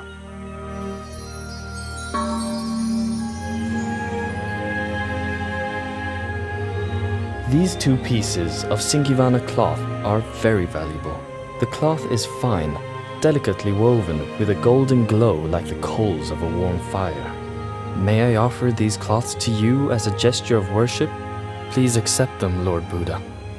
Pukusa, I would like to accept just one of your cloths. The other, please offer to Venerable Ananda, my attendant.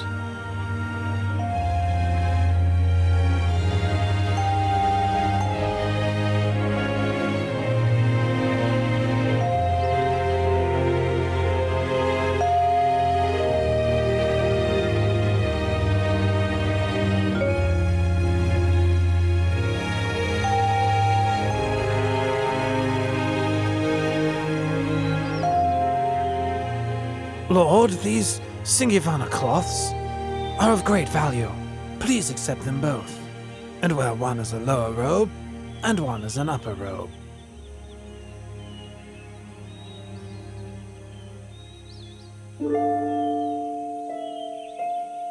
Oh, Lord, your complexion is splendid, clear and bright. What a wonderful sight. Ananda, the Buddha's complexion appears pure and bright on 2 occasions. One before the moment of enlightenment, and the other before the moment of parinibbana. We must quickly travel on to Kusinara.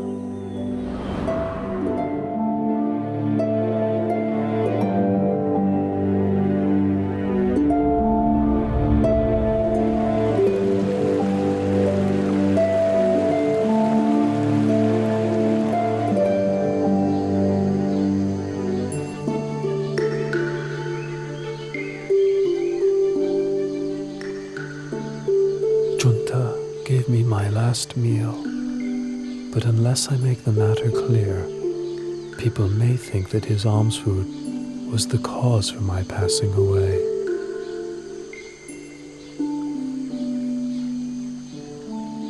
Ananda, Alms food offered on 2 occasions is of special merit and will give great fruit. The honeyed milk rice offered by Sujata supported me at the time when I ended the mental defilements. The Sukara Madhava offered by Junta will take me to the ending of the 5 aggregates, the last residue of conditioned thing.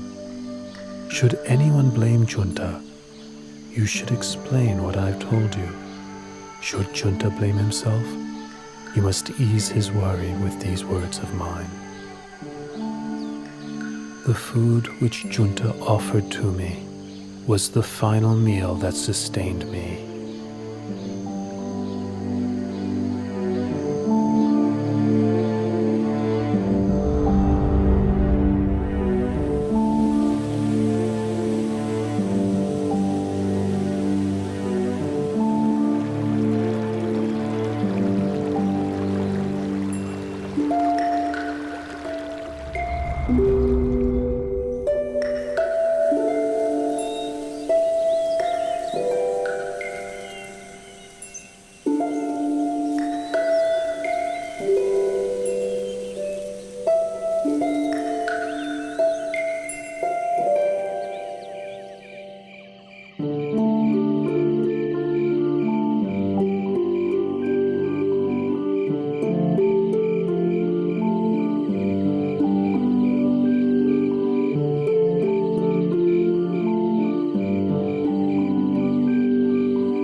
I will not rise up from this place again.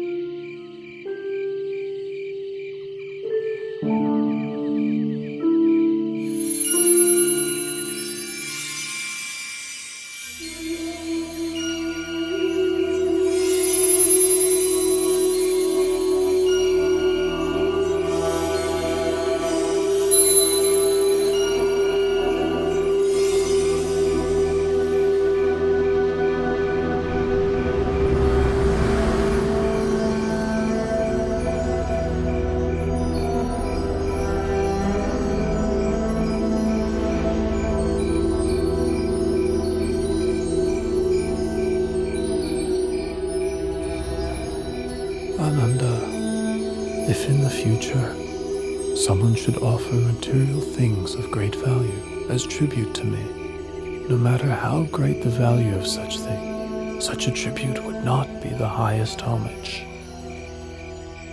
Ananda, whoever should practice according to the Dhamma which is rightly taught by me, such a person pays the highest homage. Ananda, I will pass into Parinibbana tonight. Lord Buddha, please don't pass away in a small town as Kusinara. Please travel on to a large city, such as Savatthi, Kosambi, or Varanasi. These cities have large numbers of noble, Brahmins, and householders who have great faith in you and the lessons you have given them. Ananda, do not fault Kusinara for being such a small town. In the past, it was a great capital city with tremendous wealth, abundant food, and many citizens. The sounds of singing and music were heard throughout the day and all night. Another thing, should I go to pass away elsewhere, Supada Paripajaka would not meet with me, and therefore would miss the opportunity to attain enlightenment. If I should attain to Parinibbana in another city, a great war would break out with squabbling over my bodily relics as the cause. Here in Kusinara lives Dona the Brahmin. He is capable of quelling such disputes. He will distribute the relics of my cremated body amongst the nobles who come here from many different cities. As a result, there will be no war. These are the reasons I have made the effort to reach Kusinara. In the past, great numbers of those with faith in the Dharma would travel from every direction to seek you out. listen to your teachings, and ask you questions. But from now on, all those people and myself will be deprived of the opportunity to see you and to have an audience with you. Ananda, there are 4 places which are apt for recollection of me. 1. Lumpini Park, where I was born. 2. Bodh Gaya in the state of Magadha, where I was enlightened. 3. The Deer Park at Isipatana, where I gave the first Dhamma teaching. And finally, the place of my Parinibbana Salavana Park in Kusinara, right here. Those who make pilgrimage to these 4 locations will experience disenchantment with the world and feel inspiration to follow in my footsteps. Lord Buddha, in this celibate life, one often encounters women. Some are mothers, sisters, and relatives of monks. Others are those with faith in the Triple Gem. How should a bhikkhu practice in relation to women? Ananda, a bhikkhu ought not to look at women at all. It is better this way. But if a bhikkhu must see women, how should he behave towards them? Ananda, if it's necessary to see women, they ought not to engage in conversation with them. It is better this way. If it is necessary to converse with women, how should a bhikkhu practice? In that case, a bhikkhu should have well-controlled mindfulness and sense restraint. He should have orderly speech and guard his mind from falling prey to lust or infatuation.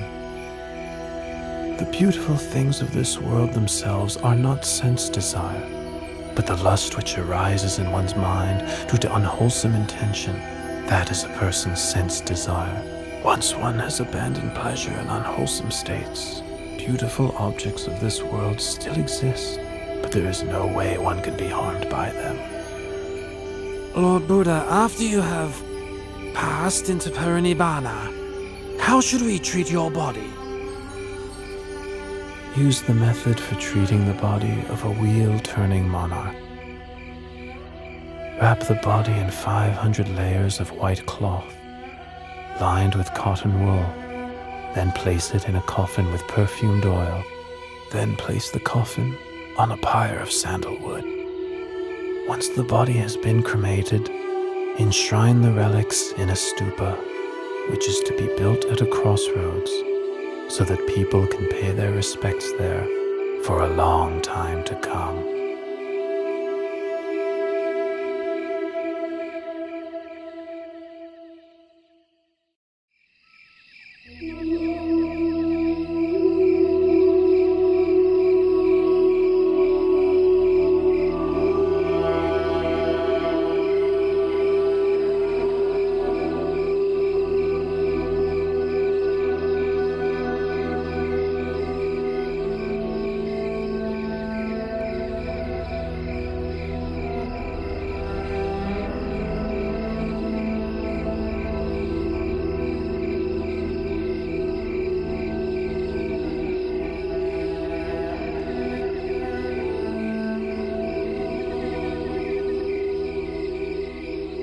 Supata is intent on having audience with the Buddha. Now each of the Mala dynasty kings have just finished approaching the Blessed One, who is sick. If I allow any more guests, it'll be a great burden on him. Supata, I can't permit you to see the Buddha. At this time, he is seriously ill and must rest. Ananda, please allow Supata to come to me. At this time, there are 6 renowned schools of doctrine. Each has many followers. Of these 6, can you tell me which are led by an Arahant? Supata, in any faith which does not have the Noble Eightfold Path, there is no true samanas to be found there. Should bhikkhus or non-bhikkhus Continue to practice the noble Eightfold Path. This world will not lack for arahants. Now listen to my teaching of the Dharma. This heart is luminous, shining like the moon, but it is subject to incoming defilements. As such, it is dulled and obscured, like the moon concealed by passing clouds.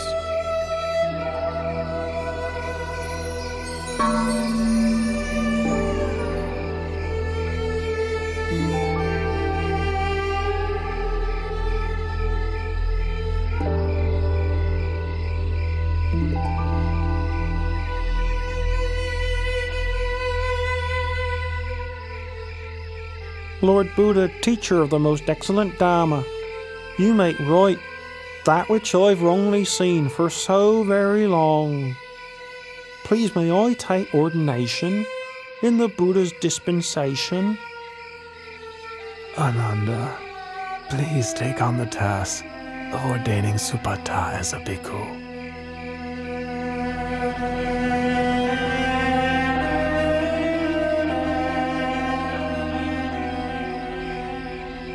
Supata, consider the hair of the head, hair of the body, nails, teeth, and skin, as well as all materiality and immateriality, according to the truth.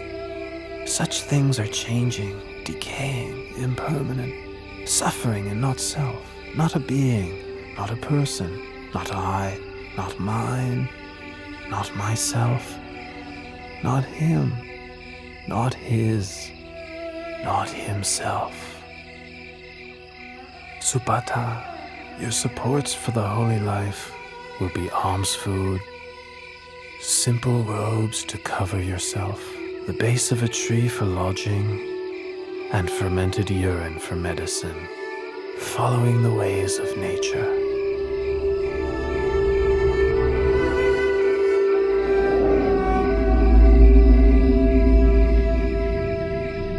Having received instruction from the Buddha, Subhada went off alone and practiced contemplation until attaining to arahantship that very night. Venerable Subhada is considered to be the last disciple who attained to enlightenment while the Buddha was still alive. Loyal bhikkhus, when I have passed away, the 84,000 teaching of Dhamma Vinaya will be your teacher. Don't think to yourselves, now that the Buddha has passed away, we'll have no teacher. Truly the Dhamma which I have taught and the Vinaya which I have laid down will be your teacher in place of me. You must take the Dhamma Vinaya as your refuge. Don't take anything else as your refuge. Even I, the Tathagata, am only the one who points the way.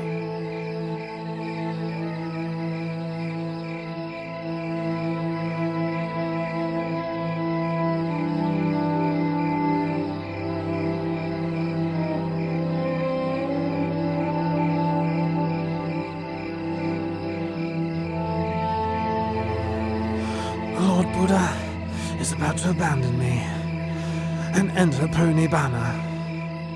With all my effort attending to and following the Buddha, I have still not attained to arahantship as the other monks have. Venerable Ananda, I've been sent here to find you. The Buddha wants to see you. Ananda, come and sit close by.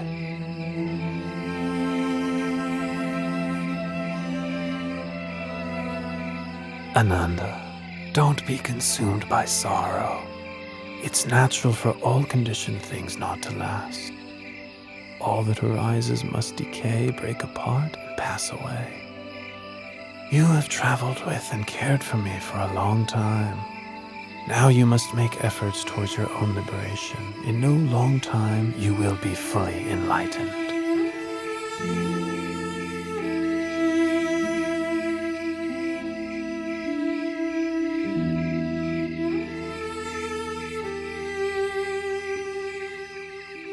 Ananda, Chanabiku has views of self-importance because he's been close to me since the household life. He has become stubborn and difficult to teach. Once I have passed away, he will become even more stubborn and disrespectful, refusing to take instruction from any monk. You must give him the Brahma penalty. How do we impose the Brahma penalty? All the monks must refrain from speaking to, instructing, and admonishing Chana. Having received this punishment, Chana will realize his fault and change his ways. Finally, he will attain to arahantship. Loyal bhikkhus, for as long as the Sangha meets regularly together, in harmony, with respect for the disciplinary rules, and with humility towards the senior monks, careful not to fall under the influence of craving, content to live in the forest, and wishing happiness to all that come to live and practice. For as long as the Sangha is not preoccupied with work, not prone to indulging in talk, not given to excessive sleeping, not socializing without good cause, not given to indulging unwholesome desires, not falling under the power of evil intentions, not consorting with bad people, not giving up effort in practice, but striving for the attainment of higher dhammas. For so long there will be no decline for the Sangha, but only development and growth.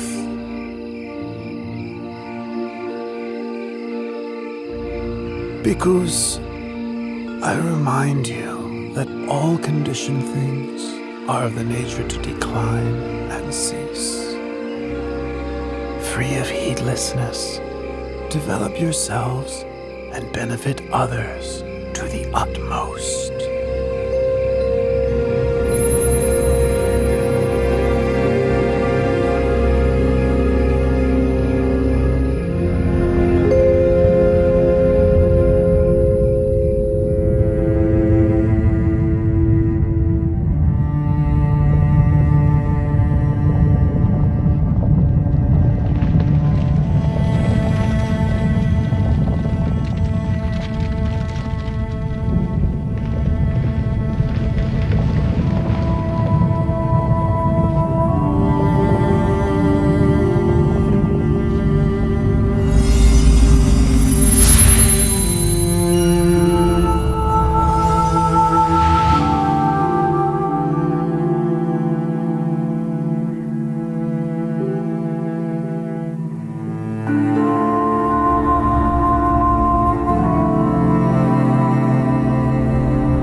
After the Lord Buddha's cremation ceremony was over, Dona the Brahmin was given the task of distributing the relics of the Buddha amongst the nobles and Brahmins who had gathered there.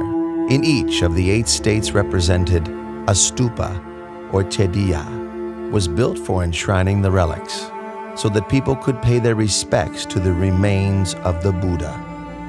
1. King Ajatasattu of Magadha built a stupa in Rajagaha. 2. The Likhavis built a stupa in Vesali. 3. The Sakayan royalty built a stupa in Kapilavatu. 4. The Mauryan royalty built a stupa in the city of Al-Kapa. 5. The Kolean royalty built a stupa at Ramagama. 6. The Mala royalty built a stupa in the city of Pava. 7. The Mala royalty of Kusinara built a stupa in Kusinara. 8. The Brahmins of Vetadipa built a stupa in the city of Vetadipa. As for Dona Brahmin, he built a stupa at Kusinara for housing the golden urn, which had contained the relics of the Buddha before they were distributed.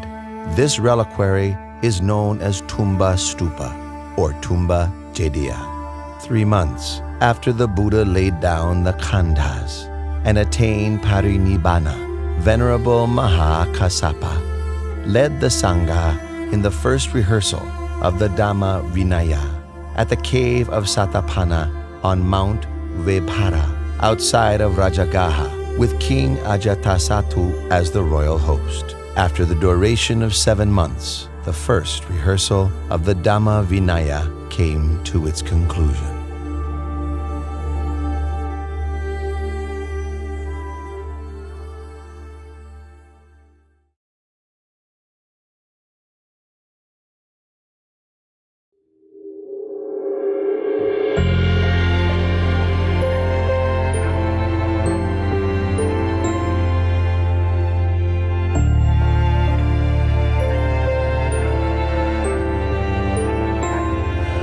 Araham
Anicca